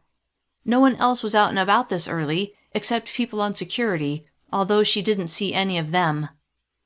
They strode toward the east barricade in silence. Any ideas where we should go? Stan asked as they approached the barricade. Melissa had been thinking about it, but wasn't confident her idea was a good one. Regardless, she said, we can start at the closest grocery store. I doubt there's anything on the shelves, but you never know. Every can of food we find will help. I agree, Oliver said, his deep voice filling Melissa with warmth. He had nothing to gain by going on this mission, which made her appreciate his presence all the more. They reached the barricade and went through, then turned right, toward the grocery store where she used to do her weekly shopping. Chapter 36. Alex. Alex stayed on watch until 2 o'clock in the morning. He wanted to let Luke sleep, and truth be told, he was so on edge about Hugh showing up that he didn't feel drowsy at all. Luke woke around 3 o'clock and insisted that Alex try to get some sleep. It took a while, but Alex finally fell into a fitful slumber. He woke the moment the sun began rising in the east. True to his word, Charlie arrived soon after the sun peeked over the mountains, and not only did he have their ARs, but he'd found something better than crutches for Luke. I remembered that a man in our neighborhood broke his ankle last year, Charlie said. I asked him if he still had any of his supplies, and he did. He set a walking boot on the ground next to Luke. This is amazing, Luke said as he slid his foot inside, wrapped the soft material over his shin, Place the hard plastic on top of that, then put the Velcro straps into place before tightening them. He said he'd meant to get rid of it, but never got around to it. Glad he didn't, Luke said. Charlie pointed to the item he'd left by the front door. That knee scooter should make your trip home a lot easier. Alex wouldn't forget this man in his neighborhood and how they'd stepped up when he and Luke had needed it most. After a very light breakfast that Charlie had brought over, instant oatmeal and 1 granola bar each, Alex and Luke both shook Charlie's hand. I hope you find everything well when you get home, Charlie said as he walked with them down the driveway. Luke's knee rested on the knee scooter, his booted foot hanging off the back. Thank you, Alex said, his heart clenching with agitation now that they were about to head home. What would they find there? Praying all would be well, he said goodbye to Charlie, then he and Luke set off. It was slow going, but they didn't run into any trouble. By the time they approached the west barricade, it was late morning. They were too far from the barricade to make out the faces of the men on duty, but it looked as if the guards were watching them through binoculars. Good. Hughes and his men were still a threat. Everyone needed to be on high alert. As they drew closer, one man trotted out to meet them. It was Eddie, the man who'd helped guard Nate before they had released him. Wearing a broad grin, Eddie said, "You're alive!" It had never occurred to Alex that anyone would think otherwise. He'd been so concerned about what might happen to his people that he hadn't considered that they had been just as worried about him and Luke. "Tell us," Alex said, his voice intense. "What happened at the rendezvous?" Eddie visibly swallowed, then glanced at Luke before shifting his eyes back to Alex. "They ambushed us." Alex's heart nearly stopped. It was just as he feared. Forcing down the knot lodged in his throat, he said, "Was anyone hurt?" Again, Eddie glanced at Luke before focusing on Alex. "We lost 3 of our people, and 2 others were wounded." "Who?" Alex demanded. "Who was killed?" Eddie named the fatalities. Alex only recognized one name, and it was someone he barely knew. Melissa's all right, he thought. The relief was nearly overwhelming. Wait, Eddie had said 2 were wounded. "Was Melissa there? Is she okay?" Eddie nodded. "She was there, as were both of your boys. They're all fine." He turned to Luke. "Your wife was there too." A muscle moved in Eddie's jaw. "They shot her." "What?" Luke roared. Eddie held up his hands. "She's okay. It was a through and through in her right arm." "Let's go," Luke said, clearly agitated. Alex had never seen him so worked up. The trio began moving toward the barricade, with Luke flying ahead on his scooter. Alex had to break into a jog to keep up. "Thanks for the info," Alex said to Eddie with a wave as he followed Luke through the gap the guards had opened in the barricade. "Sure thing," Eddie called after him. They hustled to their street, Alex eager to see Melissa and their children, but worried on Luke's behalf. He couldn't imagine how he would feel right now if Hughes and his men had shot Melissa. "I'm gonna kill him," Luke growled. "Hughes and the whole lot of them." Alex trotted next to Luke as he sped along on the scooter. Luke was moving pretty fast, his good foot propelling him forward. "I'm right there with you," Alex said, "and I'm sure a lot of people will want to help." The ambush had impacted many people. They would want revenge. They turned onto their street, and when they were nearly to Luke's house, Alex said, "Let me know what I can do to help." "Thanks, but right now you need to go home to your family. I'm sure they're worried about you." "Yeah, I'll stop by later to check on you." Luke turned up his driveway. Eager to be reunited with his family, Alex broke into a jog, cutting across his lawn and up to his front door. He twisted the knob, but it was locked. Okay, not surprising. He fished his key out of his pocket and unlocked the door before pushing it open. "Melissa? Kids?" Dead silence greeted him. "Baxter?" Even the dog wasn't home. Where were they? Alex went into the family room. Mattresses were laid out on the floor, just as they'd been when he'd last been home. He went into the kitchen, took the AR off of his shoulder and leaned it against a lower cabinet, took the backpack off and set it on the floor, then searched the house. No one was home.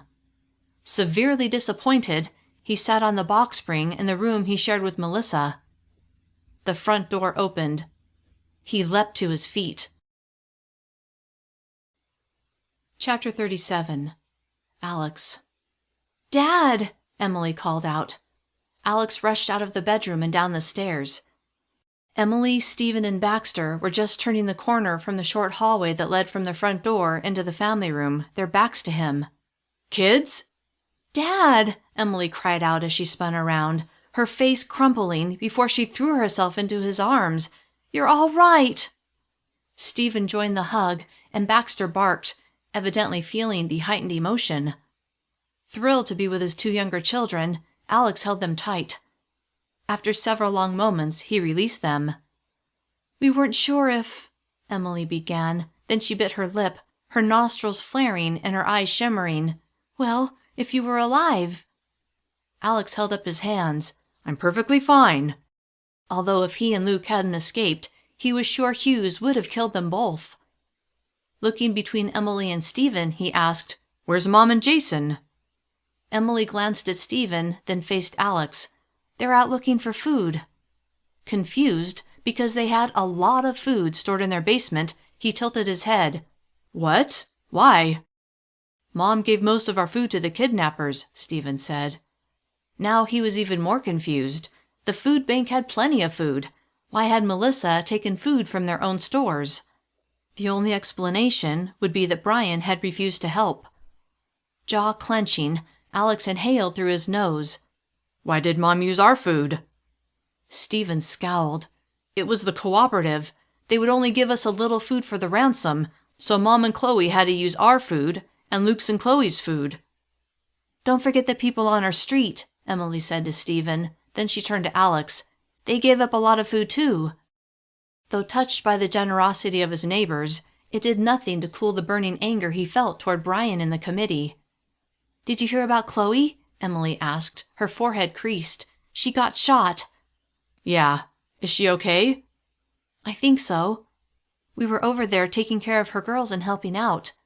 Her face brightened. "But now Luke's home. And you." She hugged him again. Alex squeezed her against him.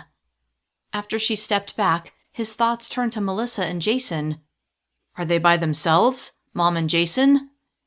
"No," Stephen said with a shake of his head. "Stan and Oliver went too." That was a relief. Then a new question came to mind. "Wait, why do they need to get food? The food bank has plenty." A deep frown tugged down the corners of Emily's lips. "The cooperative said we couldn't have any food from the food bank until we replace what they donated for your ransom. Chloe can't either." Disgust toward the members of the cooperative, a committee he was part of, slashed through him. He shook his head as the furnace of his anger grew hotter. "It's not right, Dad," Stephen said. "You and Luke only went after that guy because he attacked our neighborhood. You were trying to help. The cooperative should have given the food you needed for them to release you." Alex completely agreed, and he was going to have a word with Brian. First, though, he wanted to talk to Stephen about the ambush. Eddie had said both Stephen and Jason had been there. "What happened? When you were on the way to the rendezvous point?" Stephen's face blanched, and Alex regretted asking. He held up his hand. "Never mind. You don't have to talk about it if you're not ready." Shaking his head, Stephen said, "No, it's okay. I can talk about it." He visibly swallowed, then described how they'd been walking along the sidewalk when a car and a truck drove up near them and opened fire. "Jason grabbed Mom and me and pulled us behind a car. Then he pushed us down and threw himself on top of us." The absolute fury Alex felt toward Hughes and his men was minutely reduced by the overwhelming love and gratitude Alex had toward Jason. If he hadn't been there, would Melissa and Stephen been shot? Killed? He couldn't fathom it, couldn't even begin to let himself think about it. On impulse, he embraced Stephen. "I'm glad you're okay," he murmured. "Me too," Stephen said as he stepped back. Then he frowned. "But they got all our food, and they didn't even bring you guys." He squinted. "Did they let you go?" Not about to tell Stephen everything that he and Luke had been through, Alex simply said, "Luke and I escaped and came home." That's awesome, Dad. You and Luke are like superheroes. His eyes kind of twinkled. Alex laughed. The levity felt great. Not exactly, son. He paused a beat. Let's see what our food supply looks like. He went into the kitchen and opened the door to the pantry. The shelves were nearly bare. Mom left some of that freeze-dried food in the basement, enough for a couple of weeks. Turning to her, he said, Let's check it out. The three of them and Baxter went down to the basement storage room. Whereas the shelves had been well stocked only the morning before, now they were nearly empty. It shook him. He would have asked how he was going to feed his family, except he knew exactly where the food was now. He pictured the neighborhood where he and Luke had so recently spent a lot of time. They needed to remove the threat of Hughes and his men. They also needed to get their food back, which led to thoughts of Melissa. Where was she just then? Although he was glad Oliver and Stan were with her and Jason, he was furious that they needed to go at all. They should be in their own neighborhood where it was relatively safe, not out hunting for food to replace food from the food bank. The more he thought about it, the angrier he became. He turned to his children. You both stay here. I'll be back in a while. He left the storage room and trotted up the stairs. Dad? Stephen asked as he followed him. Where are you going? Pushing a smile onto his lips, he said, To have a little chat with Brian. Chapter 38. Alex. As Alex marched to Brian's house, he replayed Stephen's account of the ambush, picturing Hughes and his men pulling up in their vehicles and opening fire on the unsuspecting group, killing 3 and wounding Chloe. Chloe, a young mother. Those men were evil, plain and simple.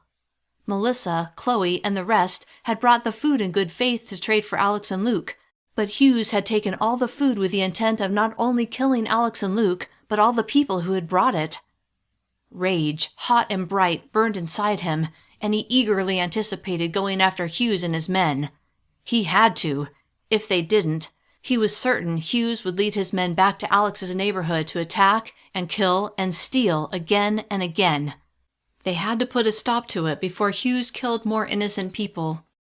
Brian's house came into view, which brought on a different type of anger. How dare he demand that Melissa and Chloe replace the little food the cooperative had given for Alex and Luke's ransom before allowing them to access the food bank? The more he thought about Melissa and Jason out there, dealing with who knew what dangers in a quest to replace the food, the more livid he grew. Alex, Brian said as he stepped onto his porch, a broad smile on his face and his arms held out. You're all right. Is he truly happy to see me? Alex wondered, because he has to know I'm pissed. Still smiling, Brian strode down the walkway. He held out his hand. Alex's eyes flicked to Brian's hand, but he didn't take it. Brian looked at his own hand, then dropped it to his side. His smile dimmed. Glad you're back. Do you know my wife is out there searching for food? Alex asked through gritted teeth as he jabbed a finger behind him. For your food bank? The volume of his voice went up a notch. Brian moved back a step. No, I didn't know that. Alex took a step forward, getting into Brian's face. What did you expect her to do, huh? Let our family starve? His anger burned brighter, and he balled his hands into fists at his side. Falling back a step, Brian shook his head, his face growing pale. Why would she starve? You have plenty of food. Was he that clueless? We had plenty of food, until you refused to pay the ransom. A ransom that wouldn't have been necessary if Luke and I hadn't tried to find out where the neighborhood's enemies live. Struggling to calm his surging fury, Alex paused several beats. She cleaned out our food stores to pay the ransom. Holding up his hands as if in surrender, Brian said, We didn't refuse. We contributed.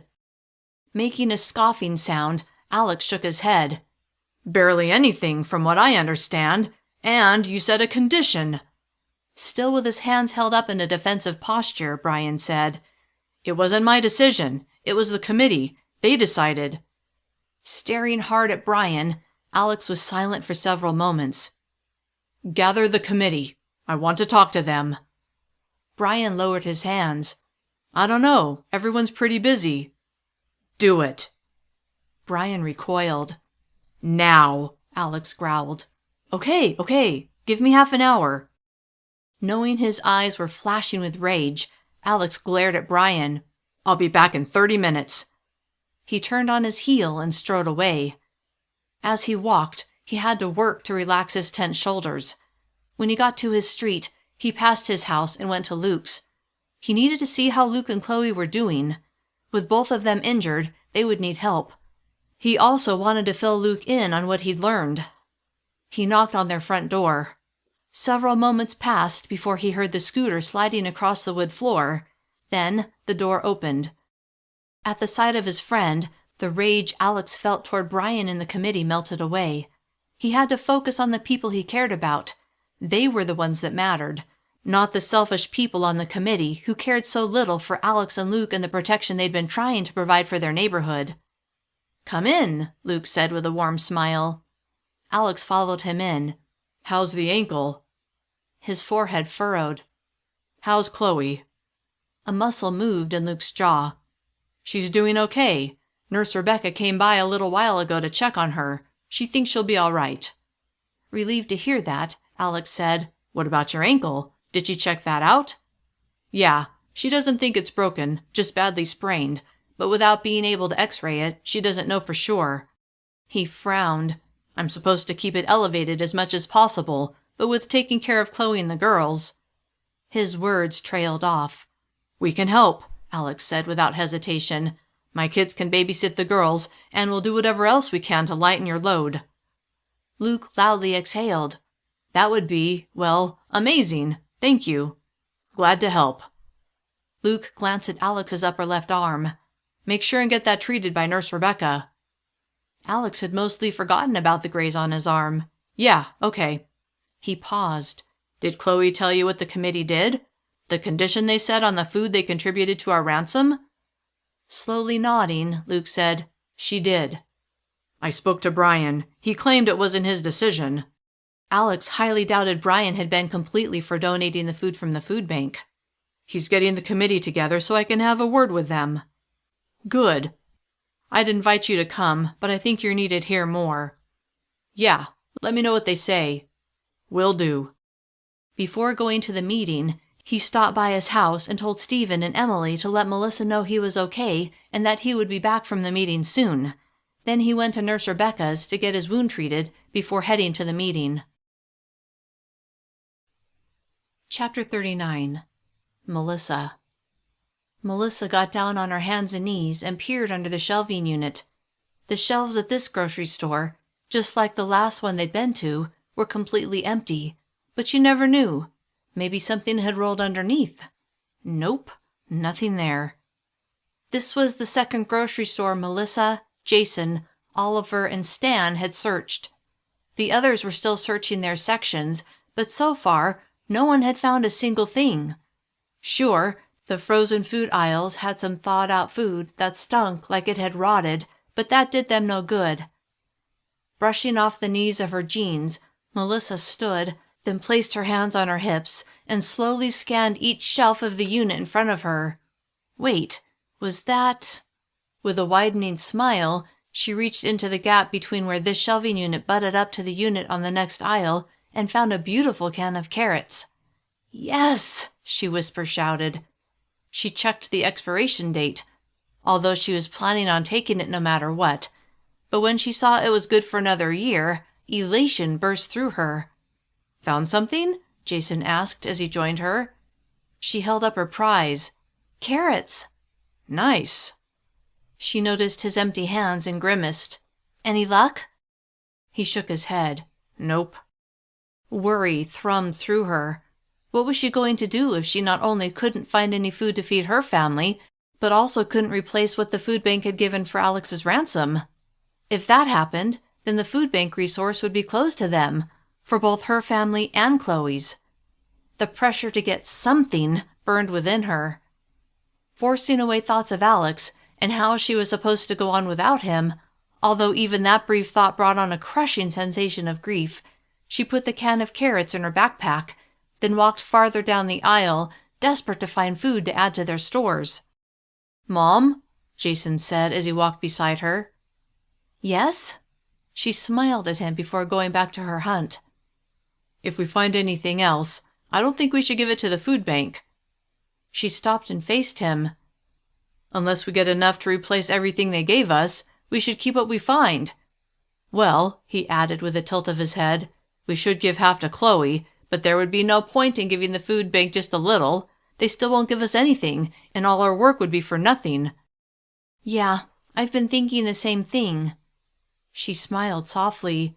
"I like that you're thinking of Chloe." Her heart warmed at her son's willingness to sacrifice for their neighbor. "It's not like she can come out and look."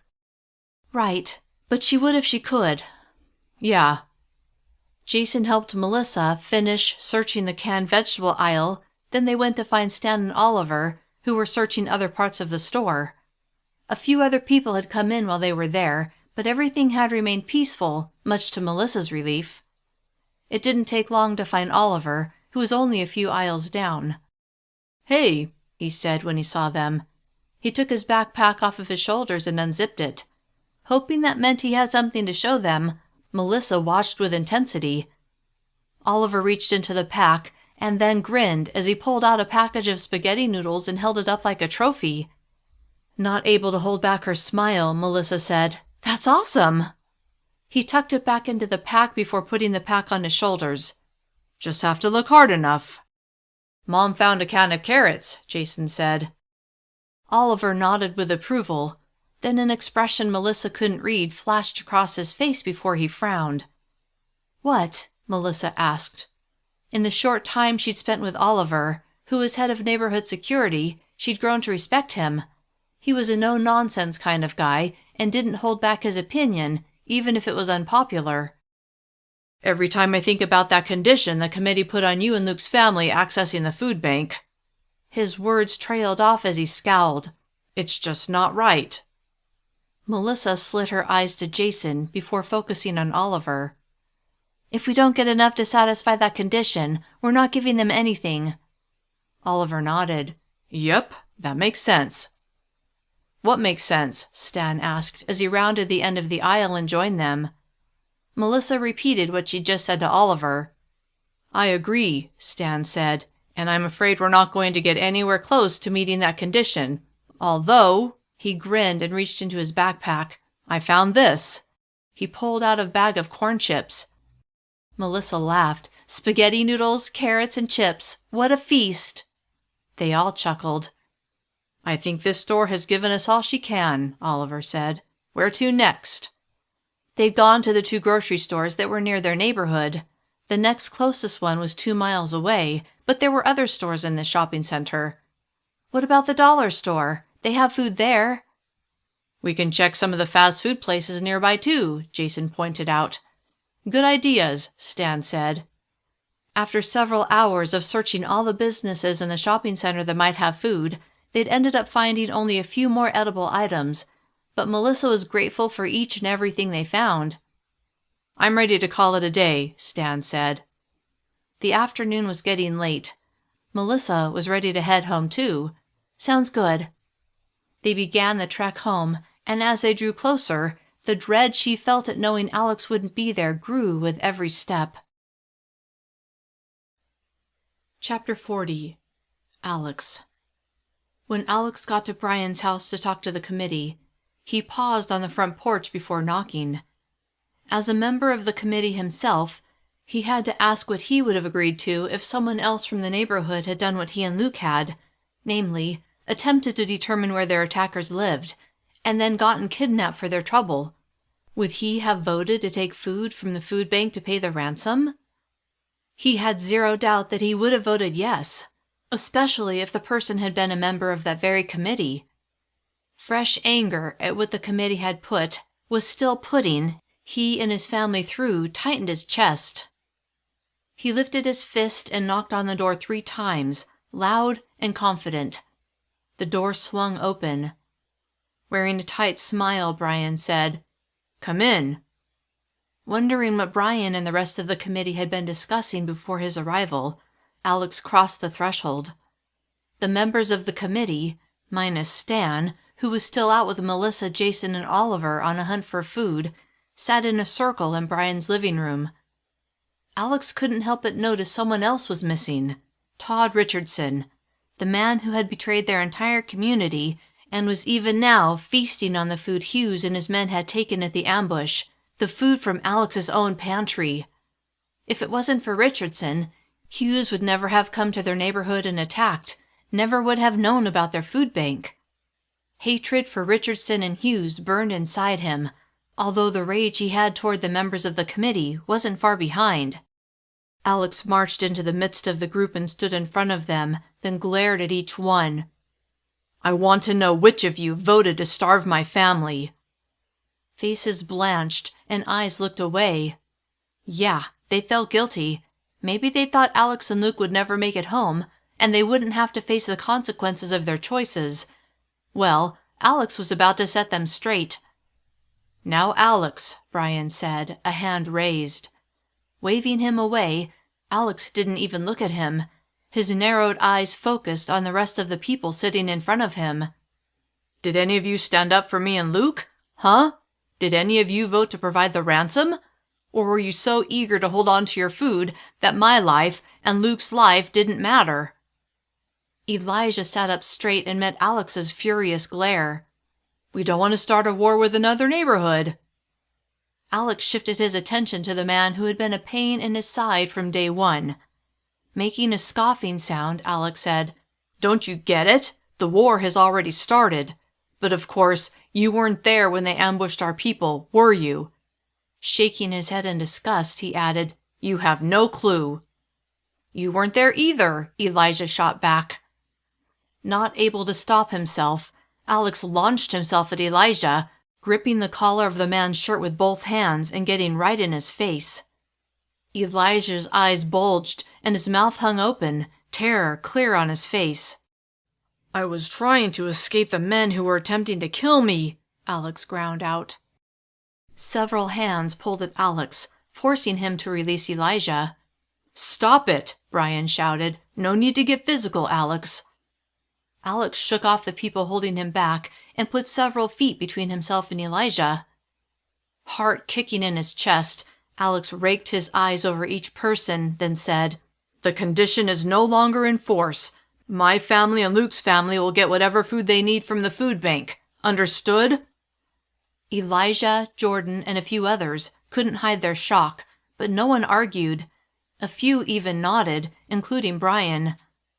As much as he loathed these people, if he were to put an end to Hughes, he needed their backing, needed fighters.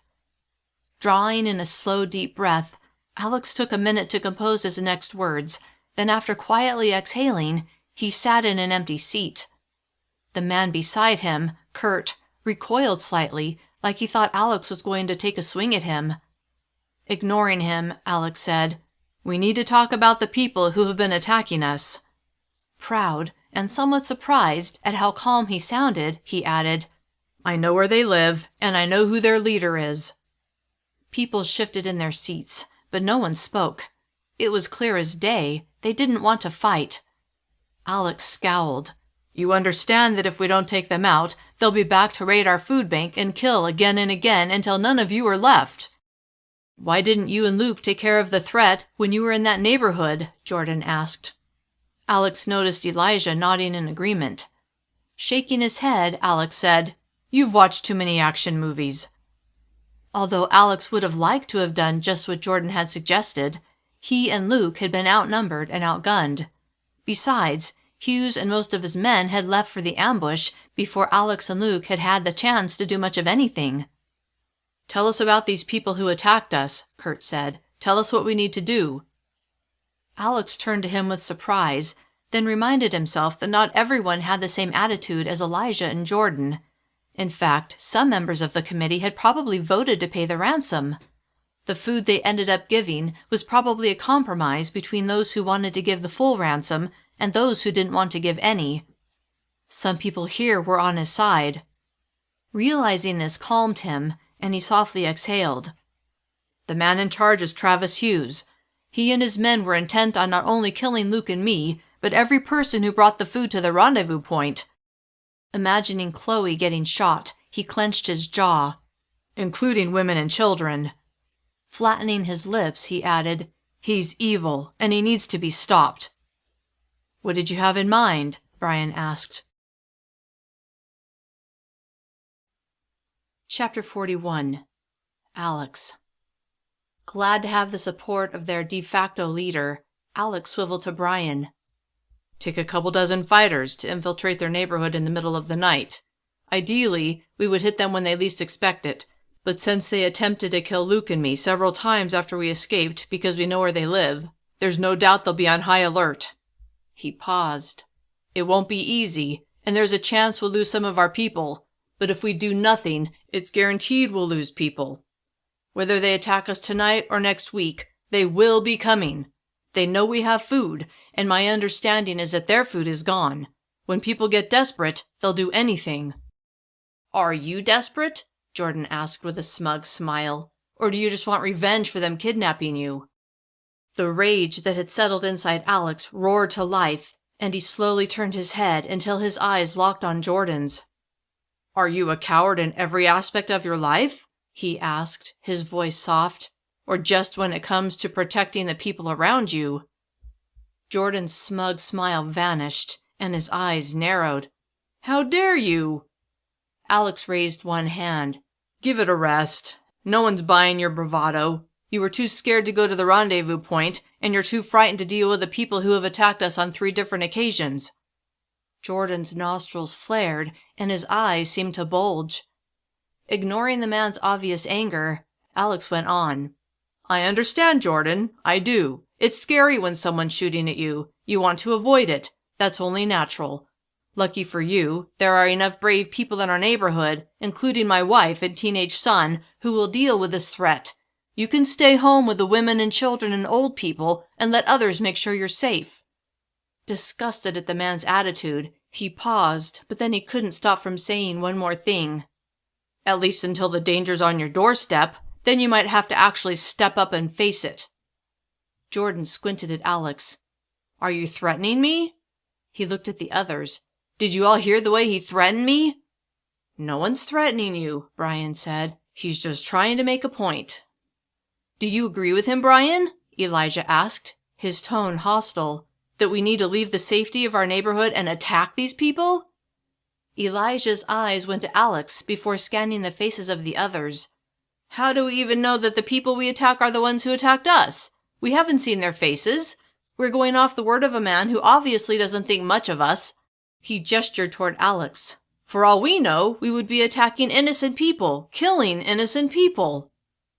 Not able to believe what he was hearing, Alex didn't know what to say.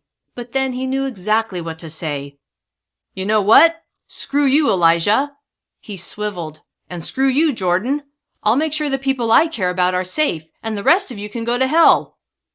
Getting to his feet, Alex was ready to walk away and leave them to their fate, but Brian jumped up and put a hand on Alex's shoulder.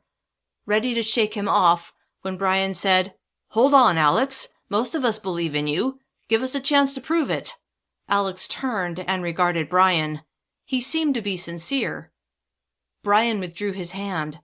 "Despite what some say," he looked first at Elijah, then at Jordan, before facing Alex, "I know you have the best interests of our neighborhood at heart, and I know you wouldn't do what they seem to accuse you of. You and your family have given more than most, and you have every reason to walk away from us and leave us to our poor decisions, but I hope you'll give us another chance." Someone made a loud scoffing sound. Alex turned to see Jordan scowling, and Elijah shaking his head like he thought every word Brian uttered was ridiculous. "Maybe," Brian said, his eyes on the men, "you'd both be happier if you weren't part of this committee." "You can't kick us off of the committee," Jordan said. "We represent our neighborhoods." "That's right," Elijah said, his chest puffed out, "and our neighborhood votes to stay out of this fight." "Are you sure about that?" Kurt asked. "Maybe you should talk to them before you decide on their behalf." "No need," Jordan said. "They chose me because they knew I would do what was right, and starting a fight with some other neighborhood is the wrong thing to do." Alex frowned. "The two of you are completely hopeless. Useless, too. Only trouble is, your utter lack of awareness is going to hurt more than just yourselves. Those relying on you are going to get hurt, maybe even killed." Jordan shook his head and scowled. "You're being dramatic." Alex recalled how he'd felt when he'd woken in that basement, his head covered, his hands and feet bound, and then when he'd overheard the conversation where Nate and Paul had calmly discussed gunning down everyone who was bringing the food for the ransom payment, and finally being chased down by men intent on murdering him and Luke, not only in Hugh's neighborhood, but in the neighborhood where they'd spent the previous night. Still on his feet, Alex closed the distance between himself and Jordan and leaned right into Jordan's face. "Dramatic, huh? If you would have had to face what Luke and I just did, you would have peed your pants." Jordan recoiled and threw his hands up as if to block Alex. Straightening, Alex kept his eyes steady on Jordan, then stepped back. Jordan lowered his hands, resting them in his lap, but he looked wary, like he didn't know what Alex might do next. Shaking his head, Alex turned to Brian. "There's not much I can do for those two, but I hope you agree that sitting by and doing nothing, basically letting Hughes and his men attack us on their terms, would be a fatal mistake." He paused. "I don't have a death wish, and I absolutely won't leave my family open to attacks, so I'm going to do what it takes to protect myself and my family." Alex turned and scanned the faces of the others in the room, skipping Elijah and Jordan. "What are you going to do to protect your loved ones?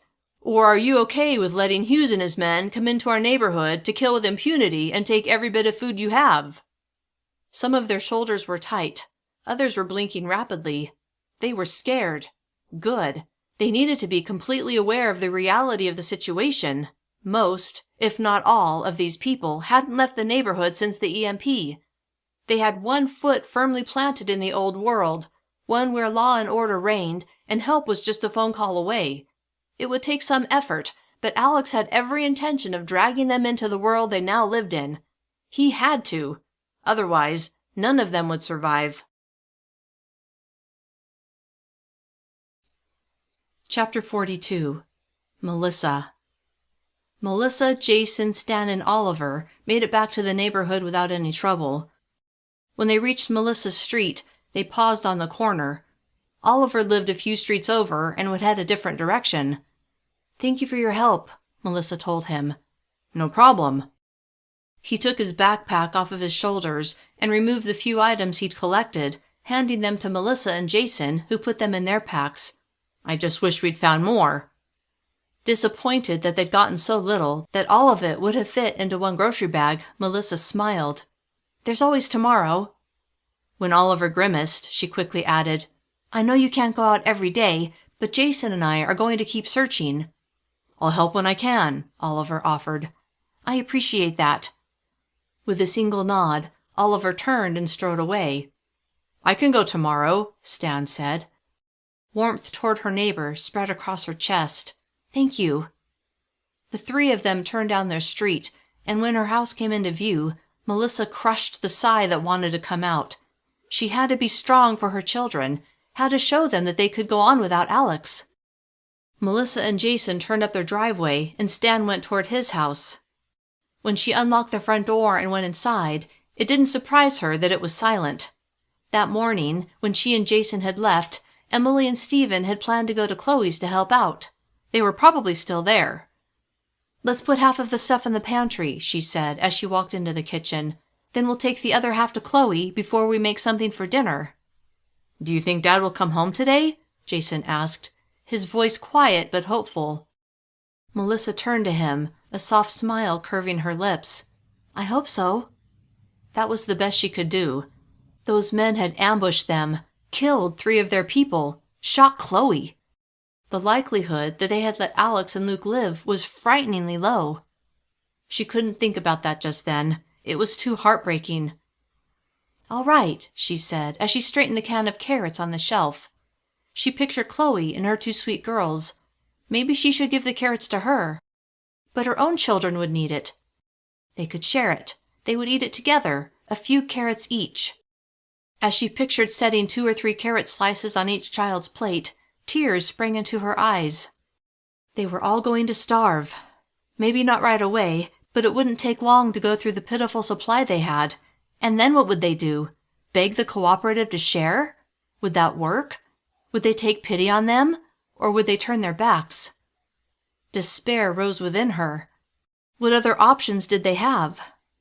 Then she thought about her younger sister, Heather, who lived over 200 miles south. She and her husband had been homesteading for a few years. What if they went there? Sure, traveling with just the kids would be scary, but they could do it, right? But what about Chloe? Melissa couldn't leave her on her own. Maybe she and the girls could come too. But what would Heather say? Heather was 3 years younger than Melissa, and although they were close, they had never really discussed what they would do in this kind of situation.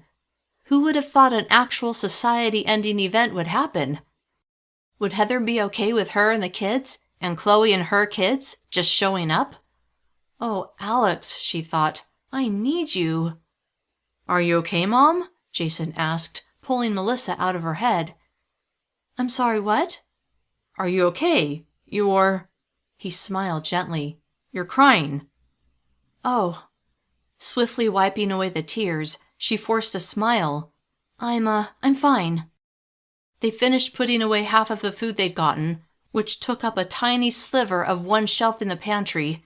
Then they put Chloe's share into a plastic bag. Needing a few minutes to herself, Melissa handed the bag to Jason. Would you mind taking this to Chloe and let her know we'll bring some dinner later? Sure thing, Mom, Jason said with a smile as he took the bag. After he left, Melissa went upstairs to the room she'd shared with Alex for so many years. With a mattress in the family room, only the box spring sat in the space where she and Alex had slept night after night until the EMP had turned their world upside down. She sank onto the box spring, rested her forearms on her thighs, leaned forward, and closed her eyes. She thought about the first night they'd spent in this house. They'd been so excited to buy it and raise their family there. So many wonderful memories. Letting images of Alex and her love for him fill her up, she allowed the sadness and the grief that she'd been keeping at bay to have free rein. Tears streamed down her cheeks, and she didn't try to stop them. She heard the front door. Her eyes snapped open, and she used the backs of her fingers to wipe away her tears. She had to be strong for her children. That had been quick, though. Jason must have dropped off the food and come right back. He was probably just as tired as she was. Well, he needed to rest. He was still healing from his gunshot wound. She heard footsteps climbing the stairs. Jason? No, a male voice replied. Startled, Melissa gasped, her focus shooting to the doorway. A man appeared. It was Alex. She drew in a sharp breath, struggling to reconcile Alex's sudden arrival with the soul-deep grief she had just been feeling. With a tiny shake of her head, she leapt to her feet and threw herself into his arms. Overwhelmed with joy, she clung to him. Chapter 43. Alex. The feel of Melissa in his arms was the sweetest feeling Alex had had in a long time, especially after worrying so much about her once he'd overheard Hugh's plans. Alex, she murmured against his shoulder, I can't believe you're here. She pulled away and smiled at him. The skin around her eyes was puffy, and her eyes were red as if she'd been crying, although only happiness shone from her eyes now. How did you get away? Are you all right? Is Luke home too? Alex gently kissed her, then smiled. Yes, Luke's home too. He hurt his ankle, but other than that, he's fine, and I'm fine. She took him by the hand and tugged him toward the box spring, then she stopped and turned before chuckling. Let's go downstairs where it's more comfortable. Her eyes lit up. We need to let the kids know you're okay. They've been so worried. They're at Chloe's. Her happiness was contagious, and Alex grinned. I got home while you were gone and already talked to Stephen and Emily. Where's Jason? I sent him with some food to Chloe's. He should be back any minute. As if to confirm what she said, the front door opened. Jason shouted, Mom! Mom, where are you? Dad's alive! Wearing the brightest smile Alex had ever seen, Melissa called out, I'm up here, with Dad! Footsteps thundered up the stairs, and Jason burst into the room. Dad! Alex pulled Jason into a tight hug, and when he remembered the story Stephen had told him about Jason doing so much to protect both Stephen and Melissa at the ambush, Alex's heart blossomed with love for his oldest child. After a long embrace, Alex loosened his arms, and Jason stepped back, his eyes shiny. "We thought," Jason began. Then he glanced at Melissa before facing Alex again. "We weren't sure if you'd made it." "Well, I did." Jason laughed. Then he shifted his eyes to Melissa. "When I got to Chloe's and saw Luke, I was pretty shocked." He turned back to Alex. "He said you were at a meeting?" Thinking about that unpleasant experience, Alex nodded. "Yeah." Melissa cocked her head. "What meeting?" "With the cooperative."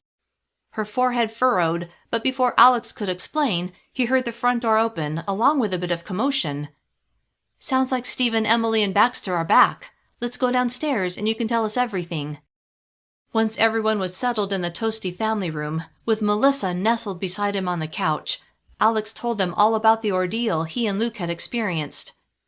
"So," Jason said, "this guy, Travis Hughes, he's behind all the trouble?" "Seems that way."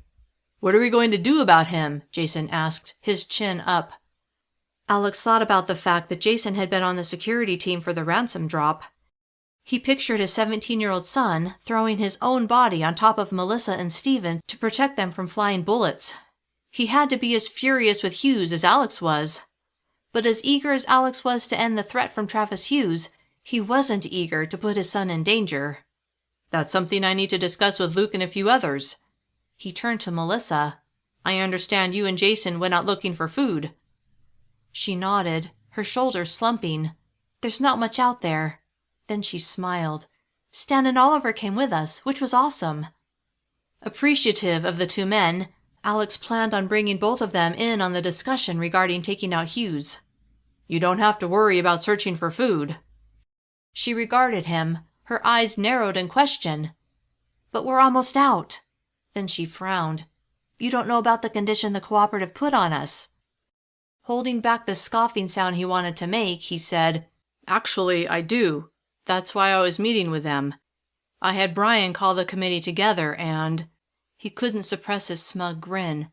"The condition is no longer in force." Melissa's eyebrows rose. "It's not? How'd you manage that?"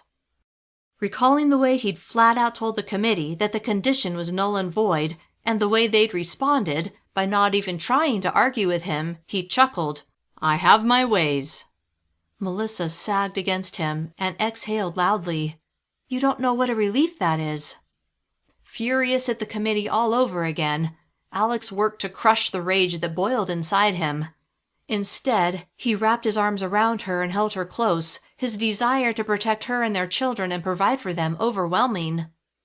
"What about the food those guys took from us?" Stephen asked. "You know where it is, right? Can we get it back?"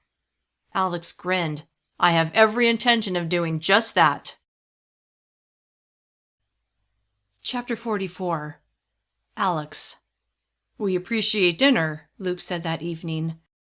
They'd finished the meal that their two families had shared, and now Luke, Chloe, Alex, and Melissa were gathered in Luke and Chloe's living room. Luke's ankle was elevated, and Chloe was resting on the recliner. Jason, Emily, and Stephen were keeping Charlotte and Mia entertained in another room. "I'm just glad we could get what we needed from the food bank," Melissa said with a frown. But when she turned to Alex, she smiled and jerked her thumb at him. "Thanks to this guy." Luke shook his head. "The fact that they set that condition in the first place is ridiculous." "Some people," Alex said, his mind on Jordan and Elijah, "are too stupid for words." Luke chuckled. "Yep." Alex straightened, his attention on Luke. "Since we know where our food is, we need to go get it." Luke smirked. "Absolutely." He glared at the boot on his ankle. "Trouble is, I won't be much use for a while." He lifted his eyes to Alex. "Can't wait on me." "No," Alex said. "Hughes and his men are well aware that we know all about them and where they live. They won't wait around for us to attack. I have to wonder if they're planning an attack of their own right now." He frowned. "I'm sure they would love to take our entire food bank." "Yeah, that would set them up nicely, wouldn't it?" Brian agreed to gather some men to help, but sadly, I don't completely trust him any longer, not after he let the committee set that condition. "I agree." Luke tapped his chin. "We ought to bring Oliver over here. He's head of security. He'll know who's reliable. Stan, too." Wearing a half-smile, Luke added, "He proved himself when the three of us went to Home Depot." Remembering that harrowing experience, Alex said, "Indeed he did. Mind if we get them over here now?" Luke shook his head. "No time to waste." Alex stood. "I'll have the boys run and get them." 10 minutes later, Stan and Oliver had joined Alex, Melissa, Luke, and Chloe. "How are you feeling, Chloe?" Stan asked, concern on his face. She smiled tightly. "I've been better." She turned to Luke, her smile growing. "But now that Luke's home, I'll be fine." Luke reached over and held out his hand, and she clasped her hand in his. Alex watched their display of affection and thought about how close both he and Luke had come to being murdered by Hughes and his men and leaving Melissa and Chloe widows, if they hadn't escaped. He let his thought trail off. Rage at the audacity of Hughes for wanting to kill them for no good reason swept over him, and he grew even more determined to rid the world of the man. Now, though, he had to calm himself so that he could think things through. Mistakes could get people killed. "By the way," Alex said, his eyes going between Stan and Oliver, "I wanted to thank you for going with Melissa and Jason today to look for food." He clenched his jaw. "When Luke and I got back, and I heard that they'd gone out searching, the only thing that kept me from losing it was knowing you two were with them." Stan smiled. "Glad we could help." "It was good to be out there," Oliver added. "I hadn't been out of the neighborhood since the EMP." It was funny to hear that, because Oliver seemed like a pretty tough guy. He was tall and muscular and confident, yet he hadn't had nearly the exposure to danger that Alex had. Except, had he? Alex hadn't talked to him about the day of the EMP. Surely Oliver had been at work. Where did he work anyway? "What about the day of the EMP?" Alex asked. "I assume you were at work." "What do you do?" Luke asked. Then he chuckled. "Or rather, what did you do?" Oliver laughed. "I was, and still am, an electrician." "How is it possible to still be an electrician when there's no electricity?" Chloe asked with a tilt of her head. Oliver turned to her. "It's more about understanding how it all works. That's still useful. On the day of the EMP, I wasn't working too far from here, and I got home without too much trouble, although things were falling apart pretty quickly." Alex well remembered his own treacherous journey home and then going to find Melissa. "I do have something useful, though," Oliver said. "For a while, I've been thinking about what would happen if there was an EMP, so I created a rudimentary Faraday cage made with a steel garbage can lined with cardboard where I put several items I thought would be useful." This got everyone's attention, and Alex perked up. "Like what?" "A radio, walkie-talkies, a small solar panel and an inverter, some cordless tools, and a few other things." He grinned. "Including 4 pairs of night vision goggles." "Nice," Luke said. Alex nodded in agreement. "Those NVGs would be extremely useful." "That's awesome," Stan said. "So when are we going to put them to use?" Grateful his friends were as eager as he was to do something about Hughes, Alex said, "The sooner the better. Now let's talk about transportation." He told them the coordinates of Hughes' neighborhood. "That's about 6 miles away. I'd rather not have to walk all that way, and when we get our food back, we'll need a way to transport it." "Don't forget," Luke said, "they have working vehicles. Once we get there, we can take the truck and car we saw them use." "Good point." Alex thought about Zane, the mechanic who'd fixed the ignition on the truck that Alex had let Kevin Campbell borrow to go look for his wife.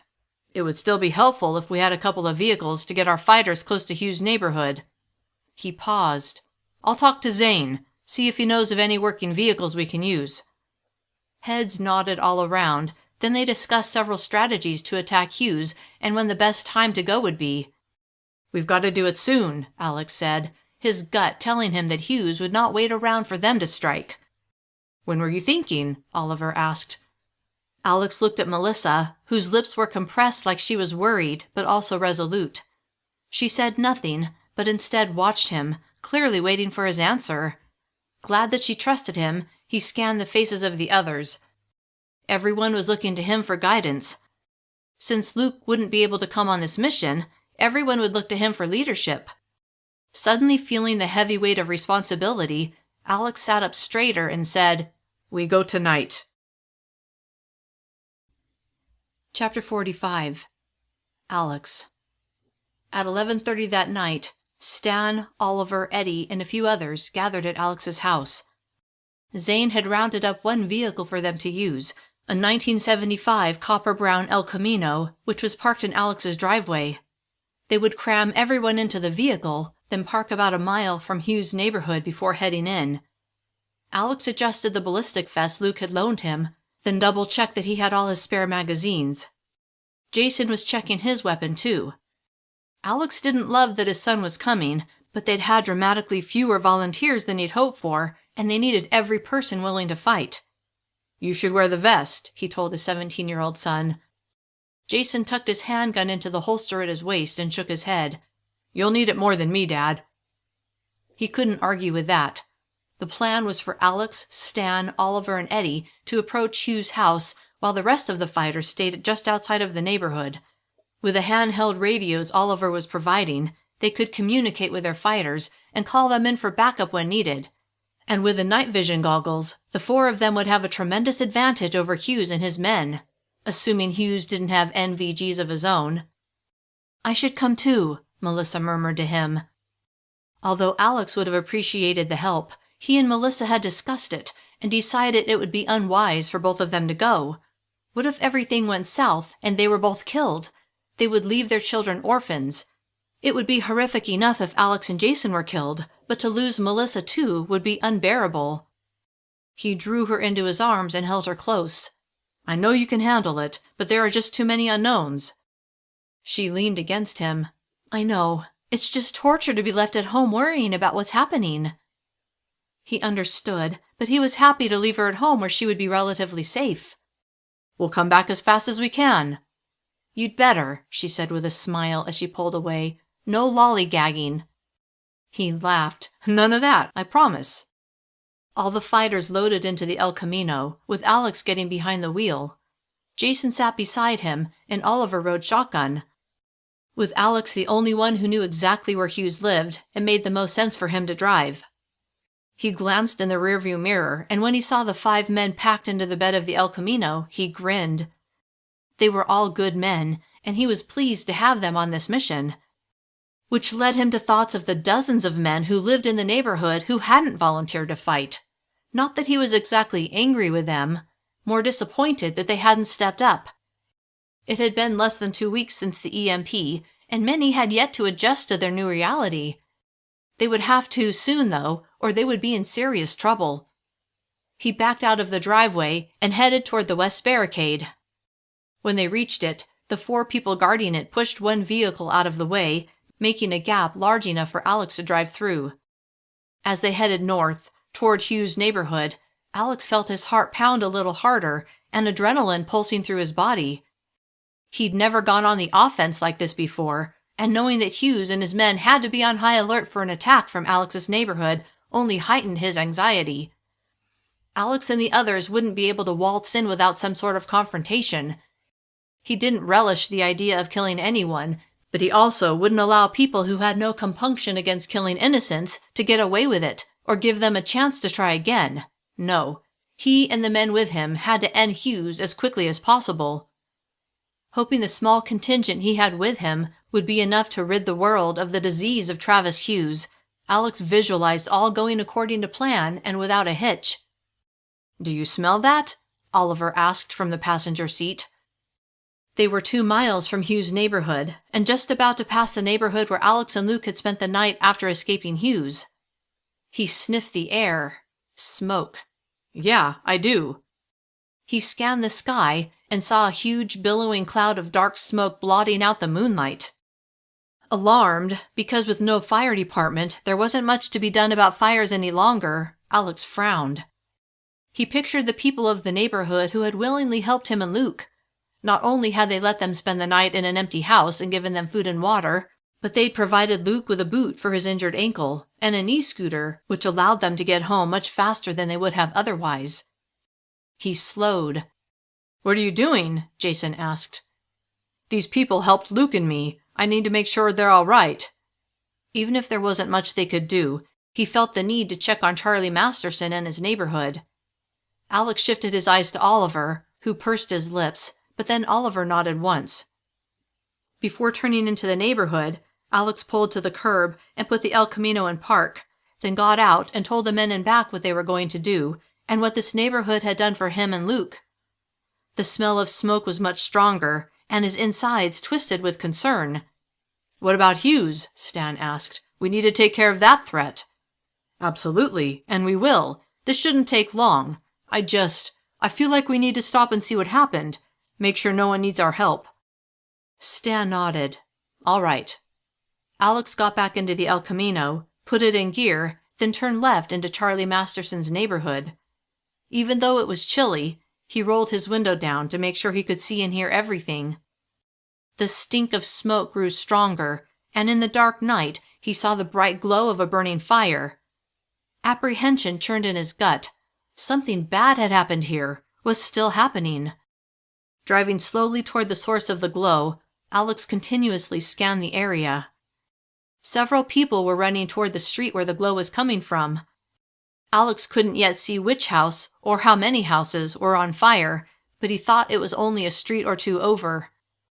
When they reached the end of the block, Alex turned right. More people were outside, huddled in groups. When they saw the El Camino, they shrank back and pointed at them. Wondering what had happened, Alex moved slowly forward, going only a few miles an hour. A burning house came into view.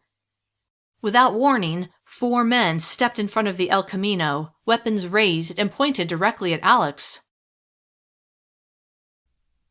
Chapter 46. Melissa. It had been 10 minutes since Alex and Jason had left, and since then, Melissa had alternated between perching on the edge of the living room recliner and pacing the living room. A single candle burned, giving the space enough light by which to see. Baxter stayed by her side, which helped to calm her somewhat. Stephen and Emily hadn't wanted to go to sleep until Alex and Jason returned, so they were playing a game of cards by candlelight in the family room. Melissa was sitting in the recliner, leaning forward, her arms resting on her knees, one foot tapping against the carpet. Had they reached Hughes' neighborhood all right? If so, had they gotten to Hughes' house with no one spotting them? Or had they already gotten into a gunfight? Were Alex and Jason, and everyone else, okay? Or had anyone been hurt or killed? The not knowing was the worst part, and it made her a nervous wreck. Baxter growled low in his throat, his attention riveted to the front door. Melissa went rigid, her attention snapping to the front door. Someone was there. Had to be. Otherwise, why would Baxter respond like that? It couldn't be someone he knew, or he would be prancing around happily. No, he was on alert, in guard dog mode, ready to attack. Melissa looked at the black lab. The hackles on his back were raised. Alarmed and scared, she froze, but she had to know what was making Baxter act like that, and she had to protect her children. Moving on silent feet, she crept to the front door and pressed her eye to the peephole. It was pitch black outside. She longed for the ability to flip a switch and illuminate the front porch, but that was impossible. Instead, she strained her eyes, and then she saw them, the outline of 2 men approaching the front door. It was hard to tell in the darkness, but it looked like they had their faces covered, like they were wearing ski masks. Gasping, she recalled what had happened the last time men with ski masks had come to her house. She'd had a gun pressed to her head, and her attacker had forced her inside. Emily's quick thinking, and bravery, to throw a pot of boiling water at her attacker's face had allowed both of them to get away. These were the same men who had later attacked the food bank and killed one of their guards. These were also the same men who had kidnapped Alex and Luke, and then ambushed Melissa and her group when they'd been on their way to pay the ransom. These were Hughes' men, maybe even Hughes himself. But if Hughes and his men were here, who would be in Hughes' neighborhood for Alex and the others to attack? And who would protect Melissa's neighborhood? The men were nearly at the front door. Baxter's growls grew in volume. One man flicked on a flashlight, illuminating the front porch. Now Melissa could clearly see that they wore black ski masks. Slapping a hand over her mouth to keep from crying out, she backed away from the front door. "Baxter, come," she whispered. Then she blew out the candle and tiptoed to the family room. Baxter followed her. "Someone's here!" she whisper-screamed to Stephen and Emily. "It's Hugh's men!" Her heart was a jackhammer in her chest. Emily's mouth fell open, and Stephen's eyes grew wide. "How many?" Stephen asked. "I saw 2, but there could be more." Her mind racing, Melissa touched the gun at her hip, an accessory she never went without. "Put on your shoes. We'll go out the slider and head to Luke's." Both kids slammed their feet into their shoes, which had been nearby, and quickly tied their laces. They stood, then grabbed their jackets, which were hanging on the backs of the chairs at the kitchen table. Melissa heard the doorknob jiggling. Terror wound its way up her throat. From where she stood, she couldn't see the front door, so she crept to the edge of the room where the hallway to the front door began and peered around the corner. She couldn't see anything in the dark, but it seemed as if the door was still closed. But for how long? Melissa gestured with her head toward the sliding glass door, and the 3 of them hustled to it, with Emily carrying the candle holder with a lit candle. Praying none of Hugh's men were in her backyard, Melissa snatched Baxter's leash from where they'd taken to keeping it on the counter and handed it to Stephen. She unlocked the slider and slowly, silently slid it open. Stephen snapped the leash onto Baxter. "Should we bring this?" Emily asked, holding up the flickering candle. "No, blow it out and leave it on the counter." Emily did so, and Melissa stepped through the doorway before scanning the backyard. The moon cast enough light for her to see that no one was lurking. She motioned for Emily and Stephen to follow. Stephen held Baxter's leash, and once everyone was through, Melissa closed the slider.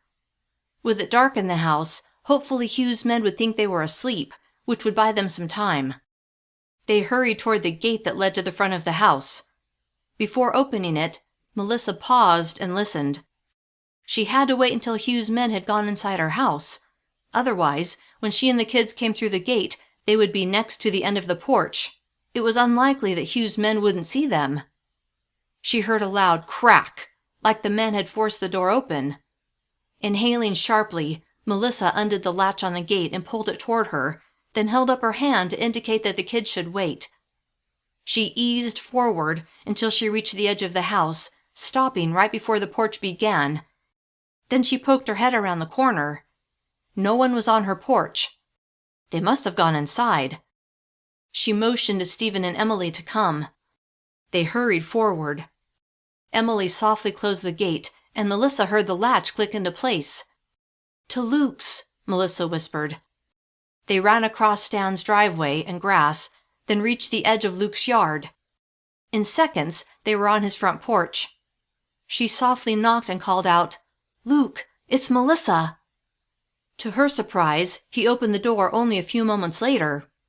"What's wrong?" he asked as he stepped back and held the door open, a flickering candle in one hand. They hurried inside and he closed the door. Feeling a measure of safety now, she said, "Hugh's men are in my house." Chapter 47. Alex.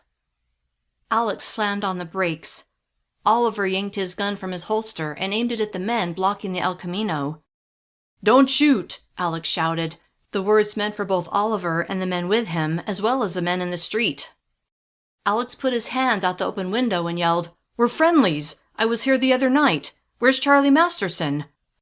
Alex took a quick look at Oliver. "Put your gun down." Oliver did so. Alex checked the rearview mirror. The men in the back had lowered their weapons as well. The men standing in front of the El Camino glanced at each other, but kept their weapons aimed squarely at Alex.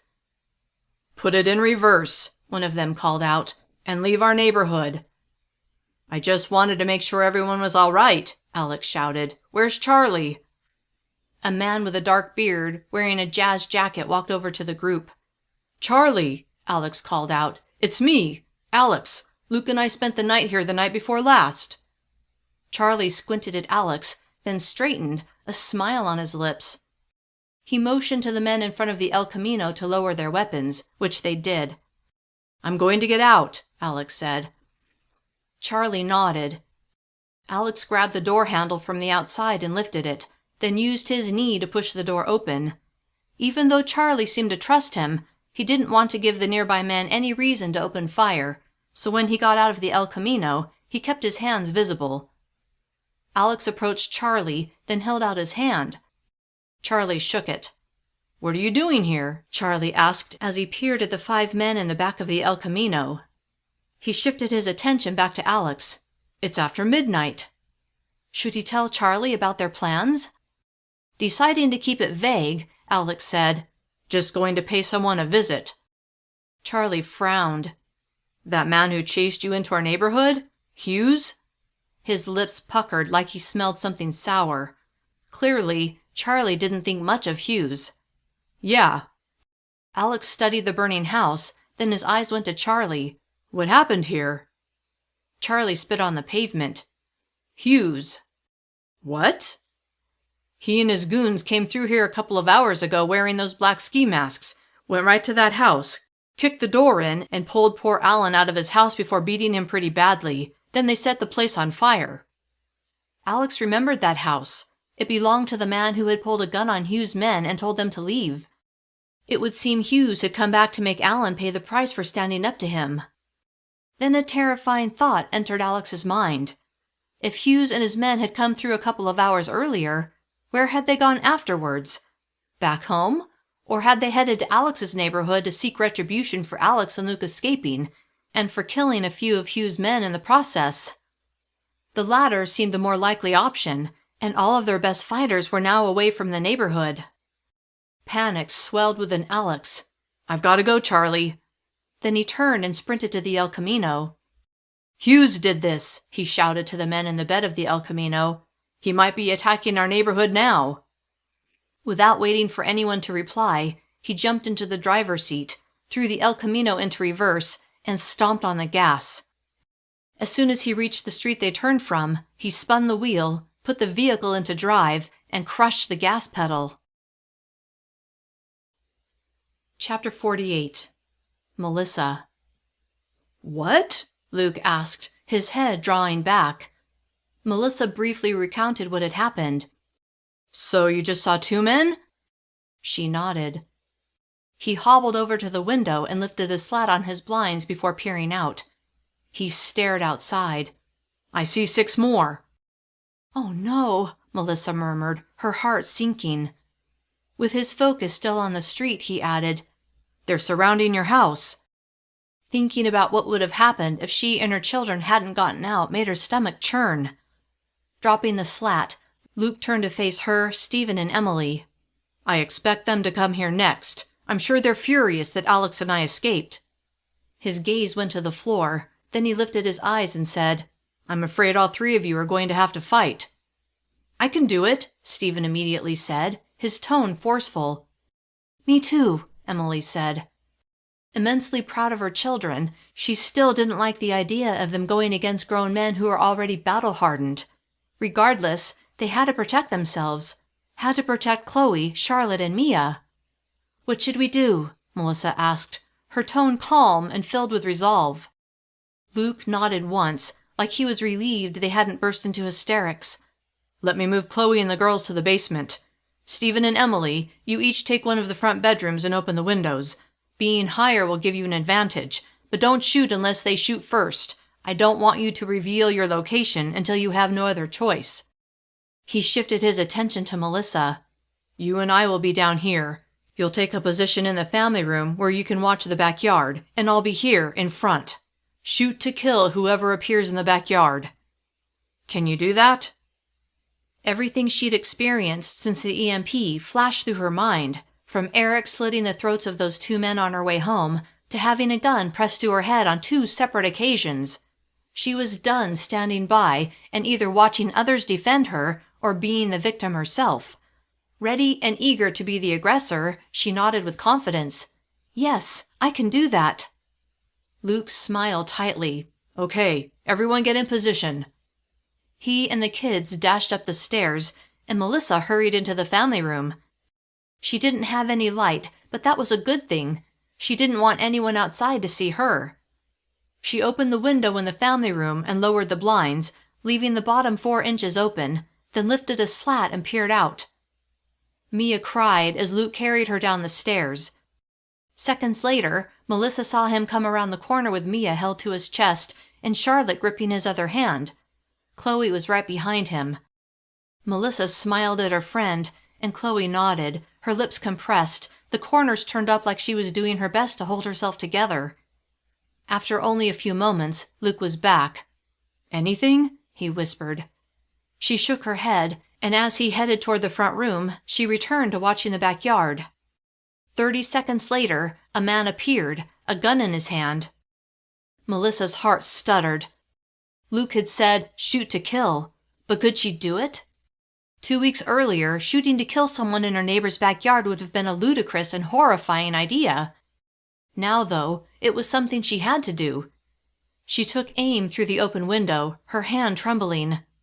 Only a thin piece of screen separated her from the man approaching the back of Luke's house.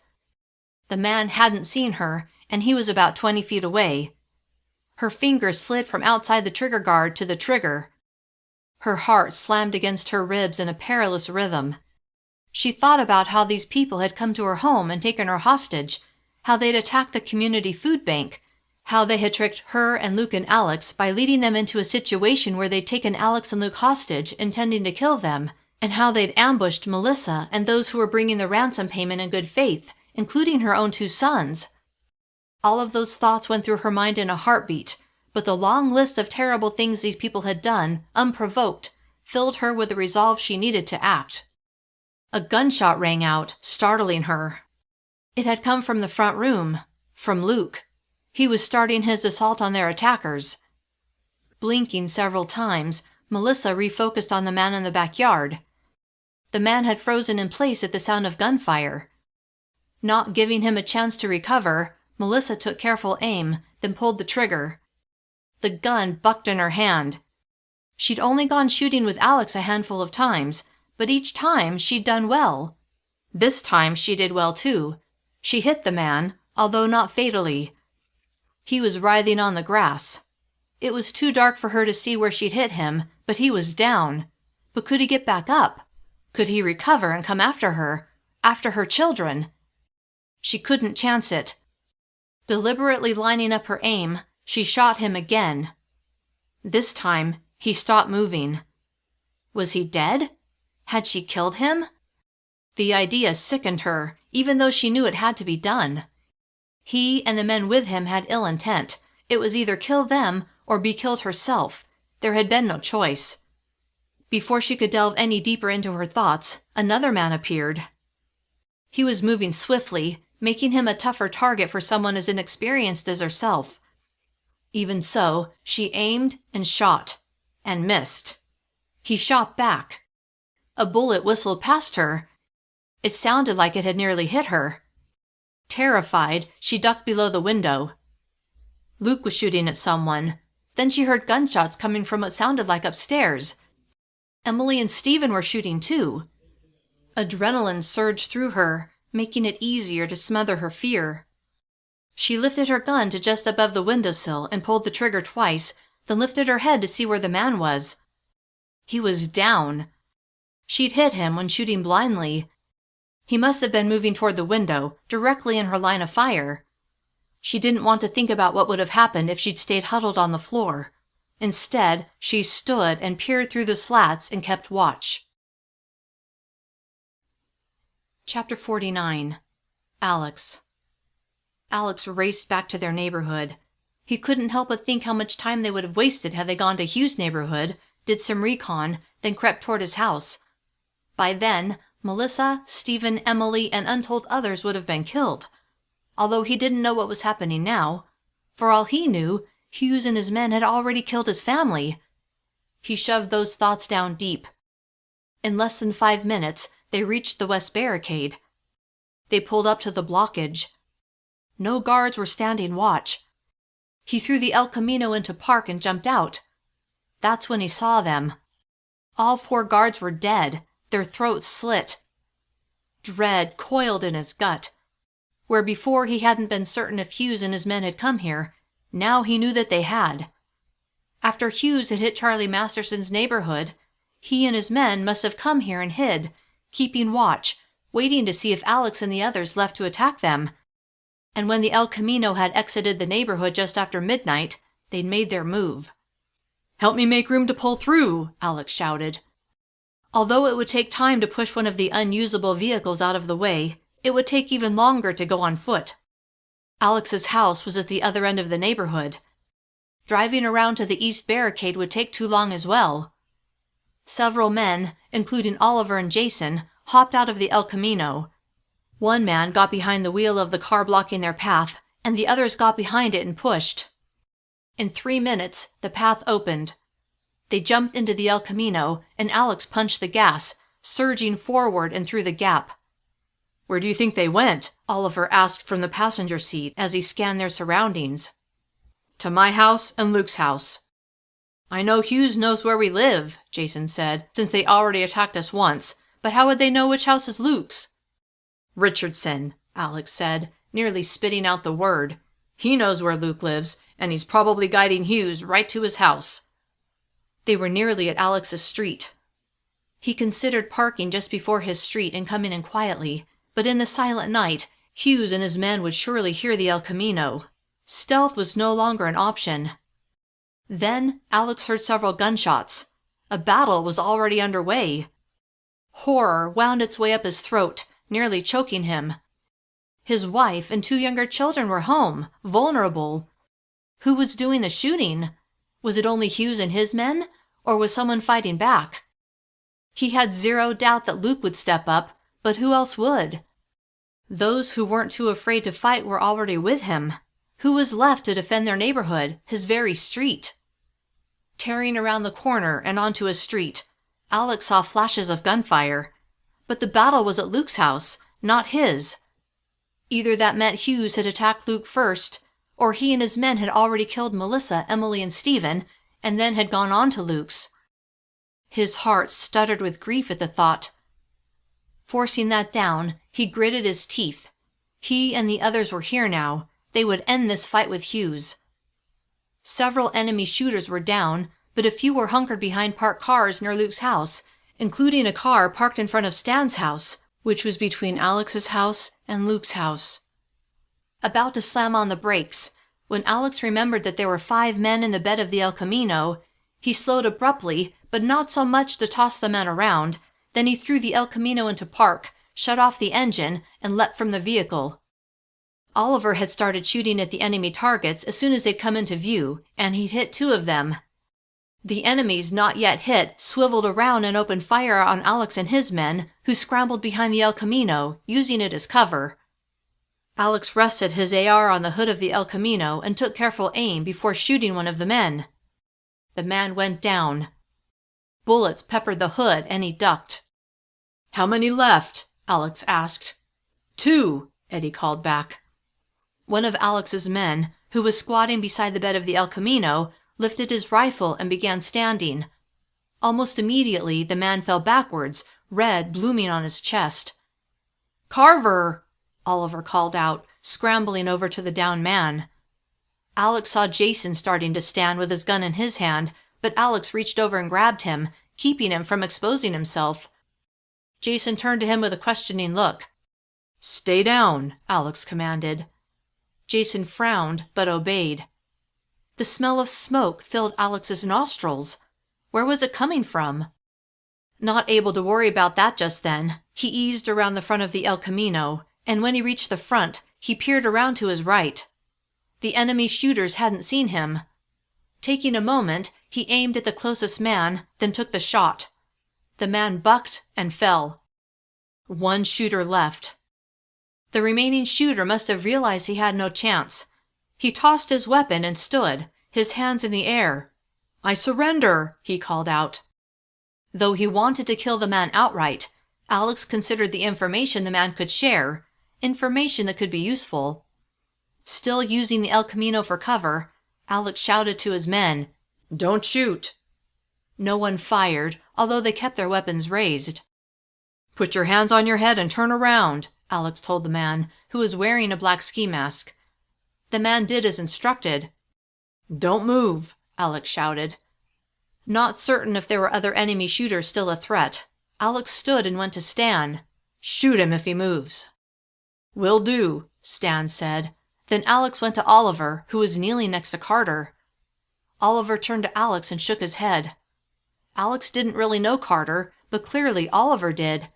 "Does he have a family?" Alex asked. Oliver stood. "Yeah, a wife and 3 kids." Alex shook his head. It was so pointless. Oliver did a chin lift toward the enemy fighter with his back to them and his hands on his head. "What do you want to do with him?" "I have some questions for him, but we need to clear the area and make sure we got all of them." "On it," Oliver said. Leaving it to him, Alex turned to Stan. "Come with me and cover me while I search him." As Oliver and a few others left to secure the area, Alex and Stan approached their prisoner. Alex patted him down, recovering a knife and a handgun. He tucked both away, then yanked the man's ski mask off before stepping back. "Turn around." The man did, and when Alex saw it was Travis Hughes, he recoiled. This was the man responsible for all the senseless killing. Without thinking twice, Alex balled up his fist and slammed it into Hughes' face. Hughes grunted and fell onto his butt. When he looked up and saw who had punched him, he glared at Alex. "You!" he growled. Then he rubbed his jaw. He glanced around. "Where's the cop?" "Right here," Luke said, as he came to stand beside Alex. Alex smiled at Luke, glad to see he was all right.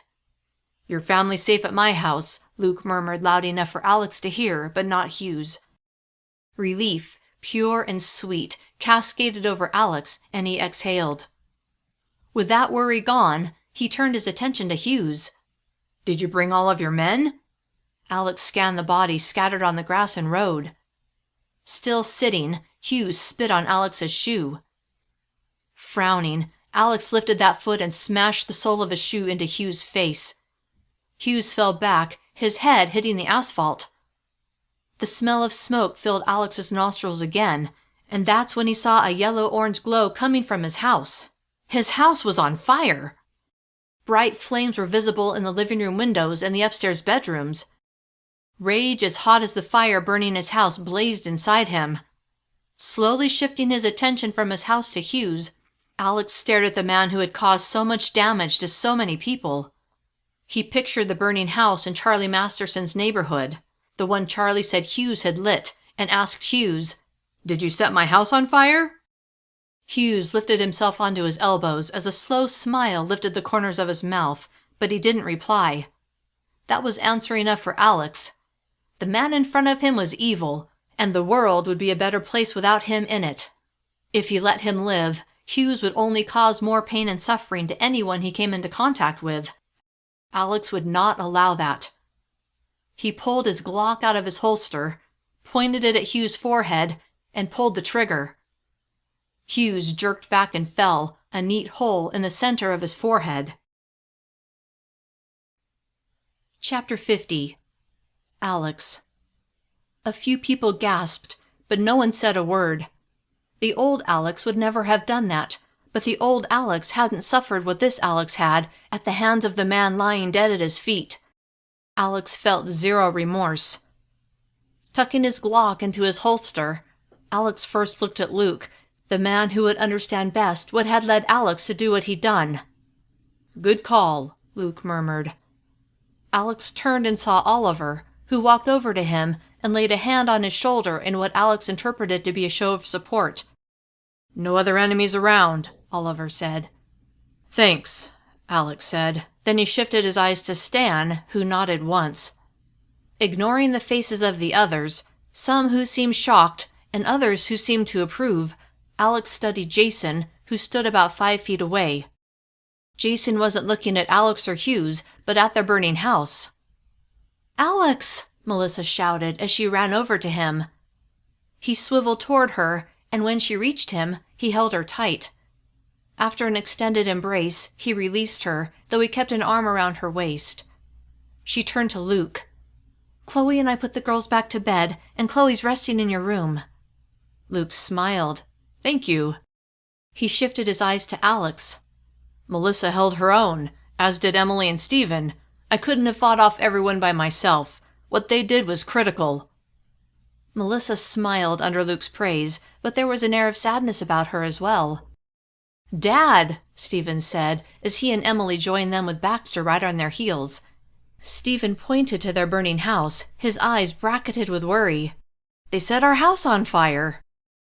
Jason joined them, his face drawn. People started drifting away, although Luke, Stan, and Oliver remained. "I know," Alex said, fresh anger washing over him. "We'll figure it out." "You can stay with us," Luke offered. Stan chuckled. "I was about to say the same thing." Warmed by the generosity of his neighbors, Alex smiled. "Thank you. I know there are a few empty houses on our street, but since it's late and we're all exhausted, we'll crash on your floor, Luke, if that's all right, and tomorrow we'll figure out what to do next." "Sounds good." "I'm beat," Oliver said, "but before I go home, I'll make sure we have a few people to guard the west barricade."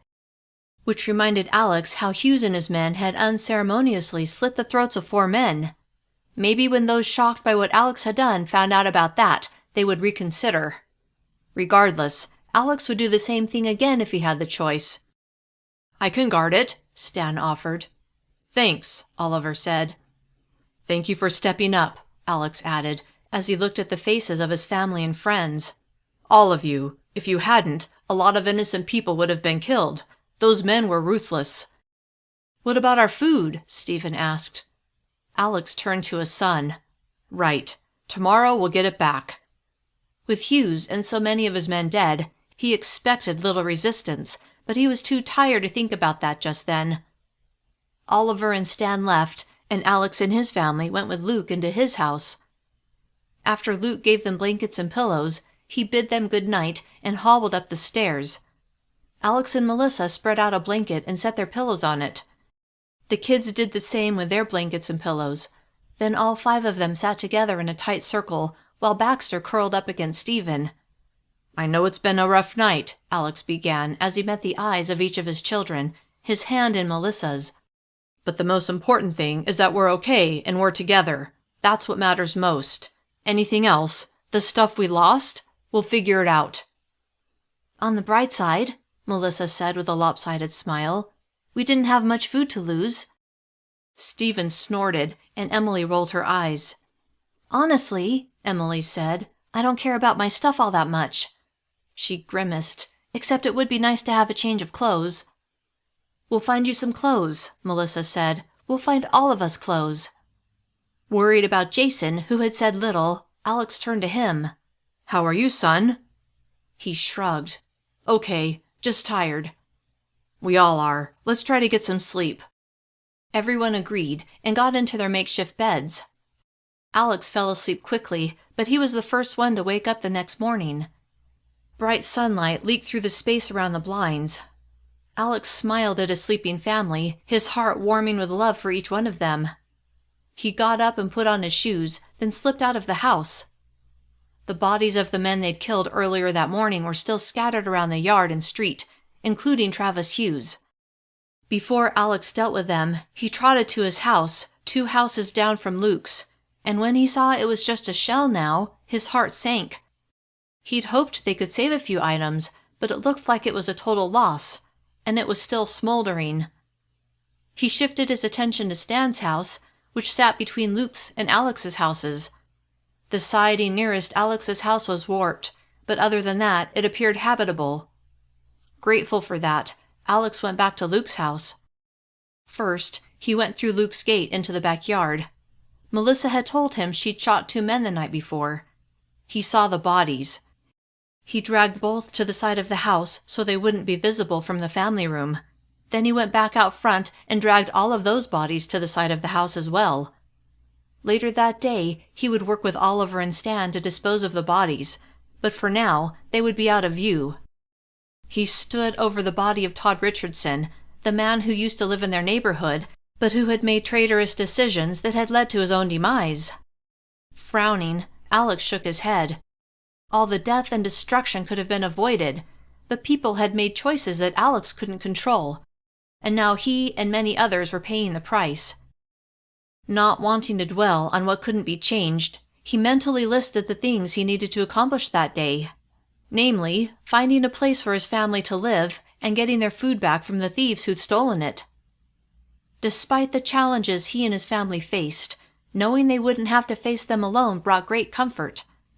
They had good people on their side, people who had their backs. Luke and Stan and Oliver had proven that. Knowing he could count on them, knowing they made a strong team, gave him the confidence to know that he and his family would be able to deal with whatever the apocalypse threw at them. Now, though, it was time to get busy, and Alex was eager to get started. This has been Chaos Soars, EMP Collapse Book 3, written and narrated by Christine Kersey. Copyright 2022 by Christine Kersey. The story continues and chaos collides. Thanks for listening.